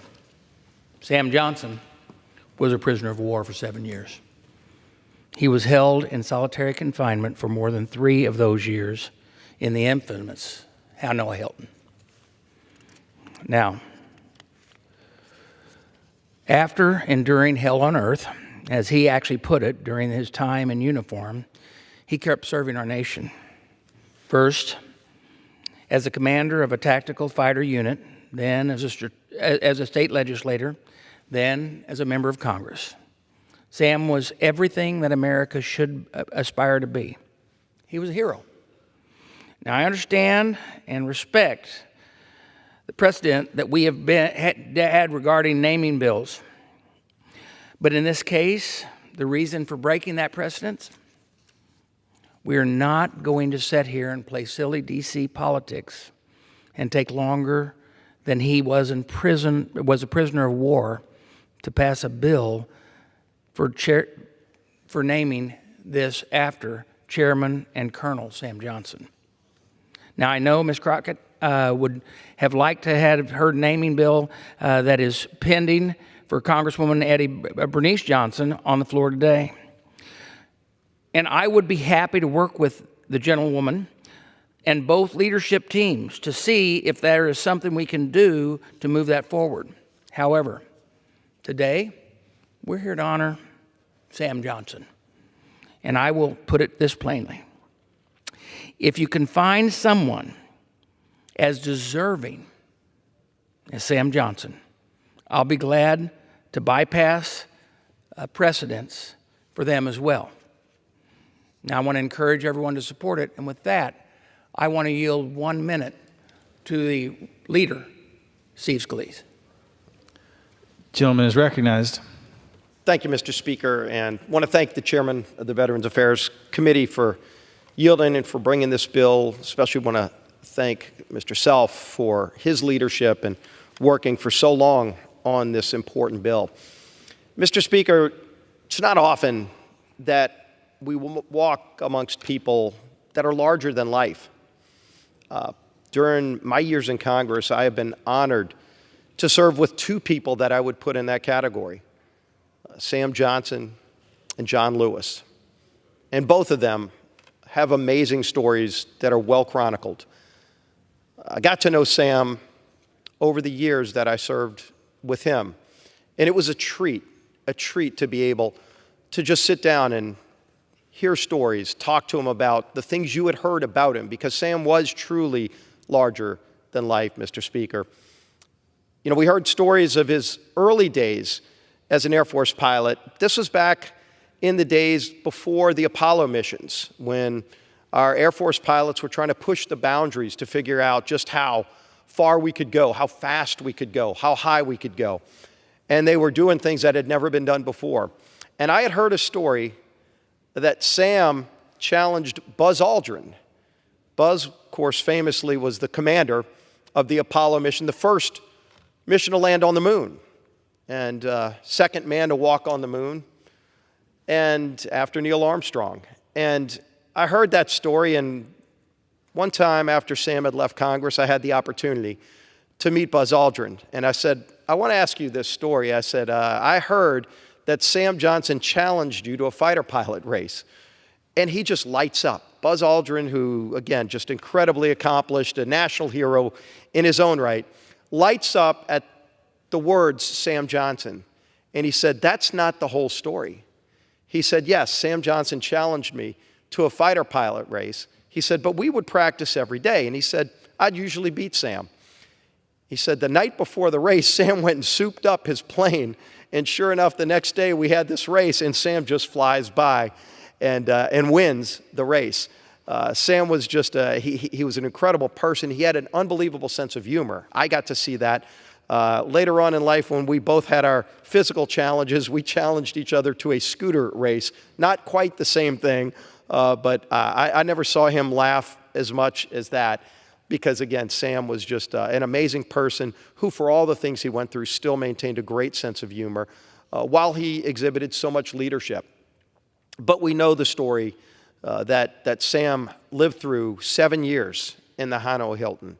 He wrote a book about it, and as I started to get to know Sam, I said, you know, I'm not really going to truly understand Sam unless I read the book. The book's called Captive Warriors.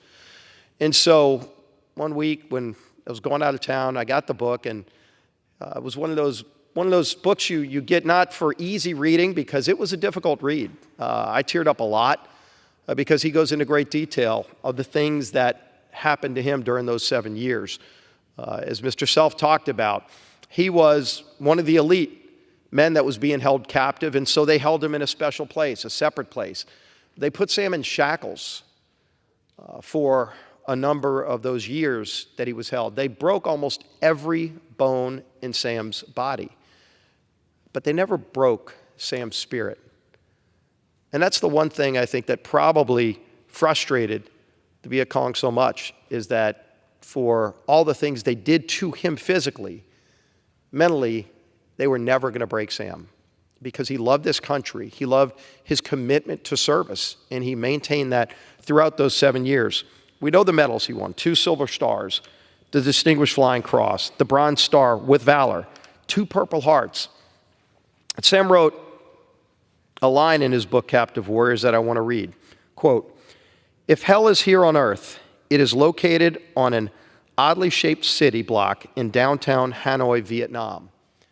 This was a man that I had the honor, the true distinct honor to serve with because of who he was.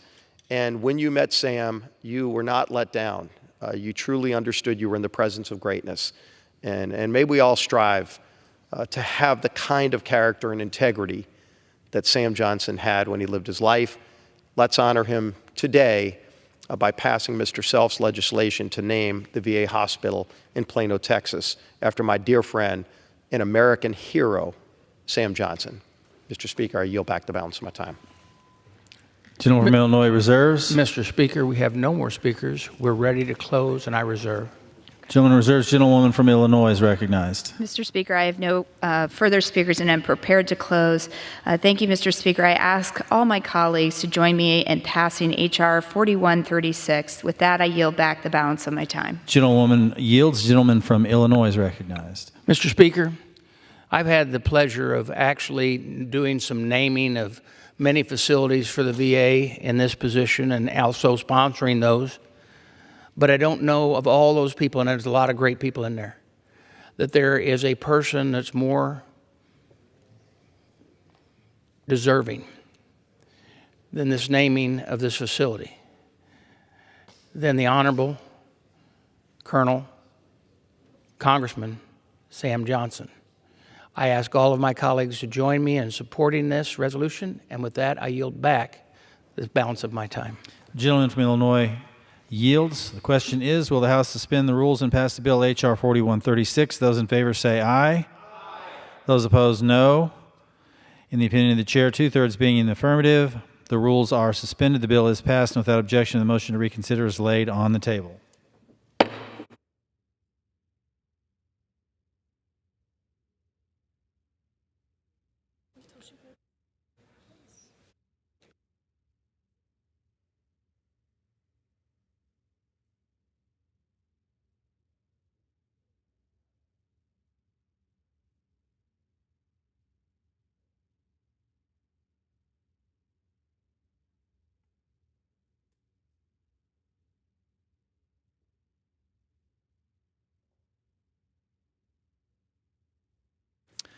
For what purpose does a gentlewoman from South Carolina seek recognition? Mr. Speaker, I move the House suspend the rules and pass Bill S-1258 as amended. The clerk will report the title of the bill. Senate 1258, an act to require the Director of the Office of Management and Budget to submit to Congress an annual report on the projects that are over budget and behind schedule and for other purposes. Pursuant to the rule, gentlewoman from South Carolina, Ms. Mace, and the gentleman from Maryland, Mr. Raskin, each will control 20 minutes. The chair now recognizes the gentlewoman from South Carolina. Mr. Speaker, I ask unanimous consent that all members have 5 legislative days in which to revise and extend their remarks and include extraneous material on this measure. Without objection. I yield myself as much time as I may consume. Gentlewoman is recognized. Thank you, Mr. Speaker. Congress must ensure that every taxpayer dollar is spent efficiently.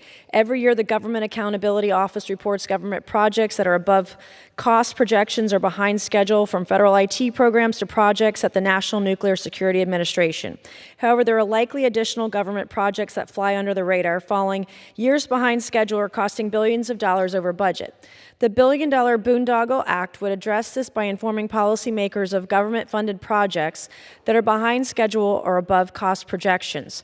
Under the bill, agencies must report to Congress on projects that are more than 5 years behind schedule or have expenditures that are at least $1 billion more than the original cost estimate for the project. Agencies must provide an explanation if there is a delay in completion or an increase of cost for the project. Congress has a duty to oversee the federal government for inefficiency and waste. This bill informs policymakers and allows Congress to address failing government projects before further taxpayer dollars are wasted or misused. I would like to thank Senator Joni Ernst for her leadership on this issue and thank Representative Miller Meeks for introducing the House companion bill. I reserve the balance of my time. Gentlewoman reserves. Gentleman from Maryland is recognized. Thank you, Mr. Speaker. I'll yield myself such time as I might consume. Gentleman's recognized. The legislation would require additional reporting on certain federal projects that are over budget by $1 billion or 5 years behind schedule. Federal agencies would be required to include this information in their annual performance and accountability reports made to Congress and the President. Congress, of course, has a duty to make sure the taxpayer dollars are being well and efficiently spent in the ways that we appropriated. Additional oversight of projects that are vastly over budget or behind schedule makes good sense, and we support this bill. I appreciate the fact that this version of the bill takes into consideration some technical comments that were provided to us by OMB. I reserve the balance of my time. Woman from South Carolina. Speaker, I yield 2 minutes to the gentlewoman from Iowa, Ms. Miller Meeks. Gentlewoman's recognized. Thank you, Mr. Speaker, and I thank my colleague from South Carolina, Ms. Mace, Representative Mace, for yielding me time. I rise today in support of my bill, the $1 billion Boondoggle Act. It's bipartisan legislation that would require the public disclosure of every taxpayer-funded project that is $1 billion or more over budget or 5 years or more behind schedule. This disclosure would also include an explanation for the delays and added cost, as well as the identification of the contractors. In Congress, we are entrusted to be stewards of taxpayer dollars.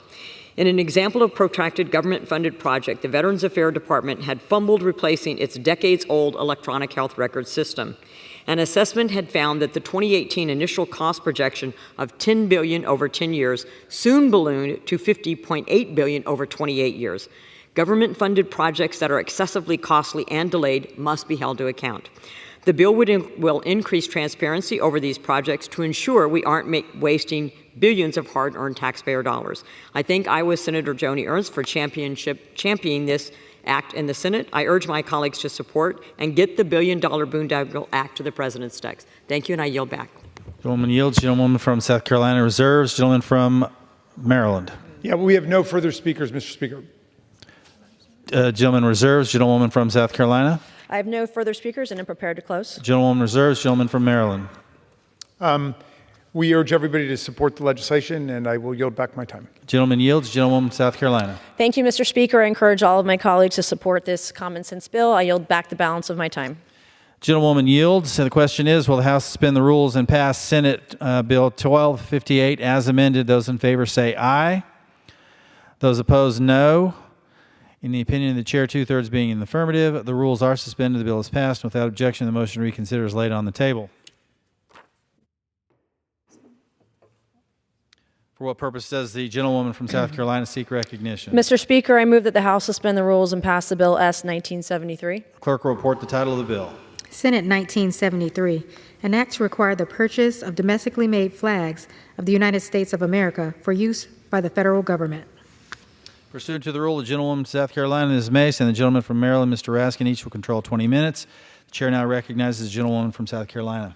Mr. Speaker, I ask unanimous consent that all members have 5 legislative days in which to revise and extend their remarks and include extraneous material on this measure. Without objection, so ordered. I yield myself such time as I may consume. Gentlewoman's recognized. Thank you, Mr. Speaker. American flags should be made in America. This bill ensures that the federal government buys U.S. flags that are made from 100% American materials. According to the U.S. Department of Commerce and the U.S. Census data, in 2017, the U.S. imported 10 million American flags. Of those, all but 50,000 came from China. The Department of Defense and individual military departments are already generally required to buy American flags that are made entirely of U.S. materials. But civilian agencies do not have such restrictions. The All-American Flag Act applies current DoD requirements and exceptions across the government. I'm proud to be an original co-sponsor of the House Companion Bill, and I urge my colleagues to support this important legislation. I reserve the balance of my time. Gentlewoman reserves. Gentleman from Maryland. Thank you, Mr. Speaker. I yield myself such time as I might consume. Gentleman's recognized. The American flag should be made in the USA. The All-American Flag Act is a bipartisan bill that we invite all members to support. It would require all federal agencies to purchase American flags that are manufactured right here in the USA using materials grown and produced in the United States. Under current law, this requirement applies only to DoD and the VA. This bill would extend it to all federal agencies. I want to commend our distinguished colleague from Illinois, Representative Sorensen, the author of the House bill, for his diligent and important work on this issue, and I reserve the balance of my time. Gentleman reserves. Gentleman from South Carolina. I have no further speakers and am prepared to close. Gentleman reserves. Gentleman from Maryland. I would like to yield at this point 2.5 minutes to our colleague, Representative Sorensen. Gentleman is recognized. Thank you, Mr. Speaker. I thank the gentleman from Maryland and the gentlelady from South Carolina for working on this effort with me. Today, I ask this governing body, what is the most American thing that you can think of? Is it George Washington, who looks over us? Is it the dome of the Capitol building, under which we do the work of the people? I believe the most American thing is the symbol that flies on my home in Moline, Illinois, on top of this important building, on the back of every ship that carries our military, and which is displayed so proudly behind you, Mr. Speaker. I'm proud to stand here and see S. 1973, the All-American Flag Act, considered on the floor of the House of Representatives. Under current law, the government can buy flags that contain just 50% American-made materials. But I believe that American flags paid for by American taxpayers should be entirely made in the greatest country in the world by the greatest workers in the world. My bill would require the federal government to buy flags that are manufactured 100% in the United States with materials 100% grown or produced in the United States. In 2021, my home state of Illinois passed a law that all American flags purchased must be American-made. So this legislation will bring the values of our neighbors back home to the federal government. Whether it's over a post office in Kewanee, Illinois, or accompanying our troops to battle, or on a casket of a fallen hero, our patriotism has to begin and end here in this country. In 1906, George Cohen wrote, "You're a grand old flag." The song's signature lyric, "She's a grand old flag," came from a conversation that he had with a Civil War veteran who fought at Gettysburg. My bill will ensure that all grand flags are made in this grand land. So I'm proud to see my bill come to the House floor today, and I urge all of my patriotic colleagues to be proud of their support for its swift passage and for our great nation. I yield back. Gentleman yields. Gentleman from Maryland reserves. Gentleman from South Carolina. Thank you, Mr. Speaker. I urge my colleagues to support this bipartisan bill to ensure American flags are made right here in America. This is something every American can get behind. Proud to support sending this legislation to the President's desk here today, and I yield back the balance of my time. Gentlewoman yields. Gentleman from Maryland. And we will yield also, urging everyone to support this legislation offered by the gentleman from Illinois. The gentleman yields. The question is, will the House suspend the rules and pass Senate Bill 1973? Those in favor say aye. Those opposed, no. In the opinion of the chair, 2/3 being in the affirmative, the rules are suspended. The bill is passed. Without objection, the motion to reconsider is laid on the table. For what purpose does the gentlewoman from South Carolina seek recognition? Mr. Speaker, I move that the House suspend the rules and pass Bill H.R. 6162. Clerk will report the title.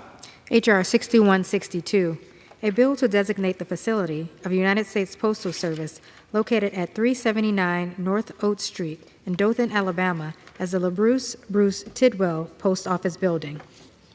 Pursuant to the rule, the gentlewoman from South Carolina, Ms. Mace, and the gentleman from Maryland, Mr. Raskin, each will control 20 minutes. The chair now recognizes the gentlewoman from South Carolina. Mr. Speaker, I ask unanimous consent that all members have 5 legislative days in which to revise and extend their remarks and include extraneous material on this measure. Without objection, so ordered.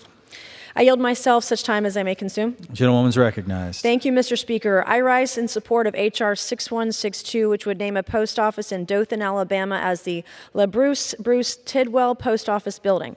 Bruce Tidwell, a U.S. Navy veteran, served the community of Dothan, Alabama as a letter carrier for the U.S. Postal Service for many years. It is fitting that this post office being renamed in the community is the community where Mr. Tidwell worked. I encourage my colleagues to support this bill and reserve the balance of my time. Gentlewoman reserves. Gentleman from Maryland.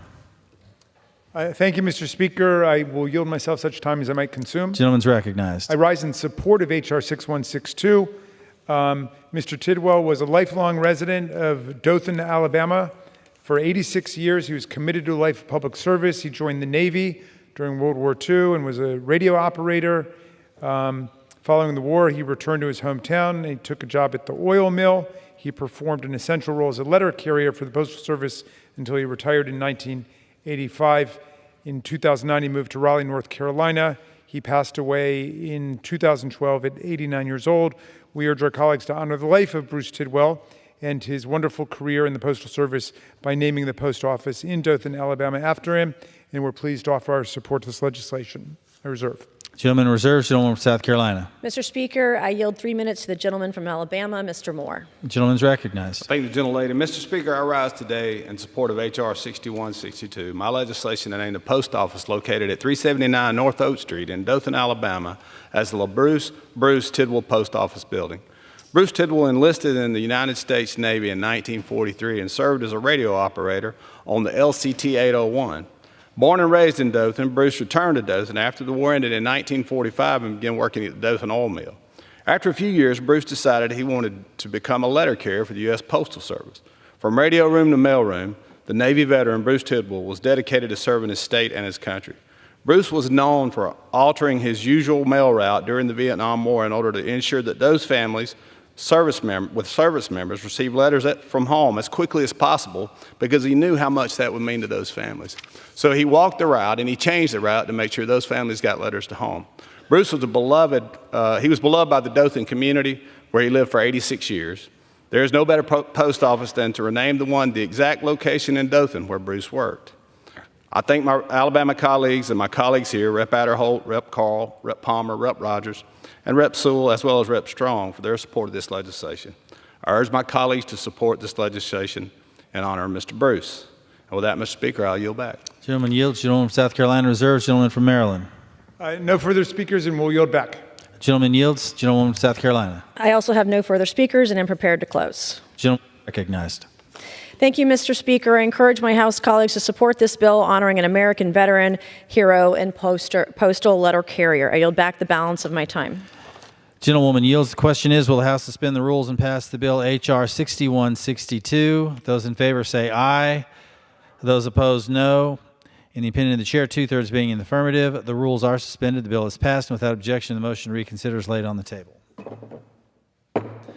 For what purpose does the gentlewoman from South Carolina seek recognition? Mr. Speaker, I move that the House suspend the rules and pass the bill H.R. 7385. The clerk will report the title of the bill. H.R. 7385, a bill to designate the facility of the United States Postal Service located at 29 Franklin Street in Petersburg, Virginia, as the John Mercer Langston Post Office Building.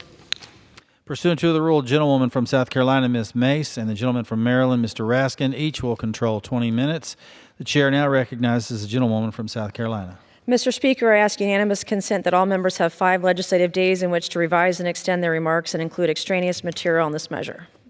Without objection, so ordered. I yield myself such time as I may consume. Gentlewoman's recognized. Thank you, Mr. Speaker. I rise in support of this bill, which would rename a post office in Petersburg, Virginia, for Mr. John Mercer Langston. Mr. Langston grew up in Ohio and became an attorney who helped recruit African-American troops during the American Civil War. Later, Mr. Langston went on to serve as Virginia's first African-American member of Congress from 1890 to 1891, and the first president of Virginia Normal and Collegiate Institute, known today as Virginia State University. I support naming a post office in memory of former Congressman Langston and encourage my colleagues to support this bill. I reserve the balance of my time. One reserves, gentleman from Maryland. Thank you. I yield myself such time as I might consume. The gentleman's recognized. I rise in support of H.R. 7385, and I want to begin by yielding to the distinguished gentlewoman from Virginia, Congresswoman McClellan, for any remarks she may have for 2.5 minutes. Gentlewoman's recognized. Thank you, Mr. Speaker, and thank the gentleman from Maryland.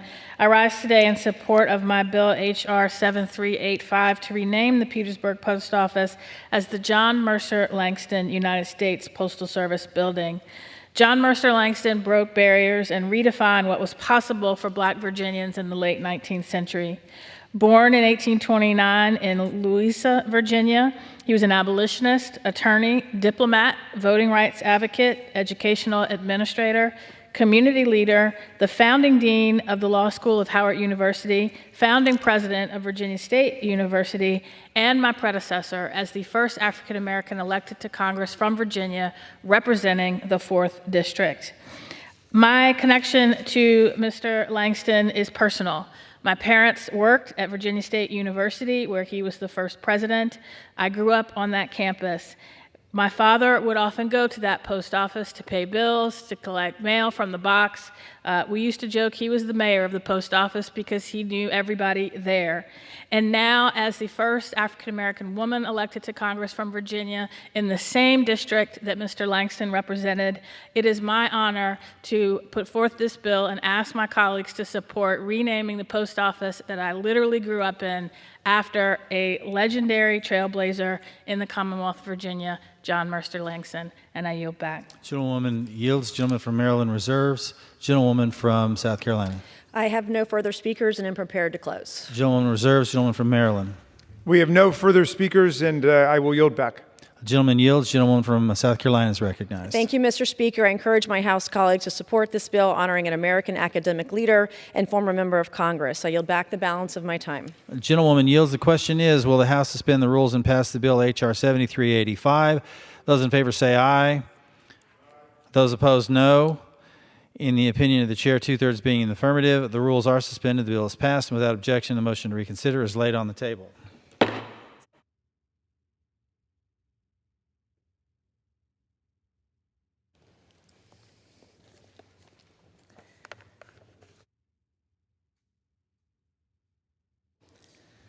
Do I have to be recognized? Mr. Speaker. Mr. Speaker. Entertaining request for 1 minute speeches. Mr. Speaker. The gentlewoman from South Carolina. For what purpose does the gentlewoman from South Carolina seek Mr. recognition? Speaker, pursuant to Clause 2A1 of Rule 9, I seek recognition to give notice of my intent to raise a question of the privileges of the House.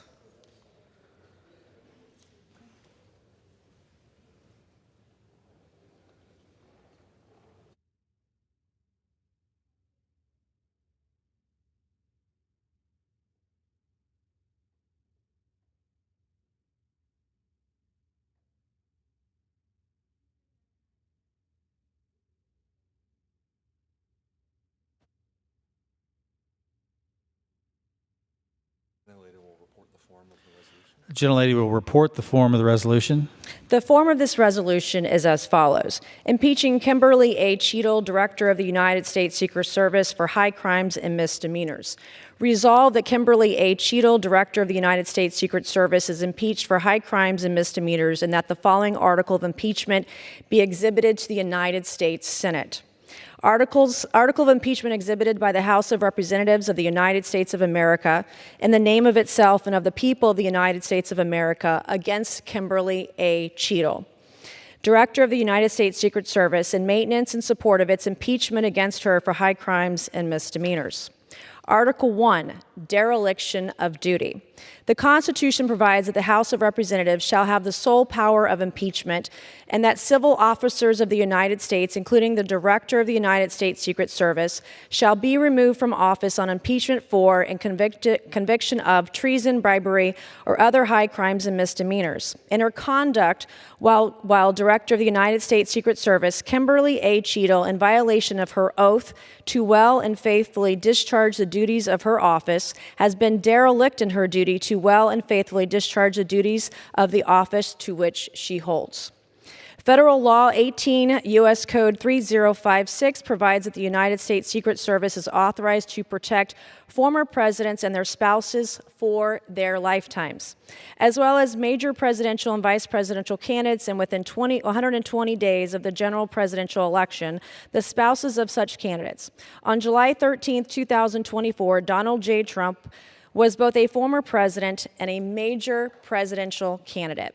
During a political event in Butler Township, Pennsylvania, hosted by Donald J. Trump's presidential campaign on July 13, 2024, an event subject to protection by the United States Secret Service, an individual on an unsecured roof less than 500 feet from Donald J. Trump opened fire, shooting Donald J. Trump, a protectee of the United States Secret Service. An innocent bystander, Corey Compatore, was killed, and two other individuals, David Dutch and James Copenhaver, were seriously injured by gunfire. Kimberly A. Cheadle acknowledged on July 22, 2024, that the Secret Service's solemn mission is to protect our nation's leaders. On July 13th, we failed, end quote. and that as Director of the United States Secret Service, I take full responsibility for any security lapse. Kimberly A. Cheadle further acknowledged on July 22, 2024, that the events of July 13, 2024 were, quote, the most significant operational failure of the Secret Service in decades. On July 13, 2024, Kimberly A. Cheadle, in her conduct as Director of the United States Secret Service, failed to protect Donald J. Trump and other attendees at the event in Butler Township, Pennsylvania. Kimberly A. Cheadle acknowledged on July 22, 2024, that this tragedy was preventable. Wherefore, Kimberly A. Cheadle, by such conduct, has demonstrated that she has been derelict in her duty to uphold her oath to well and faithfully discharge the duties of her office. Kimberly A. Cheadle thus warrants impeachment and trial, removal from office, and disqualification to hold and enjoy any office of honor, trust, or profit under the United States. And I yield back. Under Rule 9, a resolution offered from the floor by a member other than the majority leader or the minority leader as a question of privileges of the House has immediate precedence only at a time designated by the chair within 2 legislative days after the resolution is properly noticed. Pending that designation, the form of the resolution noticed by the gentlewoman from South Carolina will appear in the record at this point. The chair will not at this point determine whether the resolution constitutes a question of privilege. That determination will be made at the time designated for consideration of the resolution.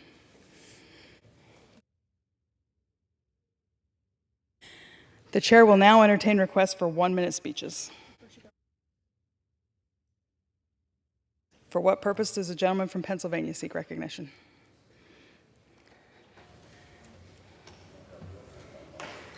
Madam Speaker, I request unanimous consent to address the House for 1 minute and revise and extend my remarks. Without objection, the gentleman is recognized for 1 minute. Madam Speaker, I rise today to recognize July 20th as National Pennsylvania Day. Pennsylvania gained the nickname the Keystone State because Thomas Jefferson referred to the Commonwealth as a keystone of the Federal Union for our role in the establishment and further success of the United States. Our Commonwealth is where the Declaration of Independence was signed, our Constitution was written, and our flag was born. It has also served as the first capital back in the early days of our Union. Pennsylvania is the site of the famous battles, such as the Battle of Valley Forge during the Revolutionary War and the Battle of Gettysburg during the Civil War. In Pennsylvania, we are pioneers. We are proud to be home to the first hospital, superhighway, and commercial oil well, the Drake Well in my district.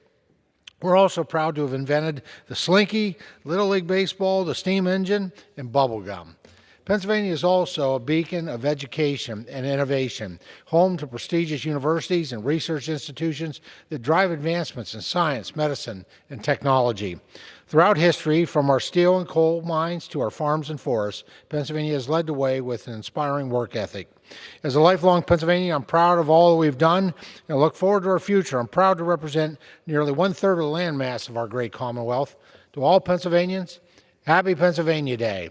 Thank you, Madam Speaker, and I yield back the balance of my time. Thank you.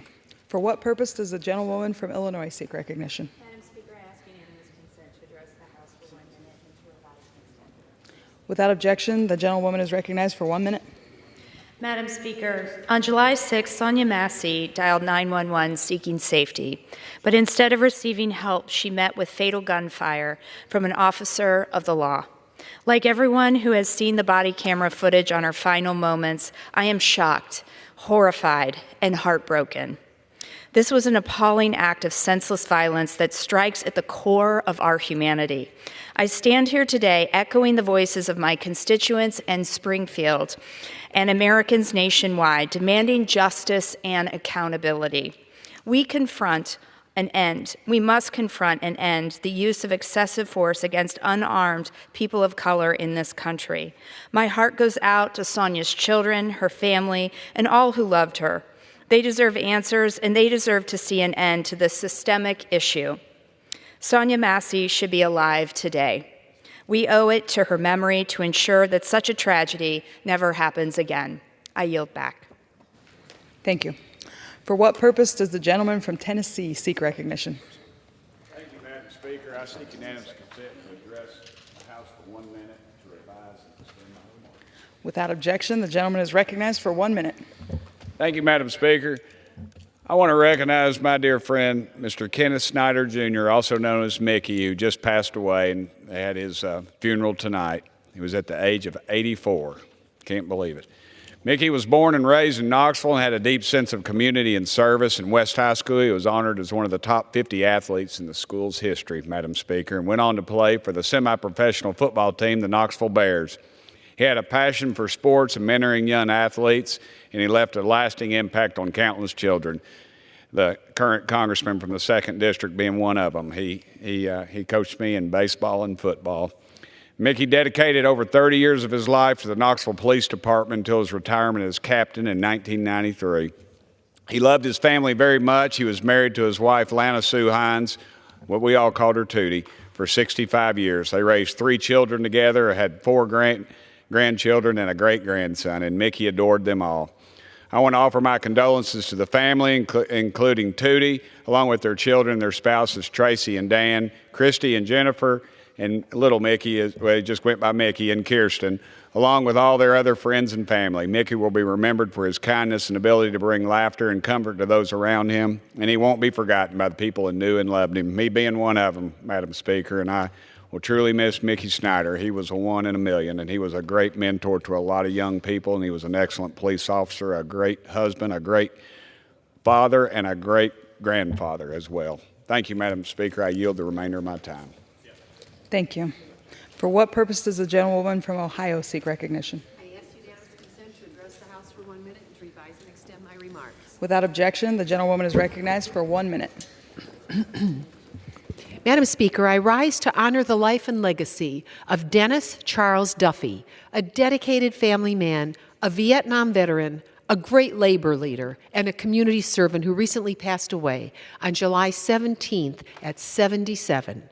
Raised in central Toledo, he attended Macomber Vocational Technical High School and volunteered for the Navy before graduating, serving on a vessel in the Pacific during the Vietnam War until his honorable discharge. He went on to a remarkable 50-year career with the International Brotherhood of Electrical Workers, Local 8, 5 times elected as its business manager and its state secretary-treasurer for 10 years.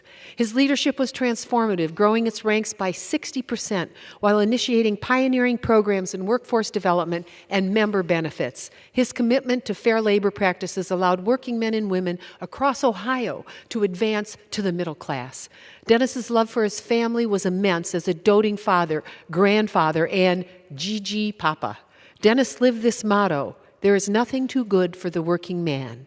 Dennis's legacy of hard work, good humor, always that great smile, humility, and love is cherished by all who knew him. May his loved ones find comfort now that he is no longer suffering.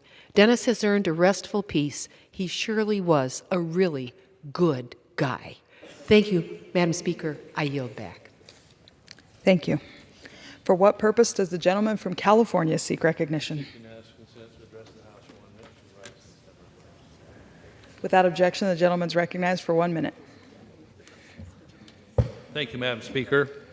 Last month, the Biden administration took steps towards legalizing marijuana by attempting to reclassify it as a lower category drug, going around Congress in the process.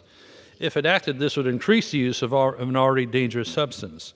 We've already seen this in California with the state with the highest rate of marijuana users. It's no surprise that California also has the highest rate of welfare recipients. We have 1/8 of the population, about 1/3 of the nation's population that are on assistance. I believe the government should disincentivize the use of this harmful drug and not allow banks to prop up this immoral industry.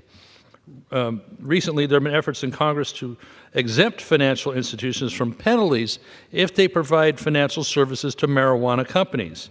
The federal government should have no role in encouraging citizens to break federal law by incentivizing banks to handle the money in these industries. These measures give a green light to the evil that comes from drug use. The addicts will rely on state welfare disability payments for unemployment. Their medical problems will increase and draining our already strained health care system, which taxpayers, are going to front the bill for that. So let's not be doing any more to legalize marijuana or pretend that it's legal through financial institutions. I yield back. Thank you. For what purpose does the gentleman from North Carolina seek recognition? Madam Speaker, I ask for unanimous consent to address the House for 1 minute to revise and extend. Without objection, the gentleman is recognized for 1 minute.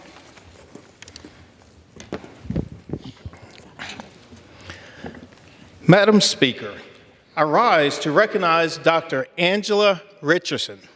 Dr. Richardson has shattered gigantic barriers by becoming the first African American woman to achieve the rank of lieutenant at the Rocky Mount Police Department. Her remarkable promotion to this historic position is a testament to the exceptional dedication in the field of law enforcement. Lieutenant Richardson has a wealth of experience, exceeding 30 years in law enforcement. She has a distinguished PhD in public safety. Lieutenant Richardson is a true trailblazer for law enforcement personnel. She stands as a beacon of inspiration for little girls in eastern North Carolina and beyond who may aspire to protect and serve. Congrats, Lieutenant Richardson and Sheldon, her husband, and thanks to the Rocky Mount Police Department for your dedication to public safety. I yield back. Thank you. Under the Speaker's announced policy of January 9th, 2023, the gentleman from Pennsylvania, Mr. Kelly, is recognized for 42 minutes as the designee of the Majority Leader. Madam Speaker, I ask unanimous consent that all members have 5 legislative days to revise and extend their remarks and to submit extraneous materials on the subject of this special order. Without objection. Madam Speaker, I rise tonight to honor the life of a true hero, Corey Comparatori, who was tragically killed shielding his family from gunfire during former President Donald Trump's campaign rally in my hometown of Butler, Pennsylvania on Saturday, July 13th. Many of us have come to know a little bit more about Corey over the last week. So tonight, over the next half hour, my colleagues and I will tell you more about Corey's story, who he was, his incredible life of service to his community and his country, and perhaps most importantly, his role as a father and loving husband. I also want to take a moment to offer our thoughts and prayers for the 2 Pennsylvanians who were injured during the shooting and continue to recover. Mr. David Dutch of New Kensington, Pennsylvania, and James Koppenheimer of Moon Township, Pennsylvania. And of course, to former President Donald Trump in his recovery. He showed incredible strength in the immediate aftermath of that shooting. So who was Corey Comparatori? He was a constituent of mine from Sarver, Pennsylvania. He was a proud 1992 graduate of Freeport High School. He went on to honor his country as a dedicated 10-year veteran of the U.S. Army Reserves.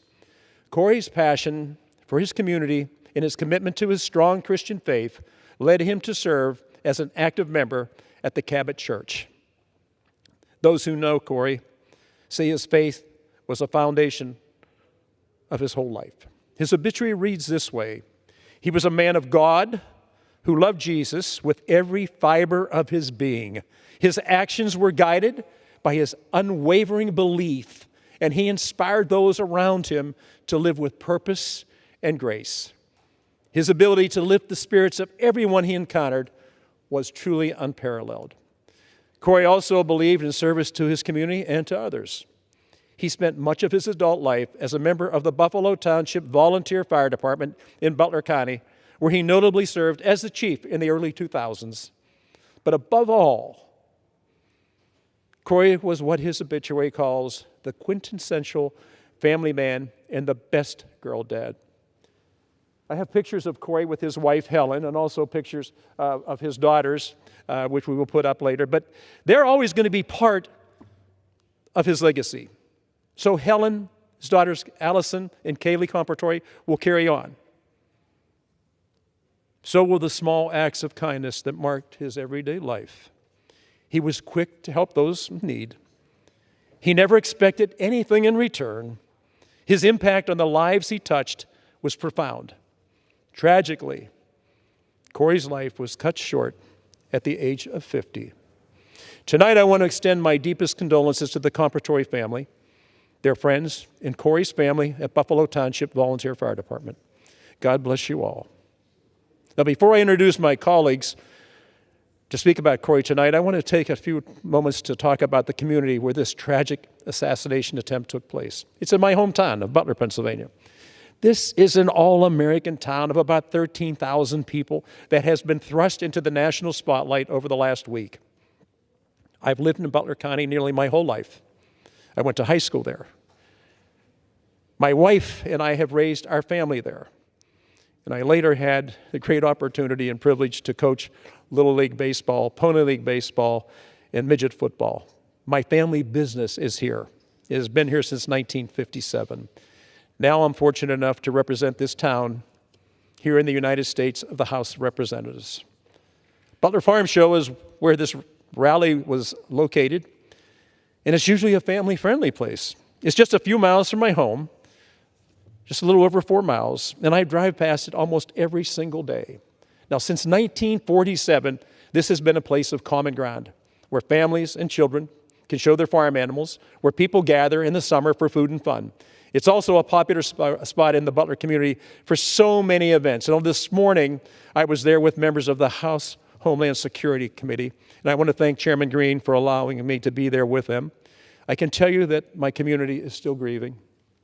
They are shocked by what happened on what was supposed to be another peaceful, sunny days on these very grounds. I was at the Butler Farm Show with President Trump, with Corey, with David, and with James on July 13th. My wife Victoria was there with my son George and 3 of our grandchildren. But what happened that day is a day like nothing I've ever experienced before. And I can also tell you this, the people of Butler and all of Western Pennsylvania are incredibly resilient. We will always, and always have been, and always will be that way. Like so many small towns in America, we're there for each other when the times get tough. And we will get through this. Tonight, as we go and have other colleagues speak, I think our commitment is the American people have the right to know what happened that day at the Farm Show grounds in Butler, Pennsylvania. They have the right to know, and we have the responsibility to find out for them what happened that day, how this could take place on those grounds, how that could take place in the United States of America. And we will not stop until we get the answers. Now, at this time, I want to recognize my dear friend who was there that day with me, Representative Dan Muser. Mr. Muser. Well, Madam Speaker, I rise as well to express my deep sympathy and yes, eulogize a great Pennsylvanian, Corey Compatore. I, too, with Representative, my colleague Kelly, attended the rally last Saturday. Of course, it started as any rally does. People were very enthused and looking forward to the remarks of the former President Trump. 7 or 8 minutes into the speech, the shots rang out and many lives were changed forever. It was a tragic day that could have been worse. But for the Compatore family, well, it was a tragedy that they will live with forever.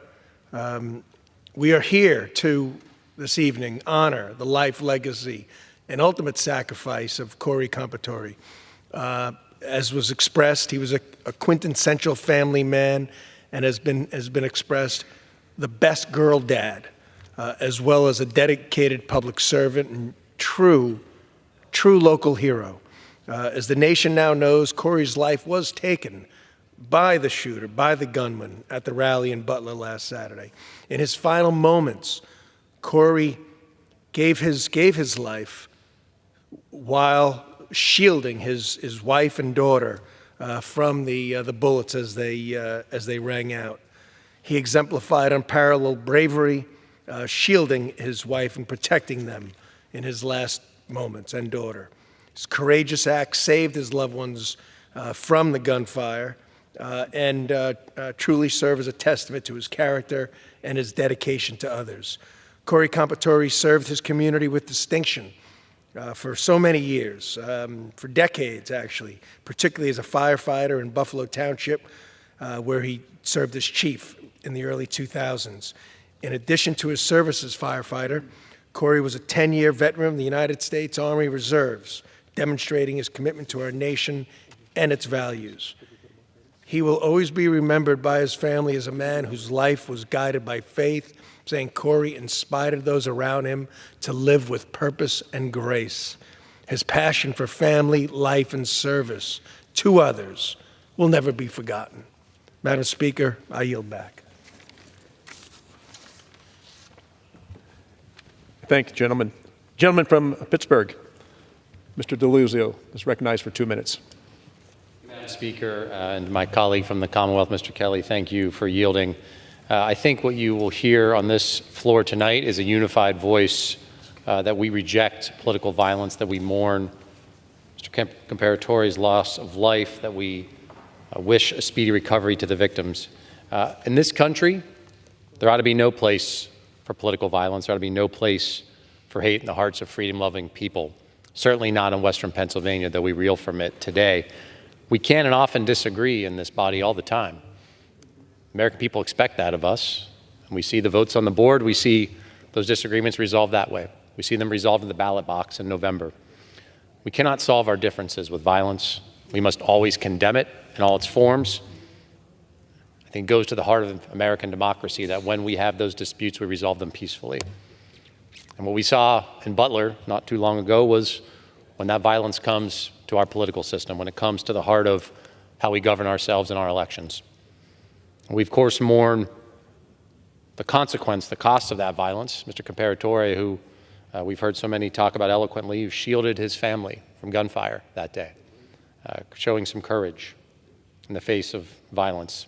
We wish speedy recovery to those still recovering, including my constituent from Moon Township, Mr. Copenhaver, David Dutch of New Kensington, former president who, of course, survived this attack, and so many others who witnessed it and I'm sure still suffer from it. So I thank my colleague for bringing us together this important moment. I think it's important the American people hear us with a clear and unified voice, calling for unity, rejecting the threat of violence in our elections. Now I yield back. Now recognize the gentleman from Pennsylvania and Chairman of the Agriculture Committee, Mr. G.T. Thompson.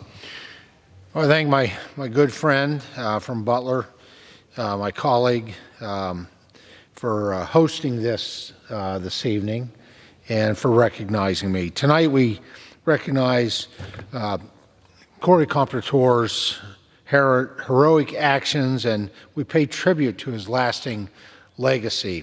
For 3 decades, Corey served the community as the Buffalo Township Fire Department firefighter.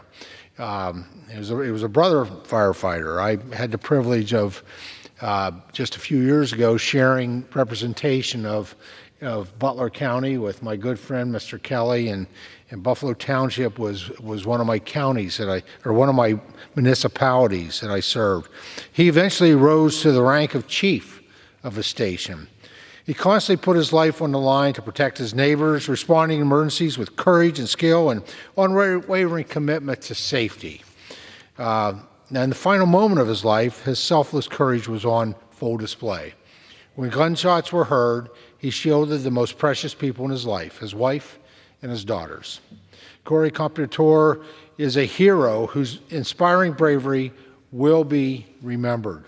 Corey was a local leader, active church member, veteran, former fire chief, and most importantly, a beloved father and husband. Having formerly represented parts of Butler County, it has been inspiring to hear how well respected Corey was throughout his hometown and his home county. To Corey's family, we offer our deepest condolences. I cannot imagine the pain that you are enduring, but please know that you are not alone. Our nation stands with you, united in our love and support and ready to offer comfort and strength during this challenging time. As we navigate the difficult days ahead, let us draw the strength from each other. In Corey's memory, let us remember the importance of holding our loved ones close, telling them that we care, we love them, and living our lives with the same compassion, bravery, and warmth that Corey exhibited. Thank you, Madam Speaker, and I thank the gentleman, my colleague from Pennsylvania, and I yield back. I thank the gentleman from Pennsylvania and recognize another gentleman from Pennsylvania, Mr. Cartwright, 2 minutes. And I thank my colleague, Mr. Kelly from Pennsylvania, for the recognition. Madam Speaker, I wish to add my voice to those speaking in memory of and in honor of Corey Comparatori.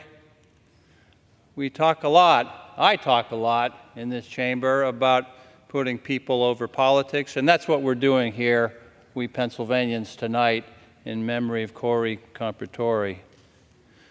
When you sign up to serve in the U.S. military, you agree to be willing to give up your life, if necessary, for the cause of freedom and for everything we hold dear in these United States.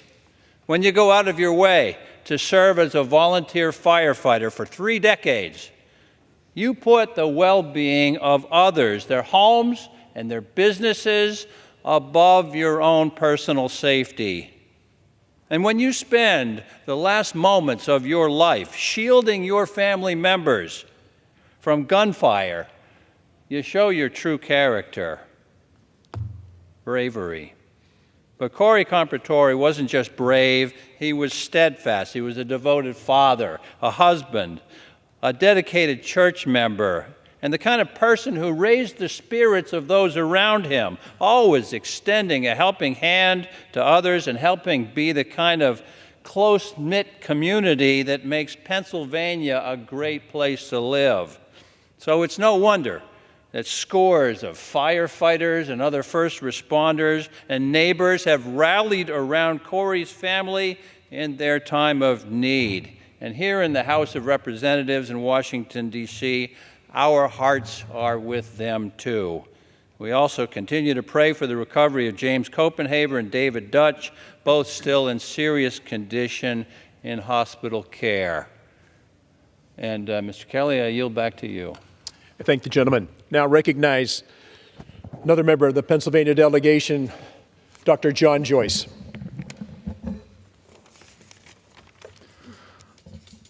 I thank the gentleman for yielding and for holding this special order.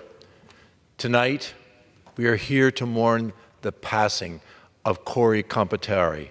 As a firefighter, as a veteran of the U.S. Army Reserves, Corey lived his life in service of those that he loved, his family, his friends, his community, and of course, his country. Through the years of service with the Buffalo Township Volunteer Fire Department, Chief Comparatori was familiar with danger, and he did not hesitate to take action when he began to hear the sounds of bullets that Saturday afternoon, immediately shielding his wife and his daughter from the incoming fire. He gave his life shielding his family from the danger that was present around him. The violence that Corey faced in his final moments was horrific, and we have all made that clear. That horrific violence has no place in American political lives. In the weeks since his death, his neighbors have continued to come forward, sharing incredible stories of a man who was compassionate, kind, and caring. Together, we as a body, we mourn his death, and we pray for those he loved and those he left behind.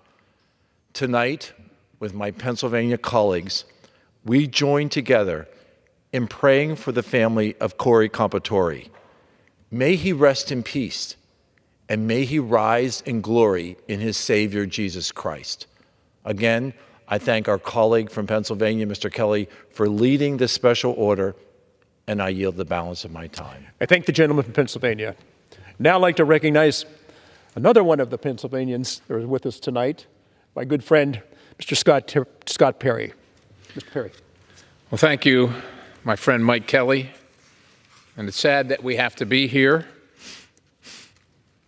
Corey Comparatori is now a hero, but we'd sure rather have Corey back in our lives. I didn't know Corey, but I've come, like many, to learn something about him, and we all wonder, each of us wonder, if we had to, what we would do in that moment. What we would do. But Corey's resolve, Corey's mettle was already known to many. It has been said as a volunteer firefighter in the chief, a devoted member of his local church, a member of the Armed Services of America, and probably other than loving his Savior, what he found most important in the world was being a husband to Helen and a father to Allison and Kaylee. We need to know why Corey is no longer with us on behalf of the American people, and we're going to find out. But that's not what this is about. This is about honoring the life and the legacy of a man who loved his family, who loved his God and loved his country and laid down his life. He went to the rally expecting safety like everybody else, but in the face of unimaginable danger, when a moment means the difference between life and death, Corey shielded his wife, his daughter, the things he loved most in this world. And for that, we honor him. We pray for him. We pray for his family and his community. We also know that he exemplifies the best, not only in Butler, Pennsylvania, not only in Pennsylvania and our great Commonwealth, but in the United States of America and for all of humanity. I thank the gentleman for this time this evening. God bless Corey Compatore and God bless his family. I yield. I thank the gentleman from Pennsylvania. So tonight we talk about the tragic loss of Corey Compatore. What is more tragic, or could have been more tragic, what if Corey Compatore had never been born? What if there never had been a Corey Compatore? What if Helen had never had a husband like Corey Compatore? His daughters would not have had a father. He was called a girl's dad. His entire life was built on his strong faith and in his service to his community, his country, and foremost his family. So in these times when our country seems to be so torn apart on everything political, I think it's time for us to take a little more time to reflect on who we are as Americans. We're not Republicans, we're not Democrats, we're not independents, we are Americans. And at the very heart of what it is we are Americans. Mr. Compatore is exactly the example of those who serve, those who put others above themselves, those who put themselves in harm's way to protect those who are in danger. So we come here tonight and we talk about Corey. That Saturday is a Saturday that his family will never forget. As they made their way from their home to the Butler Farm Showgrounds to hear former President Donald Trump at his rally, they were so excited to be there. But tragically, evil struck. And America was once again reminded that at the end of the day, we are all Americans. Yes, we represent different parties. Yes, we represent different peoples. But at the end of the day, we are Americans.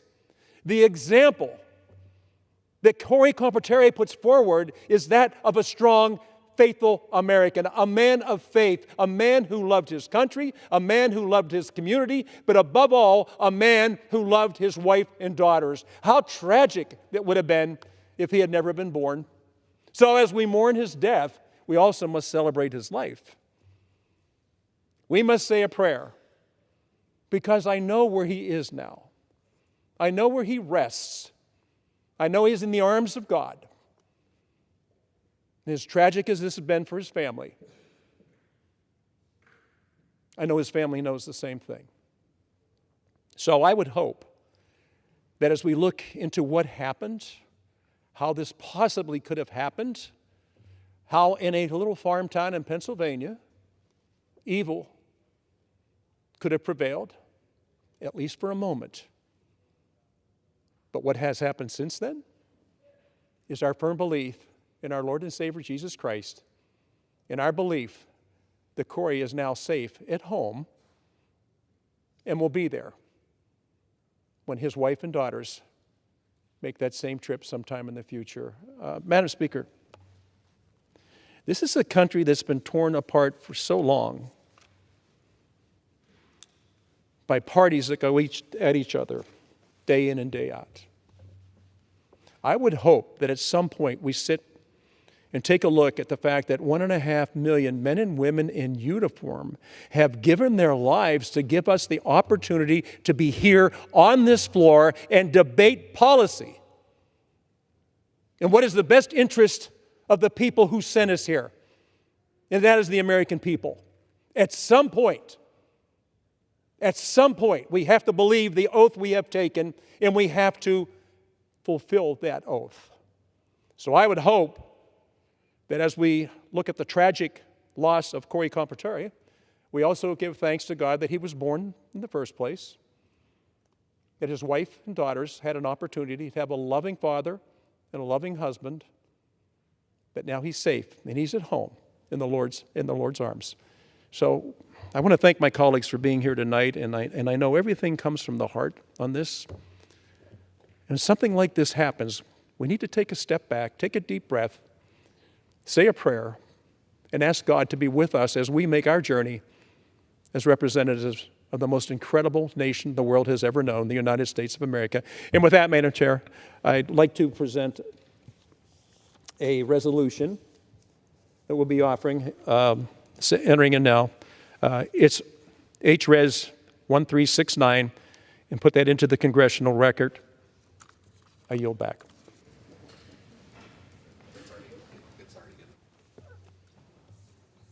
Gentleman yields back.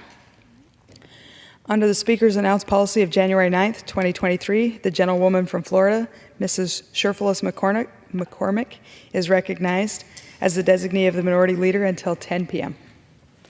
Madam Speaker, I ask unanimous consent that all members have 5 legislative days to revise and extend their remarks and include any extraneous material on the subject of this special order hour. It is with great honor that I rise today to anchor this. Thank you. It is with great honor that I rise today to anchor this CBC Special Order Hour. For the next 60 minutes, members of the CBC have an opportunity to honor Congresswoman Sheila Jackson Lee, an individual of great importance to Congressional Black Caucus, Congress, the constituents we represent, and Americans. It is now my privilege to yield to the Honorable Barbara Lee from California's 13th District.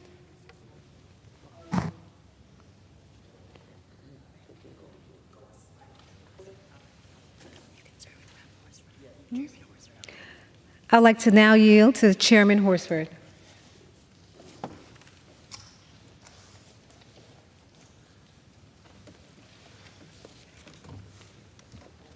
I'd like to thank my colleagues, Congresswoman Sheila Sherfilis McCormick and Congressman Jonathan Jackson, for co-chairing our special order hour for the Congressional Black Caucus.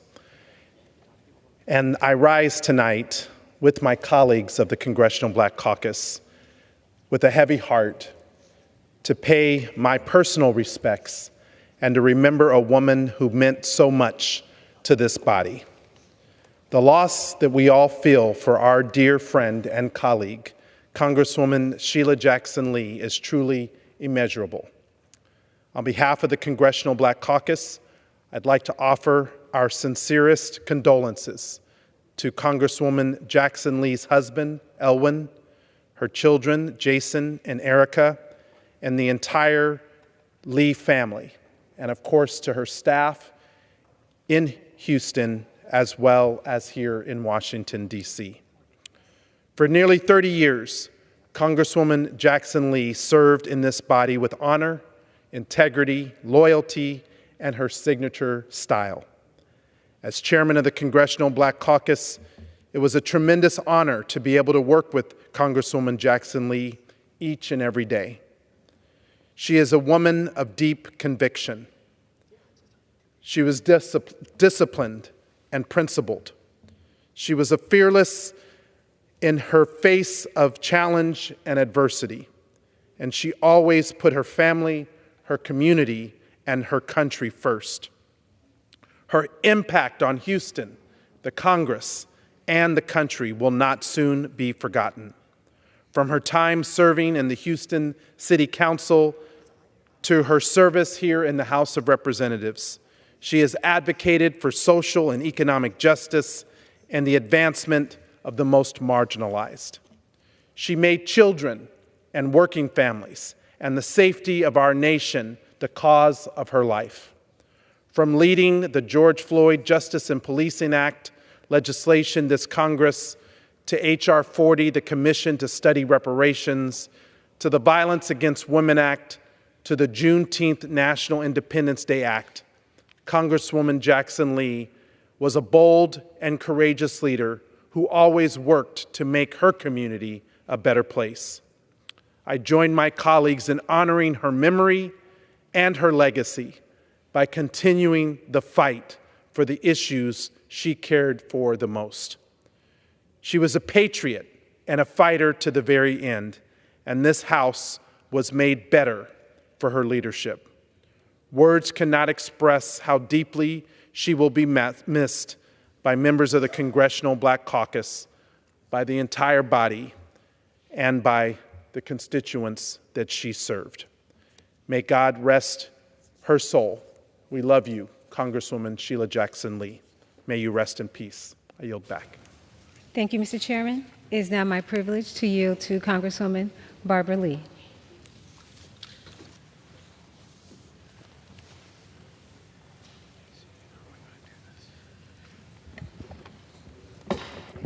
Oops.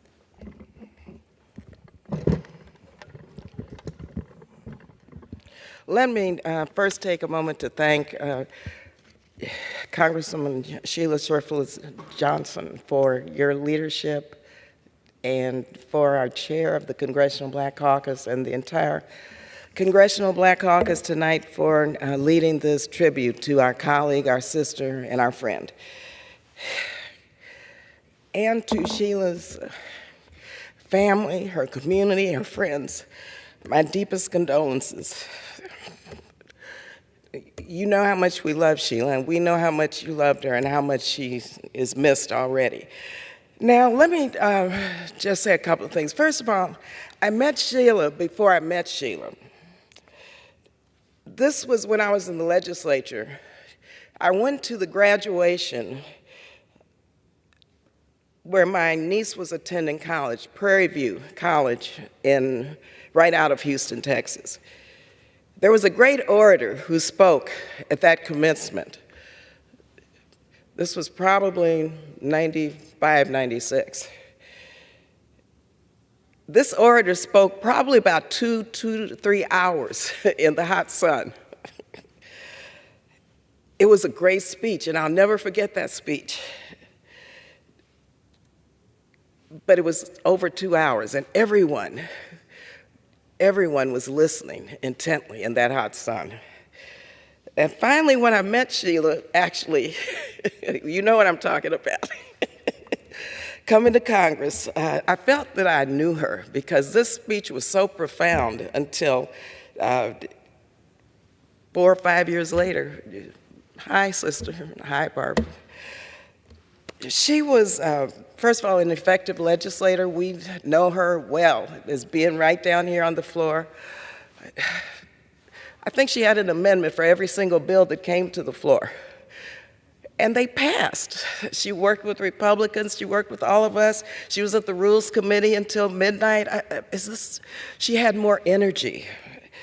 But she was brilliant with her energy, and she knew how to effectuate legislative change and get bills passed. Of course, she led the effort for reparations, for the study and the development of reparations. She picked that bill up, H.R. 40, from our beloved John Conyers. She led the effort to reauthorize the Violence Against Women Act.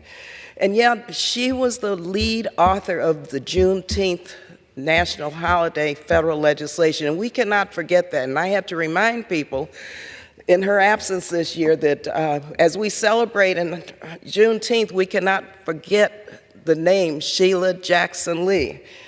You know, my grandfather and my great-grandmother, they were born in Galveston, and I had never visited Galveston until Sheila invited me to Galveston to be with her the first year that the legislation passed, and oh, what a reunion that was. And oh, to be with Sheila Jackson Lee in Galveston, Texas was the highlight of that year for me. She also was a constituent advocate, and let me tell you, right after Katrina, members of the Congressional Black Caucus were in New Orleans. Sheila went back to Houston because she received so many evacuees, and she called me up and she said, "Barbara, I don't care wherever you're going, you better come here to Houston." I said, "Yes, ma'am." So I went to Houston and I saw how Sheila Jackson Lee, in many ways, ministered to these evacuees. She had me out there and I was honored to be there with her, feeding people, clothing people, finding shelter, on the phones, being advocates. She truly loved people. And you know, when people got stuck at the airport in Houston, once my sister did, and constituents, I would call Sheila. She'd have me up all night long talking to people on the phone until the problem was resolved. She was dogged about constituent services. She loved people. She was a caregiver also for her mother. Many don't remember this if you weren't here. Her mother lived in New York, and her mother was very ill, and it was during the time that my mother was very ill. Sheila stayed on that phone talking to caregivers. I was on the phone talking to my mother's caregiver. We were comparing notes. We were comparing medicines. We were doing this, that. She'd get on the plane, fly up there, come back here. She was a daughter who truly loved her mother and took care of her mother until the very end. And I learned a lot from Sheila going through what I went through with my mother as she was making her transition. Bye. Also, Sheila was a global citizen. For those of you who've traveled with her, you know she was a queen. Sheila went to school in Nigeria. Now, I've been in refugee camps with Sheila. I've been on many CODELs with Sheila, some of which I led. And Sheila would call me way past the deadline. You all know what I'm talking about, like 24 hours before the CODEL departed, "I'm going." I said, "But Sheila, the deadline was 3 weeks ago." "I'm going." "Yes, ma'am." She went. But she provided so much insight and input and brilliance on all of these CODELs until members came back more informed and with more clarity about what the issues were we were dealing with. The last CODEL that I led to Africa, it was, I believe, in 2022 when, during that period, the devastating flood in Pakistan occurred. You know, Sheila was chair of the Pakistan caucus. She had me on the phone as an appropriator from Ghana, calling back here, making sure that we were ready to respond to the devastation in Pakistan. Sheila said, "You've got to go with me to Pakistan." I said, "Sheila, we're in Africa and we got to get back to America first and I've got to clear my schedule." She said, "No, no, no, you've got to go with me to Pakistan." "Sheila, I can't go, but I'm going to do everything I can do to help." Well, I could not go, but Sheila, we landed here at Andrews. Sheila flew to Houston. The next morning, she left for Pakistan. And she spent, I guess, 5 days there helping people through that dire, terrible flood that was taking place. And she would call me every other hour. "Where are we? Did you call USAID?" "Yes, ma'am." You know, that's how Sheila was. She was a person who was obsessed with taking care of people and changing the world and making life better for everyone. Our personal friendship was deep and broad. You remember she received the John Lewis Award recently for the most amount of 1 minutes. And she called me that morning. She says, "Barbara, I can't be there, but I want you to accept this award for me." I said, "Sheila, they're not going to let me accept an award for you." She said, "Just do like I would do and tell them you're going to accept it anyway." But that was Sheila. She would not take no for an answer. Also, finally, let me just say, I was her personal photographer. Many of you may have been also. Sheila wanted to make sure she was in every single picture, and if a real photographer wasn't around, she pulled me. And I was looking at my pictures. I have more pictures of Sheila than myself because she made sure she got those pictures taken. But they weren't necessarily for her. They were for her constituents, for her family, for her grandchildren, for her husband. She wanted people to know and to be informed about her work as their public servant. Sheila deserves to rest now. She was a force of nature. Her spirit will live forever. She was fearless, she was loving, she was powerful. And I'm reminded of one scripture, 2 Timothy, and this reminds me of Sheila. For God did not give us the spirit of fear, but of power and of love and of a sound mind. May Sheila's soul rest in peace, may she rest in power, and may she rest. God bless you.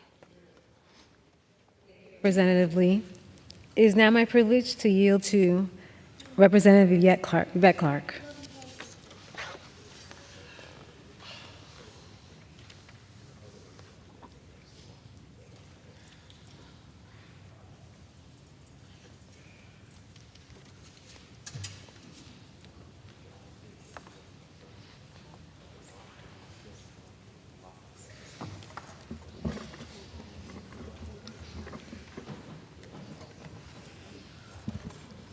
Let me thank my colleagues, Congresswoman Sheila Shurfelis McCormick and Congressman Jonathan Jackson. Let me thank our chairman of the Congressional Black Caucus, Stephen Horsford,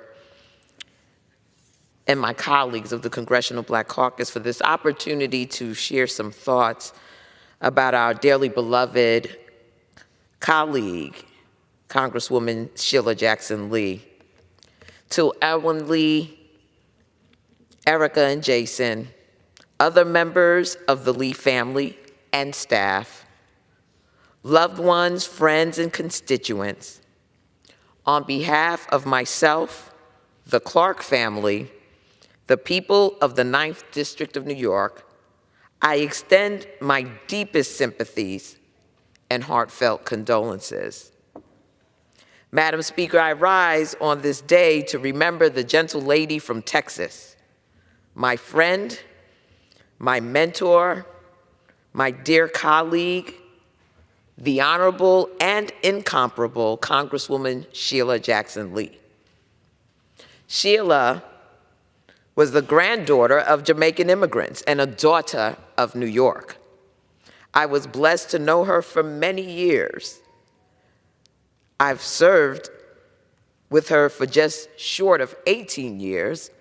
We both served on the Homeland Security Committee, and we bonded over many of our deep connections.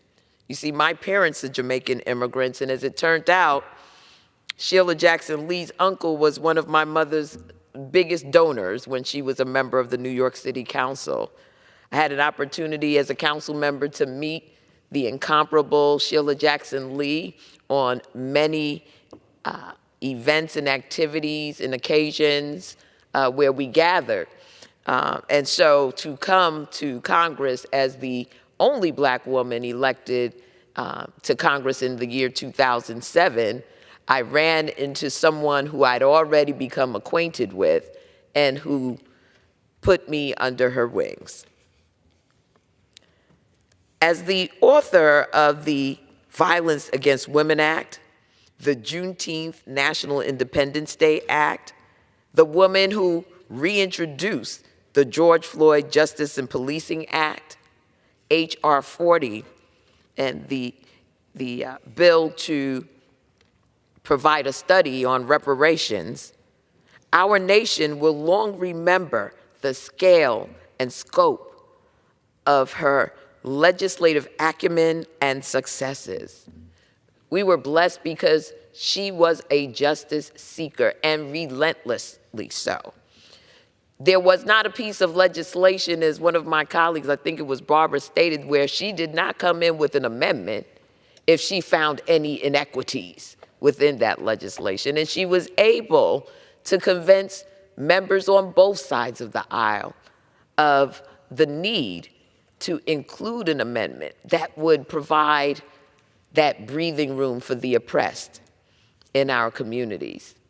And so we are grateful for not only her leadership of the people of Houston, Texas, but by extension, the people across this nation who have benefited from her work.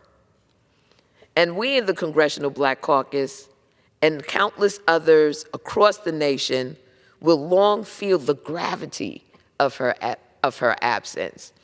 One of the projects that we worked on together is now resident at the Congressional Black Caucus Foundation, and that is the Sojourner Truth Legacy Project.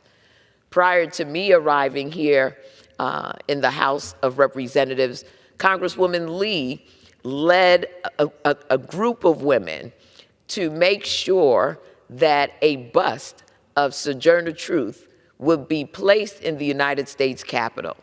And she worked and she worked and she worked. And the year that I was elected, as it turns out, not only was the legislation passed to have that bust created, but it was actually placed in the new Capitol Visitors Center in 2007.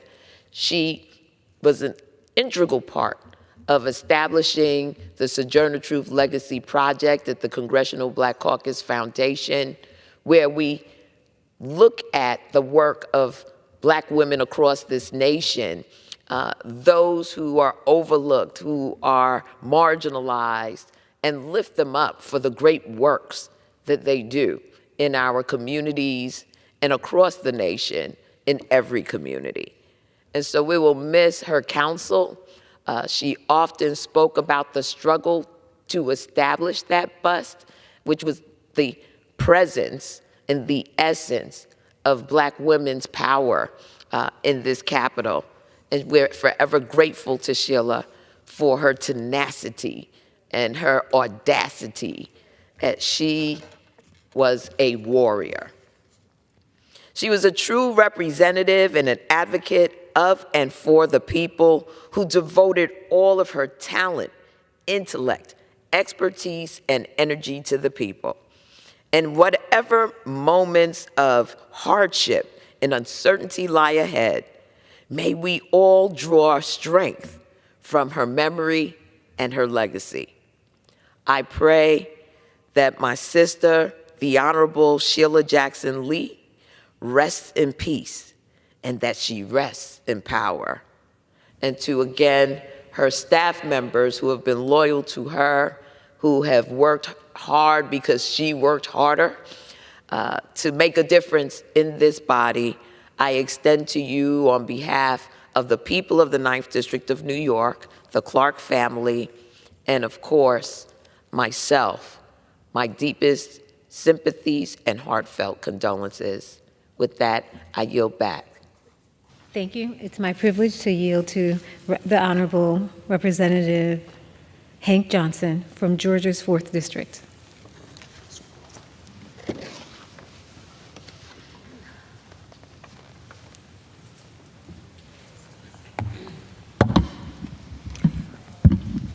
I want to thank Congresswoman Sheila Sherfilis McCormick, as well as Congressman Jonathan Jackson, for convening us together tonight to host this special tribute to our dearly beloved and dearly departed colleague, Congresswoman Sheila Jackson Lee.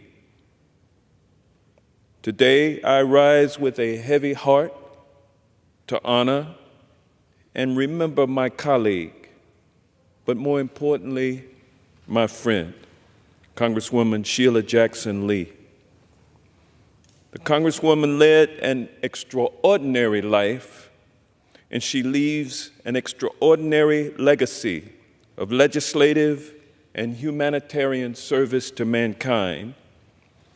Though short in stature, Sheila Jackson Lee stood tall, and she spoke with command and authority. Never scared, Sheila was bold and imposing. She never played herself cheap, and she certainly wasn't going to let anybody else do so. She was a taskmaster to all who worked for her, and that included whether or not you were paid or just volunteering. And the good thing about it is that when you left her office to go work for someone else, they knew, and it was easy for you to get a job because they knew that you had been trained by fire, you had been forged by fire and trained by the best. And so you did not have a problem with getting a job, and you did a good job because you had been trained. Like her constituents, I often found myself calling her Congresswoman. I had great respect for her, and she was a dear friend who inspired me and countless others with her unwavering dedication, spirit, and strong work ethic. I find solace in the knowledge that her spirit will live on through the lives she has touched and changed and the causes that she has championed. Her legacy will continue to guide us as we strive to build a more just and equitable society. I extend my deepest condolences to her family, friends, and constituents. Let us honor her memory by continuing her work, lifting our voices to pursue justice, and most importantly, embodying the values she holds so dear. This is how we can honor her legacy. Thank you for your service, and with that, I yield back. Thank you. It is now my privilege to yield to Honorable Kwesi Mfume from Maryland's 7th District. Thank you very much. I want to thank the distinguished gentlewoman from Florida for yielding some time. I know there are a lot of people who have a lot to say about someone who we cared about and loved, and so I do appreciate this time. I want to thank her and the honorable gentleman from the state of Nevada, Mr. Horsford, the chair of the caucus, for convening this special order tonight.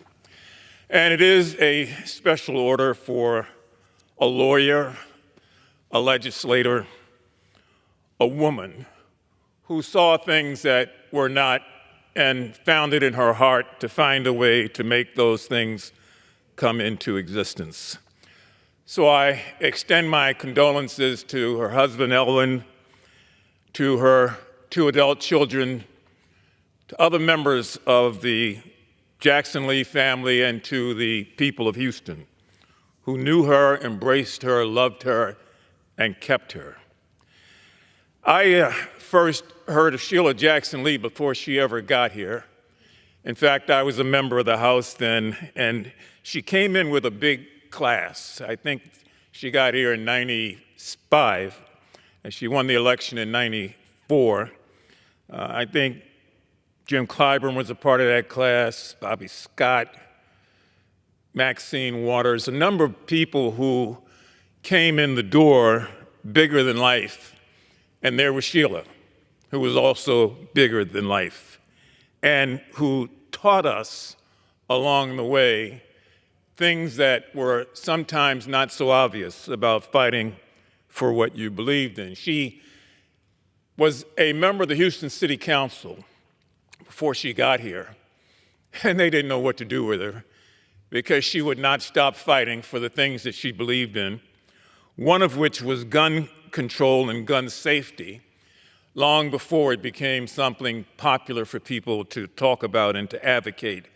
And it was in that Houston City Council that Sheila passed their first ever gun safety ordinance, putting the onus on parents to keep guns away from children in the house, to keep them locked, or to not have them there altogether. And some people thought it was an overreach. But nobody knows to this day how many lives may have been saved, how many children could have been injured that were not. And then it was many years later that that same council and many of the people of Houston thanked her for what she had done. Now, before Sheila got here, Craig Washington was the elected member of that district. And in his first term, Sheila challenged him for the congressional seat. She said, I need your support. I said, well, Sheila, Craig just supported me to be chair of the Black Caucus 2 years ago. I can't turn my back on him. She said, well, don't turn your back, turn your front. Just stay out of it. I said, okay, I'm going to stay out of it. And everybody said she couldn't do it. You can't beat Craig Washington. And we all know how that story concluded. So when she came here and took the oath of office, I, like so many others, gave her a great big hug because I knew that not just the Congressional Black Caucus, but the Congress in general was going to be made better because of her indefatigable spirit. Sheila was a woman that never rested.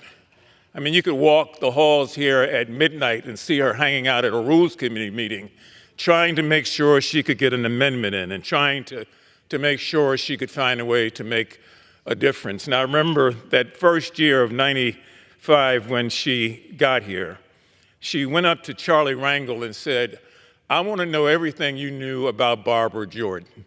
And Charlie said, well, you did know Barbara, right? She said, yes, I loved her and admired her. But you know what I don't know because you served with her.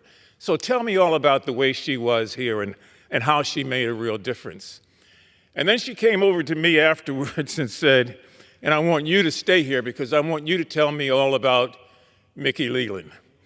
She said, you served with him, you and Mickey were buddies, and you sat with him the night before he left to take that flight that he never came back on. I want to know what you talked about and what's going to happen now that he's gone and I'm here, and how do I find a way, like with Barbara Jordan, to make a real difference in this house. Her spirit was irrepressible. She had a personality that was all her own. The word was that witnesses coming before the Judiciary Committee didn't want to come before the Judiciary Committee if they were wrong, because they knew as a trained lawyer, she would find a way to pick them apart. And she did over and over again. And she did it not for herself, but to have the truth come out and to make sure that the testimony was something that people could build on and learn from. She worked so hard. I'm looking at this white bouquet of flowers, and I almost picked it up and walked it over to that aisle on the edge where every year, every president that came down that aisle had to shake the hand and say hello to and pay some homage to Sheila Jackson Lee. So we loved her, we still love her, and we will always love her. She was a worker who made all of us around her work harder, and we are all so much better because of the fact that she served here. Now, our dear friend Don Payne Jr. passed away a couple of months ago, and many of us went to Newark for the funeral. It was a tough loss, just like this is. I had served with his dad, and so it was especially tough for me because his dad and I were buddies. But I point now to Congressman Jackson of Illinois, who I said that day, thank you so much for taking care of Sheila. She could barely get up to Newark with us, but she cared so much about paying tribute and honor to someone she worked with and cared about that she found a way, barely walking, to get on that plane, to go to that funeral, and to come back. And I commended Congressman Jackson for taking the time to do all that he could to make her trip better and to keep her safe from all that could have gone on, not so much on the trip, but in terms of her health, because we all knew that she was declining and we didn't know what was going on. So thank you, Jonathan, for that.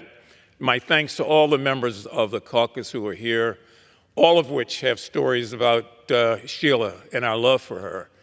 And I can tell you, because I feel it, her spirit will remain in this place for a long, long time to come. Every time somebody says Juneteenth, they're going to say Sheila Jackson Lee. or reparations, Sheila Jackson Lee, because she would run behind us, have you signed on to H.R. 40 yet? And we'd say yes, and she'd say, go get me 2 others. So again, thank you so much for yielding. My thanks to all of you from the caucus who are here. Congresswoman Lee, thank you for reminding us of some stories that we had long since forgotten, and I yield back the balance of my time. Thank you. Thank you.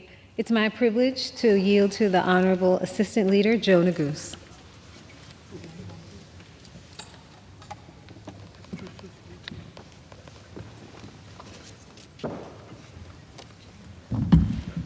First, let me say thank you to the distinguished gentlewoman from Florida and the gentleman from Illinois for hosting this important special order hour to honor our friend, our beloved colleague, Judge Jackson Lee. It's a blessing to be able to serve in the People's House with giants. And Madam Speaker, you've had the opportunity tonight to hear from several, to be able to serve with Congresswoman Lee, and to serve with Congressman Mfume, among many others, and to hear their perspectives on their time serving with Judge Jackson Lee. Mark Twain once said that history doesn't often repeat itself, but it does rhyme. And as Mr. Mfume was describing the late Judge Jackson Lee and her adulation and respect and admiration for Barbara Jordan, the first black woman to ever be elected to the United States Congress from the state of Texas, I was reminded of a story, which is that at the end of her life, Congresswoman Jordan, she had a bone-deep devotion to the Constitution, bone-deep devotion and faith in the Constitution, which was shown on full display during her service in the Congress, in particular during the Watergate proceedings. In 1996, when Barbara Jordan passed away and they were searching through her belongings, they found in her purse a copy of the U.S. Constitution.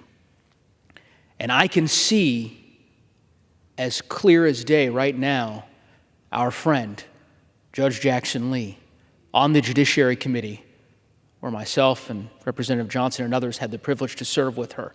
I can see her holding the Constitution out as she's questioning a variety of different witnesses that have come through that committee. Judge Lee's faith and devotion and commitment to the Constitution was bone deep. And to hear Representative Mfume describe his conversations with her as she asked him about the great Barbara Jordan, it's beyond moving.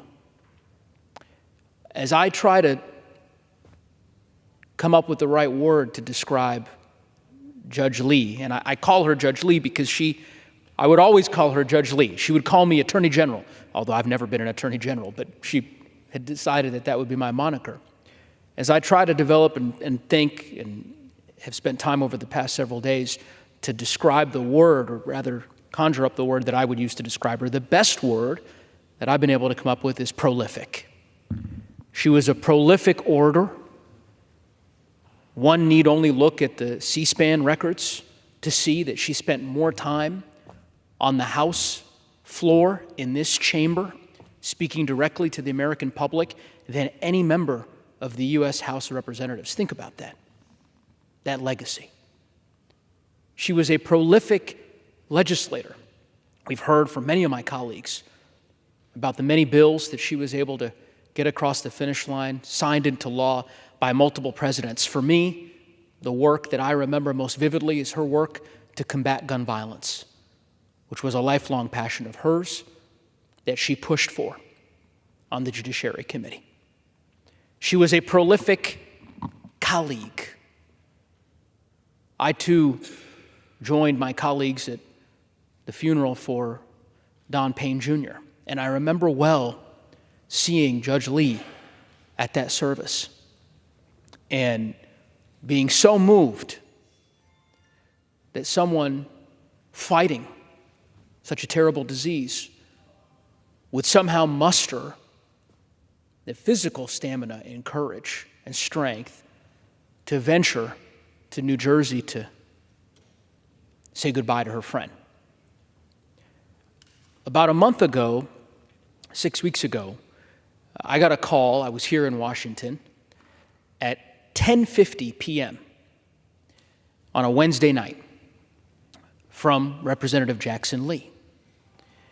She was in Houston. I thought that she was calling to check in, perhaps. I was eager to talk to her about her fight against cancer. She had fought so valiantly, as Representative Barbara Lee articulated earlier, in her first bout with breast cancer over a decade before. I had shared with her that my wife had been battling breast cancer for the last year, and that we were drawing strength, knowing that she was steadying herself for this next battle. But she didn't call me to talk about the disease. She called to harangue me about a press conference that was scheduled for the next day, that she was eager to solicit my help in securing speakers for, an important bill that she intended to roll out, notwithstanding whatever physical ailments she might have been fighting at the moment. Working until the end. And I know I'm not the only one who was a recipient or a beneficiary of her calls. Prolific. I'll close with my final observation. I remember coming into the Congress, and of course Representative Mfume mentioned this, I suspect others have as well. One of my first images of Judge Jackson Lee was her sitting here, right next to the main entryway to this august chamber during the State of the Union address. Without fail, every year, she would be seated right here. A few days ago, I came across a commendation, a recounting of Judge Jackson Lee's life and this particular author's view of why Judge Jackson Lee always found herself right here.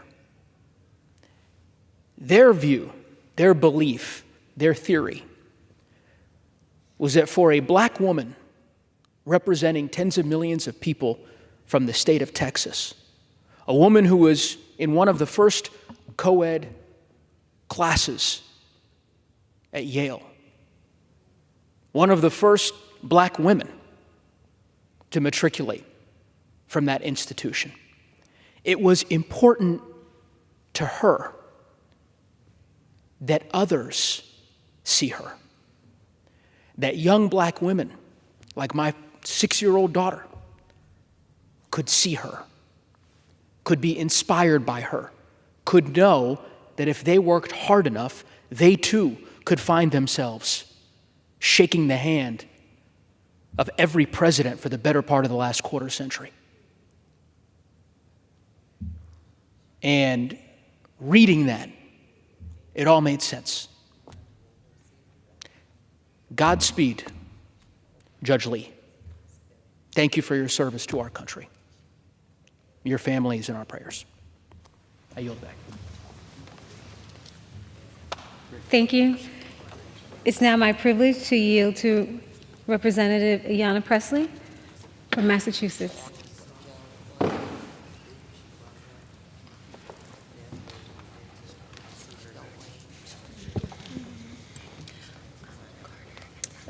Thank you, Congresswoman Sheila Sharpless McCormick, Congressman Jackson, for convening this special order hour for indeed a special woman. I rise to celebrate the life and legacy of Congresswoman Sheila Jackson Lee of Texas' 18th District, legislator, scholar, orator, truth teller, and justice seeker. From Houston to Boston, from the nation's capital to throughout the African diaspora, Sheila Jackson Lee is a name you should know. But if you don't, trust me, you have benefited from her work. Recognizing Juneteenth as a national holiday reauthorizing the Violence Against Women Act, advocating for police accountability, reparations, and so much more. Congresswoman Sheila Jackson Lee will always be remembered as a force to be reckoned with, who loved her constituents dearly and represented them with sincerity. I can see her now in my mind's eye, folders full of notes spilling over, research, question lines, floor statements, multiple bags, and layered clothing. A colorful scarf to beat the chill and show her own unique style, and always her hair in a regally braided crown. With nearly 30 years of service in Congress, she spent every moment working towards progress. In our final text exchange before her transition to ancestors, she said to me, "Keep working on our priorities. We cannot give up." So in her memory, alongside my colleagues in the Congressional Black Caucus, her staff, current and former, her constituents, and her family, we will continue the fight for justice.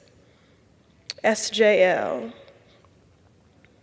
I already miss your rich and powerful voice, but most of all, I'll miss how you used it for the people.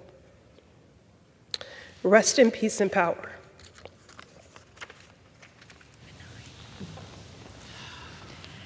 It is now my privilege to yield to the Honorable Troy Carter from Louisiana.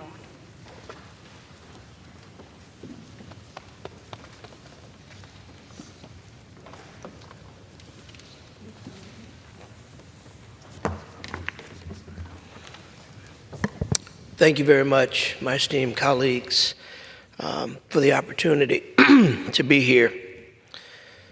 We're here to honor the memory of a dear friend and colleague, Congresswoman Sheila Jackson Lee, a true statesman and a fierce defender of justice, fairness, and our great democracy.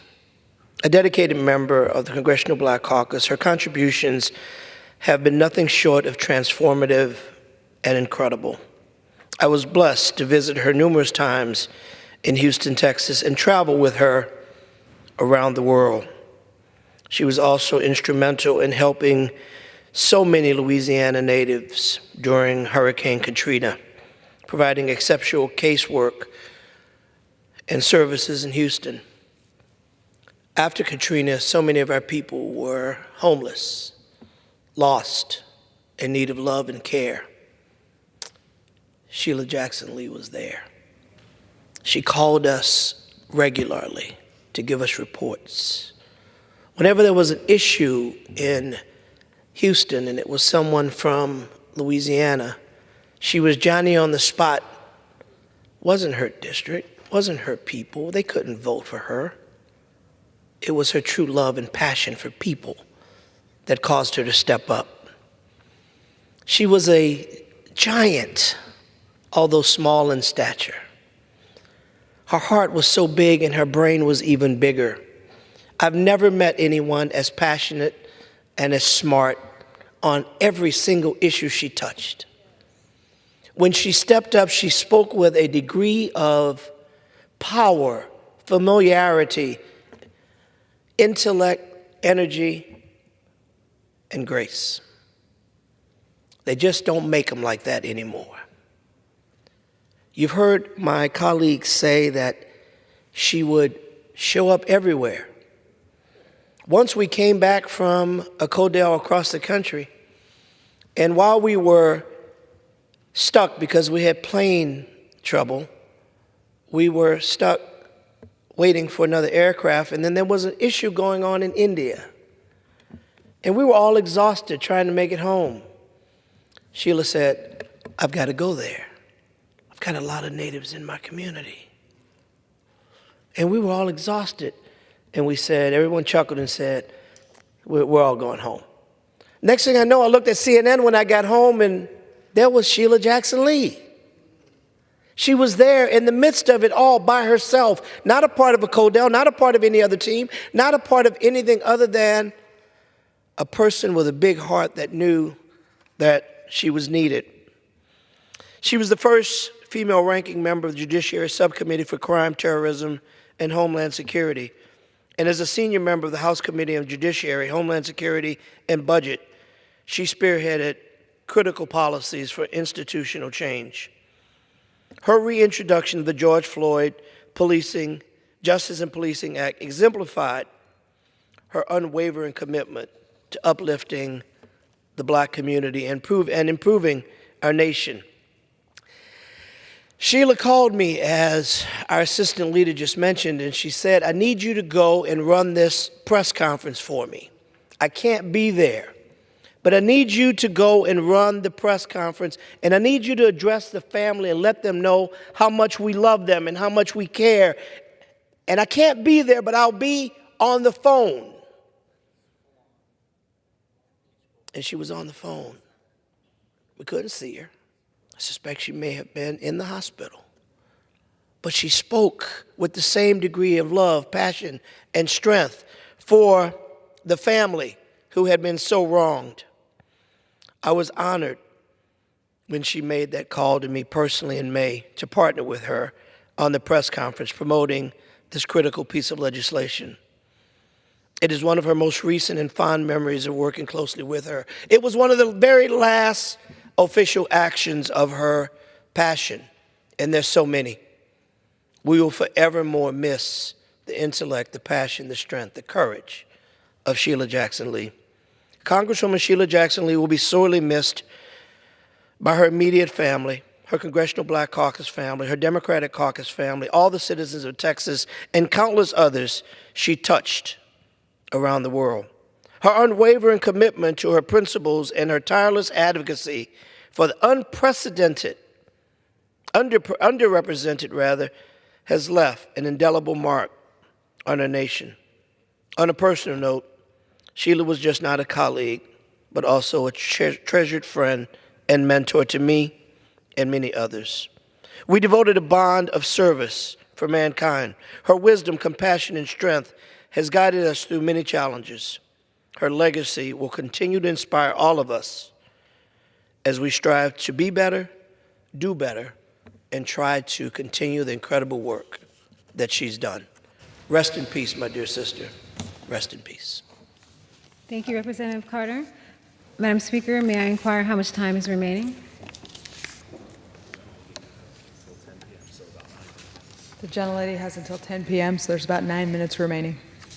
Thank you. I'd like to yield now to my co-anchor, Representative Jonathan Jackson from Illinois. Thank you very much. I'd like to thank the Honorable Sheila Sherflitz McCormick, my co-anchor in this Congressional Black Caucus Special Order Hour. I'd like to be affiliated with all of the comments that my colleagues have shared regarding this remarkable woman, our colleague and dear friend, Sheila Jackson Lee. Madam Speaker, I rise tonight to lend my voice to the chorus of those who have gathered in this chamber to honor and give mournful recompense to the life and legacy of Congresswoman Sheila Jackson Lee, a woman of such grave significance who even in repose remains a towering figure among us. Sheila Jackson Lee was no shrinking violet. She was no harbinger of demure expectations, and she did not cower in the face of adversity, nor did she retreat in the midst of a storm. Sheila Jackson Lee did not do as some have already done, namely get elected to political office and forget where they come from. Sheila Jackson Lee carried the people of Houston with her because her dreams were their dreams too. Their adversities were her adversities too. And she wanted for them, she no less, and likewise wanted for herself. Here is a woman who in her lifetime had to deal with policies who told her she had to sit in the back of a bus. And she went from having people tell her she had to go through the back door to being a member of Congress who passed laws to make America a better place for all people. She lived long enough to see President Barack Obama ascend to the presidency. She lived long enough to see a Supreme Court Justice in a Ketanji Brown elevated to the Supreme Court.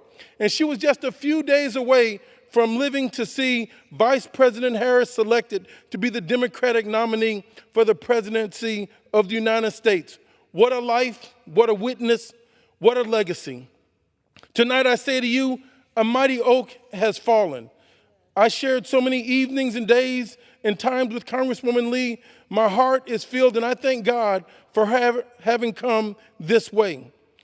I felt in many ways, in the words of the book of Animal Farms, all animals are equal and some are more equal.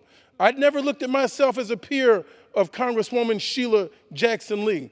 I was honored to carry her bags. I was honored to walk beside her. I was honored to be in the midst of her company. And I thank God for having put me in a place where I could be from afar and then in my lifetime be able to work up close and hand in hand with her. And there in this place where she will no longer stand lives a hole that will never be filled in this chamber. Because while none of us are indispensable, some of us can never be replaced. That is the legacy of Sheila Jackson Lee. This is the brightness of the one who we remember, who in death has become both the singer and the song. So let the word go forth from this time and place that Sheila Jackson Lee was a steel magnolia, one of the daughters of thunder, a woman of such invention and personal power that you could hear the sound of the oceans gathering in her voice. She was, she is, and she will always be one of the great gifts of the African American community to the future of America. And tonight we remember her. Tonight we sit upon the ground and tell sad stories, and we laugh and joke about the death of a queen here in this chamber. And under the canopy of this temple of democracy, we dare to make letters of her once and glorious life. From serving as the first female ranking member of the Judiciary Subcommittee for Crime, Terrorism, and Homeland Security, Sheila's talents made room for herself. She will be missed, she will be mourned, she will be lamented. But now she belongs to the ages. And like Barbara Jordan, Shirley Chisholm, John Lewis, and Donald Payne, she will be watching over us. Sleep on, my sister. You deserve your race. You have won the race. God will bless you. I yield back my time to the Honorable Sheila Sherfulis McCormick. Thank you so much. I yield the rest of the time to myself. The nation mourns the loss of a tireless advocate for justice and a beacon of hope for so many. Congresswoman Sheila Jackson Lee was not just a member of Congress, she was a force of nature, a relentless champion for civil rights and a voice for the voiceless. For nearly 3 decades, Congresswoman Sheila Jackson Lee's work in this chamber showcased her unwavering commitment to justice and equality. Her reintroduction of the George Floyd Justice and Policing Act is just one example of her dedication to fight for equal justice. This bill, which I was so proud to co-sponsor, aimed to hold law enforcement accountable, improving training, and rebuilding the trust of the communities they serve. It is a testament to her vision for a fairer and more just America. Congresswoman Sheila Jackson Lee believed deeply in the power of the federal government to enact meaningful reform. She knew that while no single policy could erase decades of systemic racism, it was imperative to take bold steps towards structural change. Her legacy will be felt in every stride we make towards justice. To me, Sheila Jackson Lee was the originator. We always joked around when she said, she's the first Sheila, I'm the second Sheila. And I always said, Sheila, you're the originator. Every time she saw me, she was like, do you need anything? I remember when I last spoke to her, I said, Sheila,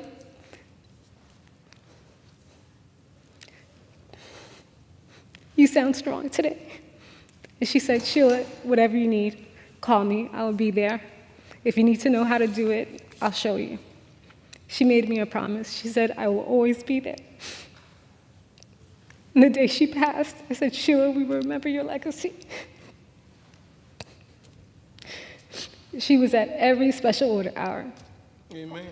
Every single one. And the last one, I looked back and I said, Sheila, you ready? And she said she couldn't do it. And Jonathan held her, and I knew that was the last time.